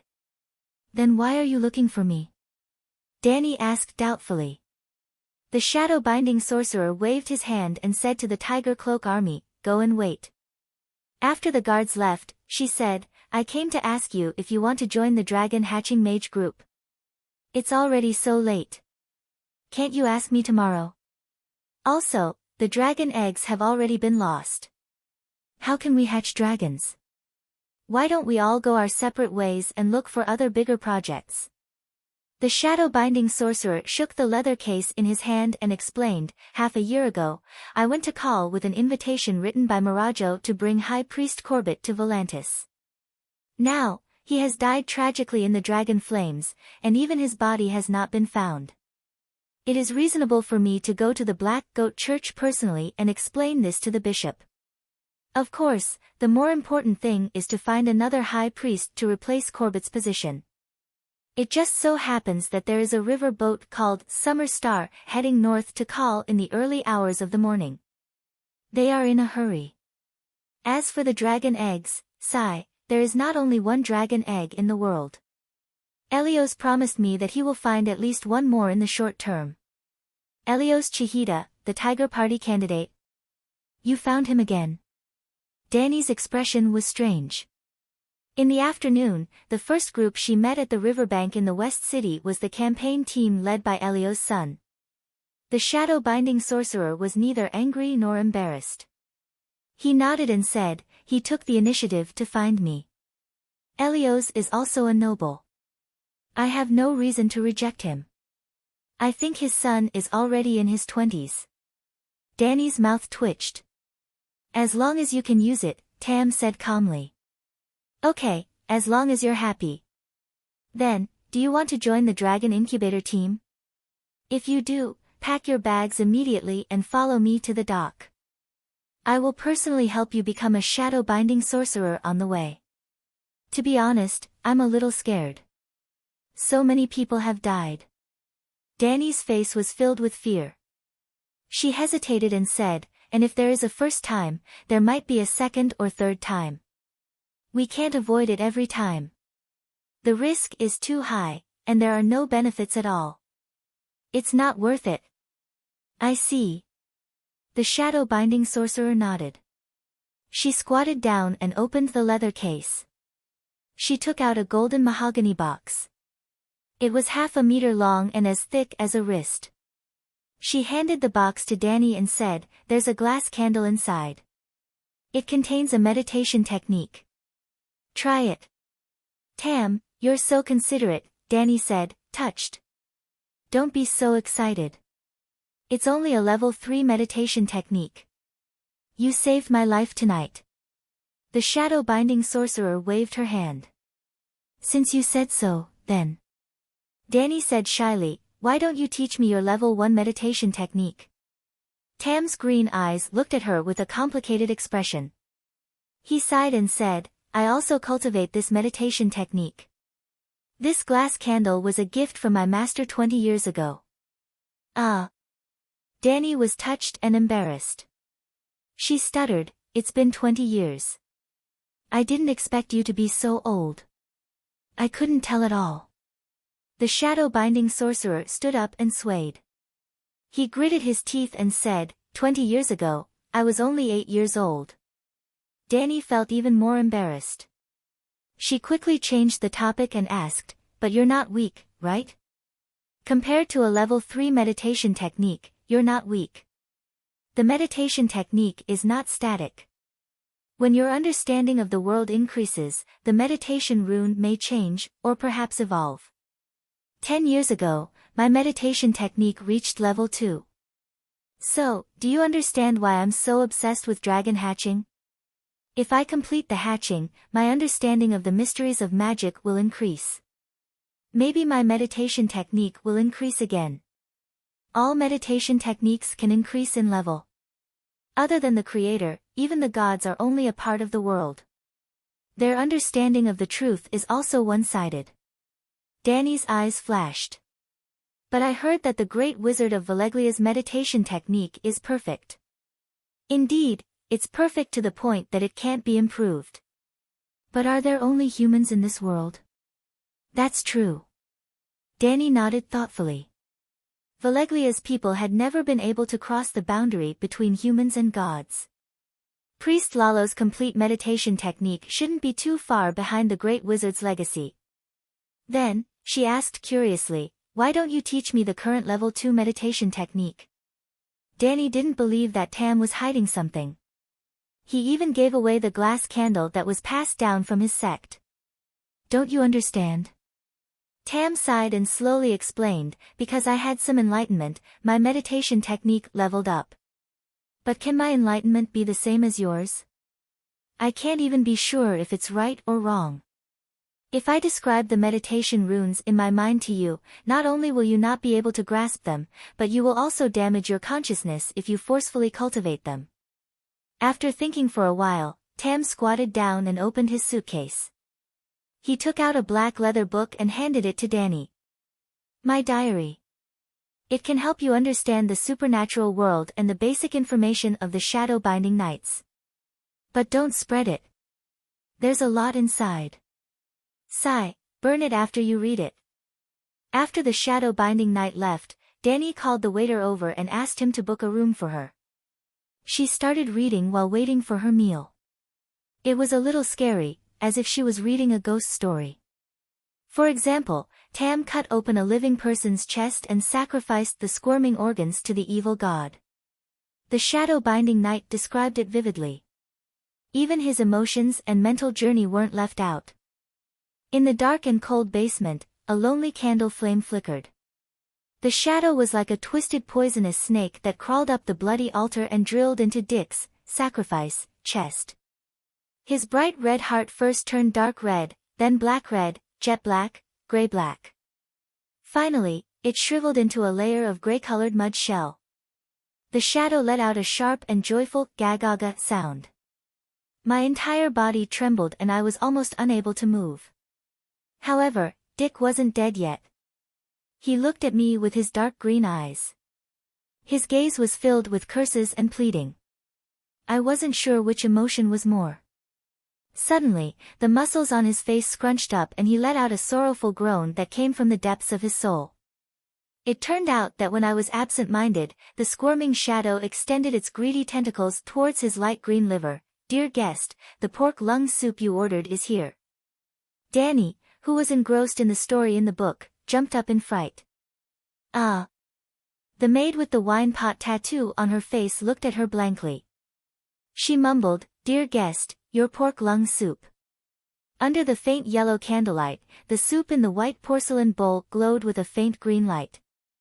Danny forced a stiff smile and said, "Do you have fried grasshoppers? Give me a plate."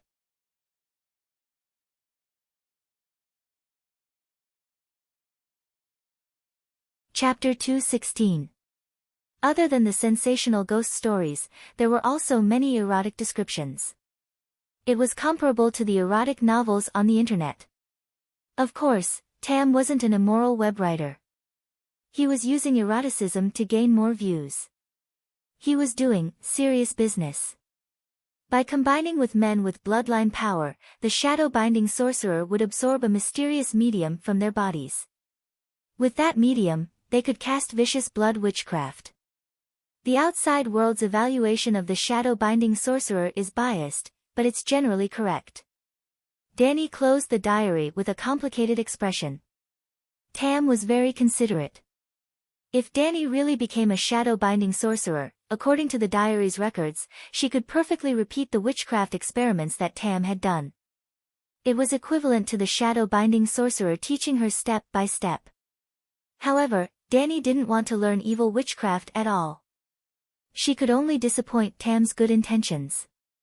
Although she couldn't use it, Danny had increased her knowledge. Her ability to guard against blood witchcraft had increased by a lot.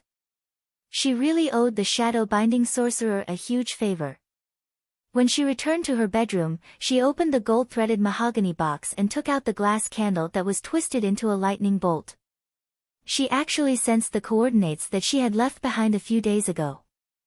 Without hesitation, Danny locked the door and drew the curtains. She sat cross-legged on the sky-blue mirror carpet in the bedroom and placed the glass candle in front of her. It was 40 centimeters, shorter than all the glass candles she had seen before. The surface of the gray crystal had thin silver veins that looked like blood vessels. She looked around and couldn't find a pedestal for the candle. She directly grabbed the end of the glass candle with her hand. Asterisk swoosh. Asterisk the grayish light suddenly exploded, and strands of silver threads danced around the crystal candle as if they were solid. Every time Danny's gaze came into contact with a silver thread, a rune would appear in her consciousness. She knew that this was the witchcraft inheritance of Tam's school. She ignored the information of the runes. The 9-colored spiral in her body was slowly spinning. Her witchcraft power outlined a set of strange runes at lightning speed. When Danny's consciousness became blurry, as if she had fallen into a huge whirlpool.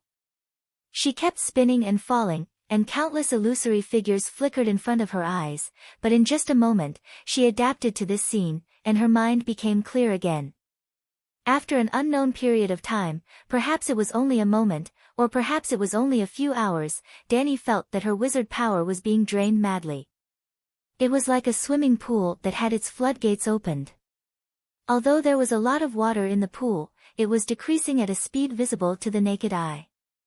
After Danny lost a third of her wizard power, the whirlpool in front of her disappeared, and a layer of light red gauze appeared in front of her body. Use more strength, fuck me. A familiar voice, the one-eyed faceless being howled like a wild wolf, seemed to be in pain, but also seemed to be in joy. Who is it? The man roared and threw a dagger behind him. Almost at the same time, Danny jumped back. Snatch! The dagger was nailed into the door, 2 inches deep. The tip of the dagger vibrated at a high frequency. No one. The man got up with a bang, shook the thing, and looked around. The room was small and simple, less than 30 square meters. There was only a single bed and a bedside table.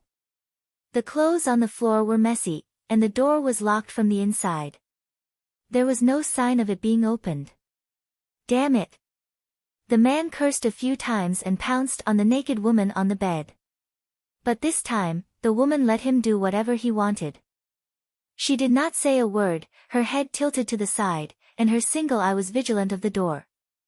Slap! The man seemed to be very dissatisfied. He slapped her and scolded, "Bitch, why are you not screaming? Am I not working hard enough?" A cold light flashed in the woman's eyes, and she moaned softly. Tuna Tavern. Ha, back to Astapor again. The fog in Volantis was thick tonight. The sky was dark, the stars were rare, and the streets were noisy. The night here was grey, and the stars were bright. She could only hear the crashing sound of the waves crashing against the stone cliffs. The dark sea was just behind her. This was the dock area. Danny stood on the roof and could vaguely see the shop sign across the street. A new free man took a loan from the Queen to buy the hotel. It was late at night, and the hotel was closed. Across the wall, she could see a few moving flames in the sky. Those were the patrols on the pyramid. After the dragon's horn was stolen, a large net was spread out on the 32nd step of the pyramid. The Unsullied would regularly check for gaps in the net. Let's see what the Faceless One is doing. With a thought, Danny slowly merged into the roof from the soles of her feet. Well, it was very similar to Obito in Naruto. Like Kuei-shi, Danny was not a physical body at this time, but a spiritual body projected by the glass candle. As soon as the projection came, she was found by two people holding hands in the room. Facing the flying dagger, Danny felt a sense of crisis and subconsciously somersaulted backward. Her wizard power was suddenly consumed rapidly, about 1/10, and then she went through the wooden door and fell into the corridor outside the room. After a moment of daze, she realized what had happened. She suddenly became excited and immediately tried to enter the inside of the wall. Just now, she was too fast and didn't have time to feel the corridor. After part of her body entered the material body, her wizard power began to be consumed rapidly. But at the same time, Danny found that she could almost teleport in the physical wall. With a thought, she came to the roof and saw the surrounding scenery. Except for excessive wizard power consumption, there was almost no flaw. Oh, no, it was not without flaws. When Danny tried to go back to the pyramid, she just took 2 steps and she encountered an invisible wall. Then she instantly understood that she couldn't leave the coordinates for a certain distance. Should it be 20 meters? Maybe even farther. After eavesdropping for a while outside the door, the two of them only cared about holding hands and only exchanged a few words. However, Danny also guessed their identities from the content of those few sentences: a sailor and a prostitute. The Faceless One was just released for 2 or 3 days. When he left, he didn't have a copper coin. Was it to raise money to buy a ticket? Maintaining the spiritual body also consumed wizard power. In less than 5 minutes, Danny's figure flashed and completely disappeared. Volantis, the merchant's house, 2nd floor, Danny's bedroom. Phew. She gasped for breath. She didn't sweat, but she was tired as if she had just run a marathon. The farther the distance, the more wizard power was consumed through the glass candle projection. Danny could understand this. But a week ago, she had just met Kuei-shi. That conversation lasted more than 10 minutes. Kuei-shi was 1,500 kilometers away from Astapor in a straight line. Danny could observe the wizard power form in other people's spiritual sea through their eyes. Of course, she couldn't see the basic runes, but she could guess the other person's profession and skill through the wizard power form. In Volantis, the person with the most profound skill was the unlucky Corbett, the high priest of the Black Goat sect, who was burned by the dragon flame. The black goat that the other person believed in seemed to be real. Similar to the red-robed monk, he could ignore the age of chaos and practice as a priest. It was normal for him to be more powerful than Tam and Bo Cheng. But the wizard power of Corbett's black goat form wasn't even 1/10 of Danny's 9-colored vortex. In simpler terms, Danny's chakra was as abundant as a tailed beast. Kuei-shi, on the other hand, was more durable than a tailed beast. Even if one ignored the fact that Danny wasted half of her wizard power going back and forth through the wall, Kuei-shi was only the first person among the younger generation of Asia, not an old monster who had cultivated for hundreds of years. That guy's inheritance and talent must be much higher than Tam's. His magnanimity was also extraordinary. Tam and the others only wanted to find the truth of the universe from the process of dragon hatching, but Kuei-shi had his eyes on the source of the miracle from the beginning, the mother of dragons, Danny Rise. Touching her right wrist, Danny secretly decided that when she returned to Astapor, she would reverse project Kuei-shi to see where that guy's nest was and what he was doing. Early in the morning of the second day, Danny was still floating in the dark and sweet land when she was awakened by a drum-like knock on the door. "Who is it?" she shouted through the door. It's me. It's Baristan." Danny got up angrily, opened the bolt, and walked to her bedroom. White Knight put the plate piled with sausages, bread, and milk on the table in the living room and asked curiously, "Didn't you say that you would leave early this morning? Aren't you tired after a night of torment? Go back to your room and get some sleep." Danny buried her head under the duvet and said in a muffled voice, "I'm so excited that I can't sleep." The old knight began to eat and didn't disturb her anymore. At noon, when she went downstairs for lunch, Danny found that everyone was discussing the matter of Dragon Mother burning the city. This matter had spread and caused a sensation in Volantis. The guests in the merchant's house were secretly whispering about how many nobles died in the Black Wall and how many treasures were lost. A Midsummer Archipelago sea merchant wearing a bird feather cloak patted his chest and vowed, "Last night, I was discussing business in the East City. I saw the Tower of Babel burning like a torch with my own eyes. The dragon flames from the mystic dragon's mouth were like the water of the Rhone River, endless and overwhelming. Believe me, Volantis is finished. The Black Wall is in ruins, and all the old nobles are dead." Someone immediately retorted, "I saw Elios giving a speech in the Fountain Square this morning. He called on all the people to unite. Those who have money will contribute, and those who don't will join the army to avenge the dead." Another merchant from Mir was selling high-end lace at a low price while saying fearfully, "There's no other way. The Mother of Dragons has led an army of 200,000 across the Dothraki Sea and will go south to Volantis in half a month at most. It's better to sell it at a low price than to have it destroyed." "Really? Is this true?" The other sea merchants were shocked. "Of course. The army will be at the back, and the Megalosaurus will go first. This is the Dragon Queen's fixed tactic. Astapor, Myrene, and Yuan-Kai all fell like this. The Megalosaurus will go around first, or spit fire to burn the house, or spread a crusade, and then the army will surround it. The defending army will lose its momentum, and the city will be easily taken down." The Mir merchants swore. Panic gradually spread, and merchants began to sell the goods in their hands. Then it formed a wave, and more merchants joined in, cutting off their flesh to stop their losses. Danny noticed that almost all the goods sold, as long as they were below cost, were eaten by mysterious people. "Someone is profiting from the national disaster," she whispered to the White Knight. Around 2:30 in the afternoon, Danny and the White Knight returned the key to the door, carried their luggage, and rode out of the merchant's house. They saw a group of Unsullied trotting over. "Get out of the way, make way for the consul." The Unsullied shouted loudly. "What a coincidence. When we entered the city in the evening 2 days ago, we met Dofa's team. Now that we're leaving, he's coming to see us off again. Now that 2 consul who were sure to be re-elected have died, and there are only 4 days left until the voting, I wonder if he has a chance to turn the tables." The White Knight said strangely. "No hope. You heard it that day.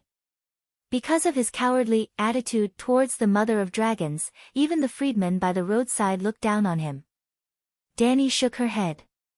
The giant elephant carrying the tall fortress stopped 50 meters in front of the merchant's house, and a group of slaves knelt in the square nearby. The Tiger Cloak army protected the giant elephant. Dofa stood up, holding the fence of the tower, and shouted to the standing merchants and freedmen, "No army has entered the plains of the lower Lorne River. Volantis is as stable as Mount Tai. Someone is deliberately spreading false news, causing the sea merchants to sell their goods at low prices." As Dofus preached again and again, more and more merchants walked out of the merchant's house and surrounded the giant elephant. There are only 4 days left in the term, and there's no hope of being re-elected, but he's still so conscientious. Dani's expression was complicated, and she sighed. The Volantis people are blind. Dofus is far smarter and more rational than Malakar.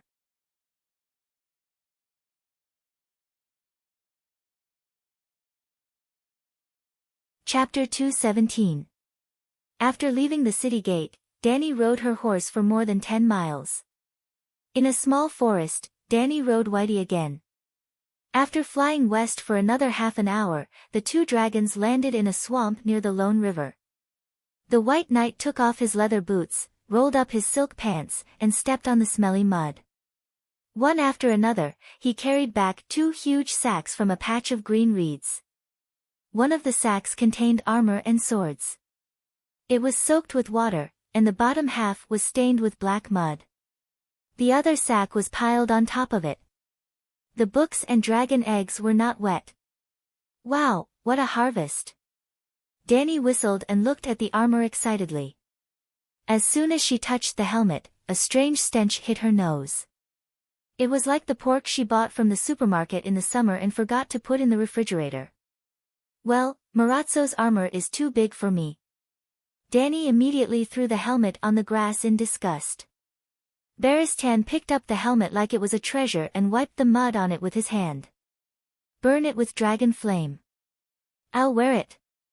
Looking at his, I've been waiting for this for a long time, look, Dani nodded silently. Okay. There was no hope for the armor. She began to look for a suitable long sword. To reduce the weight, I threw away the scabbard. Baristan helped her choose a long sword that was 3 fingers wide and 1.2 meters long. I remember it's called Clear Sky. It weighs about 7 caddies and is 1.5 meters long. It's a little light for me, but it's just right for your majesty. Well, not bad. The sword is good, and the name is okay. Dani waved the sword, but it felt a little sluggish. The center of gravity is wrong. The hilt needs to be heavier. I've thought about it. Baristan took out a ball of golden thread from his backpack. I bought it at the blacksmith this morning. Let me help you tie it. After looking at the weapon, Dani held the red dragon egg in her arms and carefully felt the weak breath of life in it. It was like a candle flame in the vast land at night. This dragon egg belongs to the Targaryen family. How did it get out? I'm not sure. After the blood dragon's mad dance, almost all the dragons died, but there were still a few dozen dragon eggs left. The kings of the past all tried to use wildfire to hatch the dragons, but all of them failed. The dragon eggs were burnt and destroyed. Just the fire in the Midsummer Hall 40 years ago had caused the loss of 7 dragon eggs. Perhaps someone took advantage of the chaos and concealed the number of destroyed dragon eggs. Baristan guessed as he tightened the string on his sword hilt. No, it's not the dragon egg from the Dance of the Blood Dragon. The Bravosi said it himself. The dragon egg came from 250 years ago. Dani shook her head. This is too long ago. I don't know anything about it. You can go to Old Town and ask the academicians. They have studied the history of House Targaryen, White Knight suggested. Previously, Dani and White Knight had planned to travel to Astapor Volantis, 2,500 kilometers, Dorne, 2,000 kilometers, Old Town, 2,000 kilometers, King's Landing, 1,700 kilometers, Hajien, 800 kilometers. Yup, the above data was based on the distance in a straight line. Dani could fly on a dragon, but the others would have to make a big detour regardless of whether they were on a boat or a horse. The situation has changed. Old Town isn't as safe as we thought. Dani told White Knight about the Dragonslayer crossbow with a heavy expression. Because of Marjorie Tyrell? How is that possible? White Knight was puzzled. Even if he wasn't good at politics, he understood that the High Court didn't have to be so ruthless with just a widow queen. Yup, Little Rose, Marjorie was also a weirdo in Game of Thrones. During the War of the Four Kings, Renly married Marjorie, the first daughter of House Tyrell, in order to win over the High Court. A few days after they got married, King Renly died at the hands of his brother Stannis, leaving little Rose a widow. The Stags and Rose's alliance went bankrupt. Later, under the efforts of Tywin, Rose allied with the Lions. As the price for the alliance, Cersei's son Joffrey was engaged to the little widow Marjorie. On the day of the wedding, Joffrey was poisoned to death by House Tyrell, leaving Marjorie a widow for the second time. According to the plot, Marjorie was about to marry Joffrey's brother Tommen, but Tommen was only 9 years old, thus, little Rose gave herself the bandit title of Virgin Queen. I still have to go to the City of Knowledge. After thinking for a moment, the old knight said seriously, Your Majesty, there are 2 goals for this trip to the Westeros. First, investigate the current situation of the 7 kingdoms and help Sir Mormont understand the current situation of Bear Island. No, the above 2 goals are not important to me. Leaving Slave Bay and leaving enough time for Count Butcher to clean up the Gith nobles in Meereen is my main goal. After causing a ruckus in Volantis, I will find a chance to appear in the Westeros again. The perfect proof of ignorance, the Queen was on official business and everything was done by Scholar Laidler. This way, even if Scholar Laidler went on a killing spree and slaughtered all the Gith nobles, Dany would at most hold a public trial and then kill Masu. Of course, she could not say this to the old knight. She still wanted to be a bright and kind queen. Without a doubt, the old town is the city of scholars. The news of the 7 kingdoms will gather there. At most, you can change your appearance and hide your identity, Whitebeard continued. Can I disguise myself as a shadow binder? Dany asked. Well, the old town is not only the city of scholars. Before Aegon conquered the 7 kingdoms, the main church of the Church of the 7 Gods was also there. The appearance of a shadow child would probably attract more attention, the old man said hesitantly. Okay, dye your hair, trim your eyebrows, and apply lipstick. This world also has hair dyeing technology. The dye extracted from plants is applied on the surface of the hair like paint. It can be washed with soap and restore the original hair color. This is an advantage, but at the same time, it is also a disadvantage. It is easy to be discovered that you have dyed your hair. Then, the 2 took out craft paper from their backpacks and wrapped the books and swords. Especially the books, they would bury them in the ground later and could not be soaked in water. They found a relatively dry highland and dug a hole to bury the package. They covered it with a messy layer of grass to make it less eye-catching. Well, the dragon egg was not buried. Dany put it in her backpack and was ready to carry it with her. She wanted to hatch it as soon as possible. After all, the night was coming, and there was not much time left for her to develop. One more dragon meant one more power. Then, Dahe and Little White attacked together. The dragon flame burned Valeglia's armor red, but it did not melt. They used their swords to pick up the helmet, throat armor, plate armor, arm guards and other parts and threw them into the water. Sizzle, after a puff of white smoke, the black armor that used to be dull and smoky became black and gray. It looked like a shoddy product hammered by a third-rate blacksmith on the street. Ha, the burning is uneven. There is a color difference. Dany laughed. Good to fool people. The knight took off the chain armor excitedly and began to put it on. Dany also went to help. After this back and forth, it was already past noon. After eating some barbecue, the 2 climbed on the back of the Megalosaurus again and flew straight to the west. It was a coincidence. Yuan Kai, Volantis, Reese, Young Halberd City and the Old Town were almost at the same latitude. The 2 dragons only needed to fly straight to the west. This time, they did not need to cross the dangerous Devil's Avenue. The 2 dragons' speed was more stable. They glided at about 200 kilometers per hour at an altitude of 6,000 meters. 2 hours later, they left the land and entered the summer sea. For several hours, the sea and the sky were the same color as the blue sea. Around evening, a prosperous island appeared in Dahe's vision. Thousands of sailboats were moored on the sparkling Red Sea. Danny immediately ordered the 2 dragons to lower their altitude. Reese was also a colony of Valeglia. It also had a Tower of Babel for the Megalosaurus to take off and land. Well, Reese had also joined the Allied army and was Danny's enemy. So, Danny was a little reluctant to do it. Starting from the dock, there was a beautiful palace-like passion garden. Well, it was a place for bed slaves to attract guests. It was commonly known as a brothel. Forget it. I'll only rob the nobles of the Tower of Babel. I won't disturb the common people. Little White muttered and landed on the empty platform below. The black tower in the golden roses was 30 meters high. The top platform was 400 square meters, half the size of Miraggio's black tower. There was no glass dome, and there was no one on the flat ground. Under the dim sky, the 2 dragons landed lightly. The whole process did not attract anyone's attention. Whitebeard jumped off the black dragon first. His iron boots made a crisp, bang sound on the black stone platform. Who's up there? Hank, did you hear it? There's a sound on the top platform. Let's go and see. The guard's alert call came from the stairwell. The old knight acted as if he did not hear it.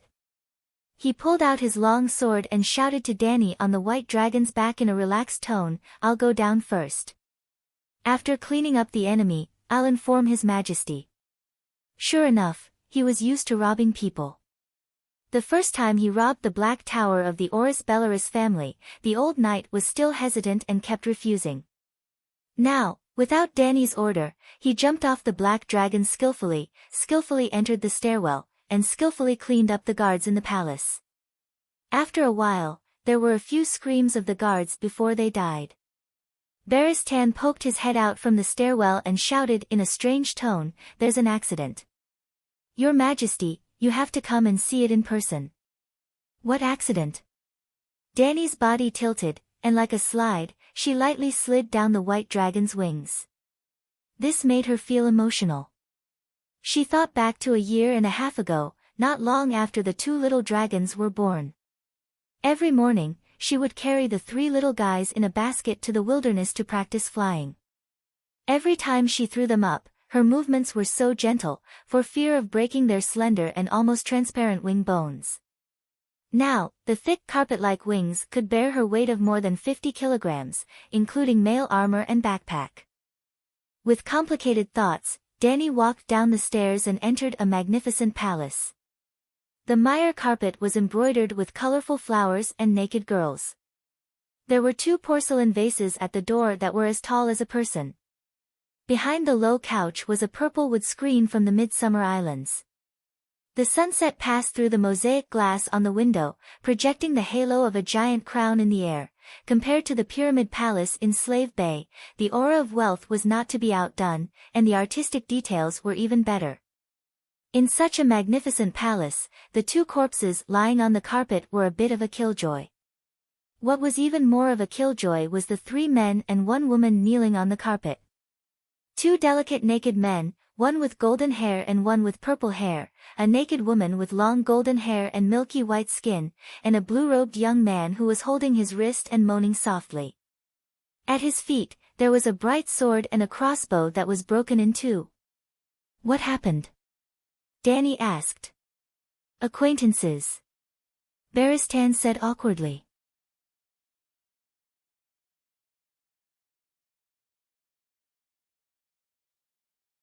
Chapter 218. Who are you?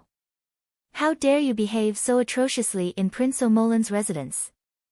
The woman raised her head, her large blue eyes staring at Danny as she questioned. "You should be asking how you came in and why you came down from the platform."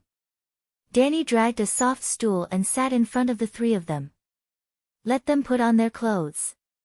Sitting on the chair, Danny could not help but lower her gaze and see something disgusting.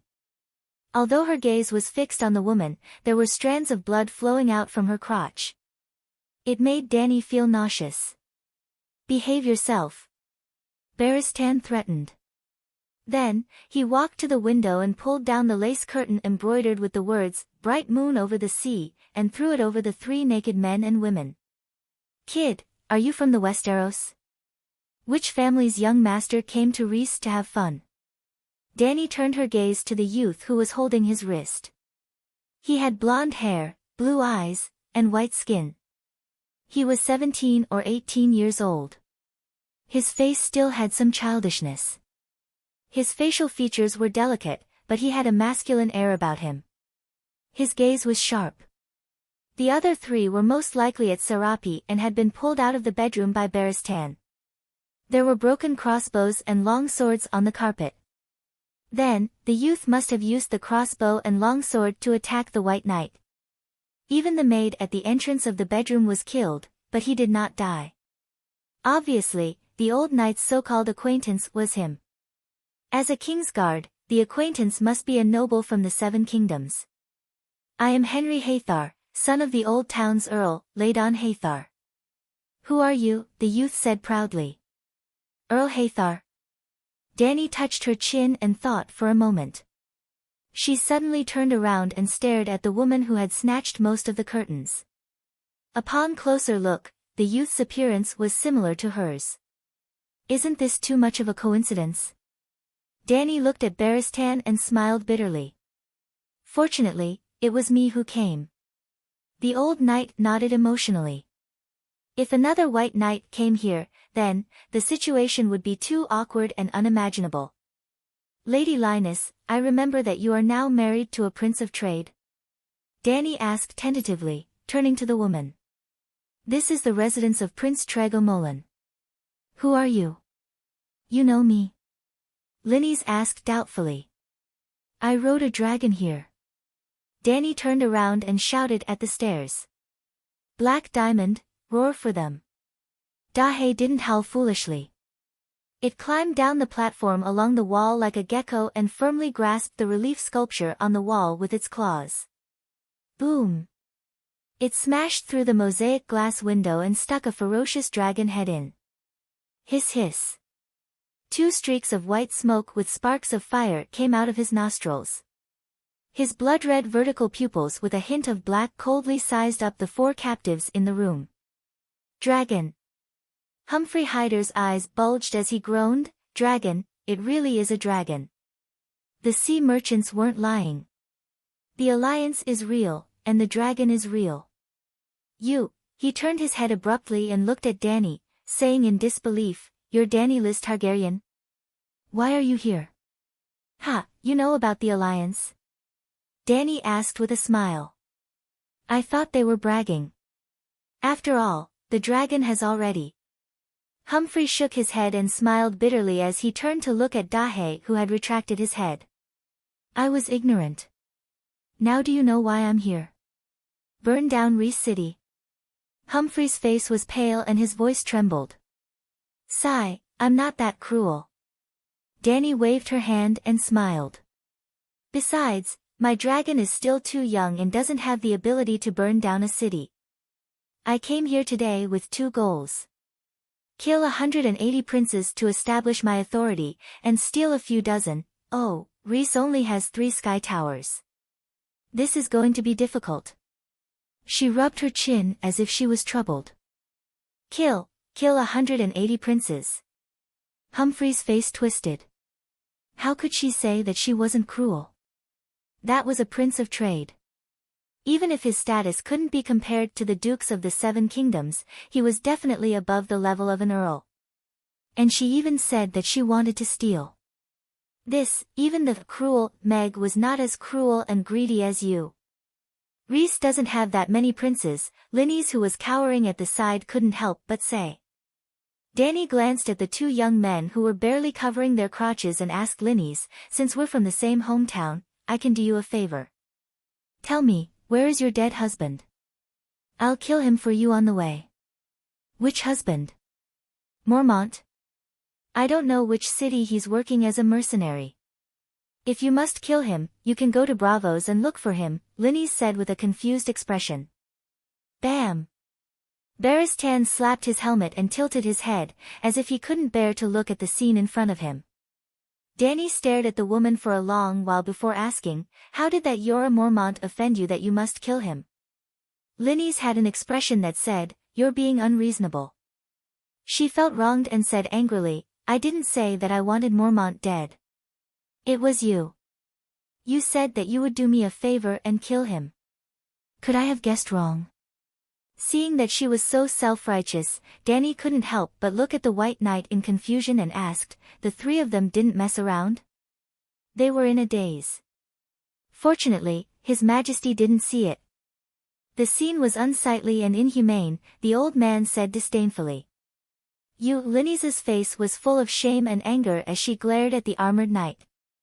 How is it unsightly? Her brother Humphrey blushed and turned his head away. These two, Danny pointed at the two young men, are submissive. They're definitely not Prince Omeron.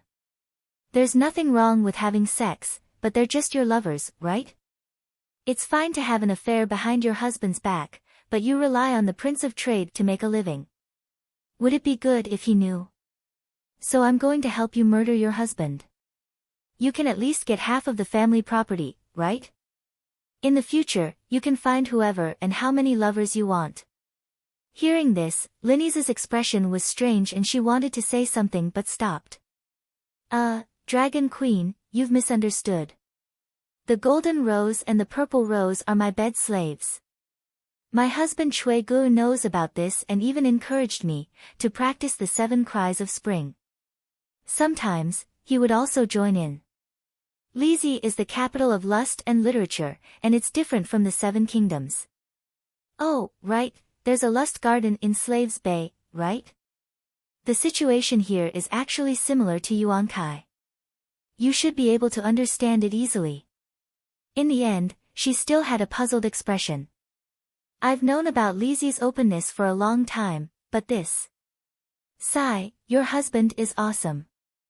Danny sighed with a twisted expression and then asked doubtfully, why should I understand you?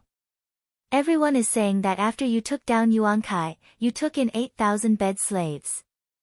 There are both men and women, and you change 7 or 8 every night. Linny's mumbled. Danny glared at her, and she lowered her head in fear before asking, who's saying that? Is there a Gith diplomatic group here too? Everyone on the streets knows, but the Gith people have been here before. But after the Prince Council announced that they were joining the alliance, they left and went up north to persuade the Tiroshi people. Linny's whispered. Nodding, Danny asked about her previous doubts, why did you say that killing Maul was a help to you? When she said that she was going to help this woman, Jorah Maul's name came out. Obviously, the big bear's death must have been beneficial to her. I'm not Chui Ji's wife. Lizi believes in the goddess of lust. Here, married men can openly have mistresses. Linny's looked ashamed. Clearly, she had not completely thrown away her identity as the old town of Hyder. After a pause, she continued, Maul and my marriage was blessed by the 7 gods. Even if he promised not to disturb me again, according to the laws and customs of the 7 kingdoms, we're still husband and wife. But if he's dead, I'll be completely free. The Church of the 7 Gods allows for divorce. All you need to do is to go to the other side of the strait and find a respectable monk and dissolve the marriage under his witness. Why do you have to kill? Danny sneered. Linny shrunk her neck and stuttered, not knowing how to explain. No one is willing to conduct the divorce ceremony for her, Humphrey said with a look of shame. They're all calling her a whore behind her back. No monk is willing to sully their reputation, and the Hyder family will not allow this to happen. Linny's glared at her brother, and shouted righteously, what's wrong with me choosing the life I like? Yes, my actions are shameful in the Westeros, and even against the teachings of the 7 gods. But in Lizi, I'm carefree, and no one looks at me differently. At this point, she turned to look at Danny. 200 years ago, a Targaryen princess even voluntarily gave up her inheritance and noble status, and went to Volantis to be a prostitute. Business was good, and she thought that it was her own pursuit. She lived a happy life. Damn, are you serious? Is that true? Danny looked at the White Knight suspiciously. He shook his head and said, I'm not sure. Danny turned to Linny's again. How do you know? Don't forget, I grew up near the City of Learning. Hank, Sandy, what happened? Why is the door locked? A man's shout suddenly came from outside the palace gate. Meeting Danny's questioning gaze, Linny's whispered, Butler. Can you send him away, or can my knights kill him? Scram, don't disturb me. Linny's roared in the direction of the gate, like a lioness who was disturbed during her mating season. The butler immediately begged for mercy and retreated. Looks like you have quite a high status here. Danny said thoughtfully. Of course, this tower originally belonged to Kuig's wife, and now it's my palace. Linny said proudly. Well, let me tell you a piece of good news. Danny touched her chin, and said with a strange expression, your marriage with Mormont is completely dissolved. Why? He swore an oath to be my white knight. White knights could not marry, and even if it was a holy marriage, it would be automatically dissolved. Neither party would be blamed, and it would not be considered a breach of oath. Some married knights would even send their wives to the Sisters of Silence, the nuns who could not speak, in order to put on the white robe, but were unwilling to leave their wives for others to fuck. You. Linny's face twisted, and a line of words was clearly written in her big blue eyes. You actually picked up my broken shoes? Danny immediately possessed the dragon soul, and a black light appeared in her eyes. The powerful pressure made her swallow her words. Huff, huff. Huff. Hyder and his brother looked at her in shock, gasping for breath. The other two young men simply rolled their eyes and fainted. You're tuning in to the Blissful Bookshelf YouTube channel. We're so grateful for your support, and don't forget to subscribe to join us on this incredible journey through captivating stories.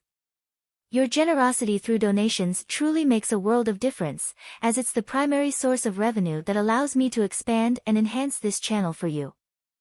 Thank you from the bottom of my heart for being a part of this adventure.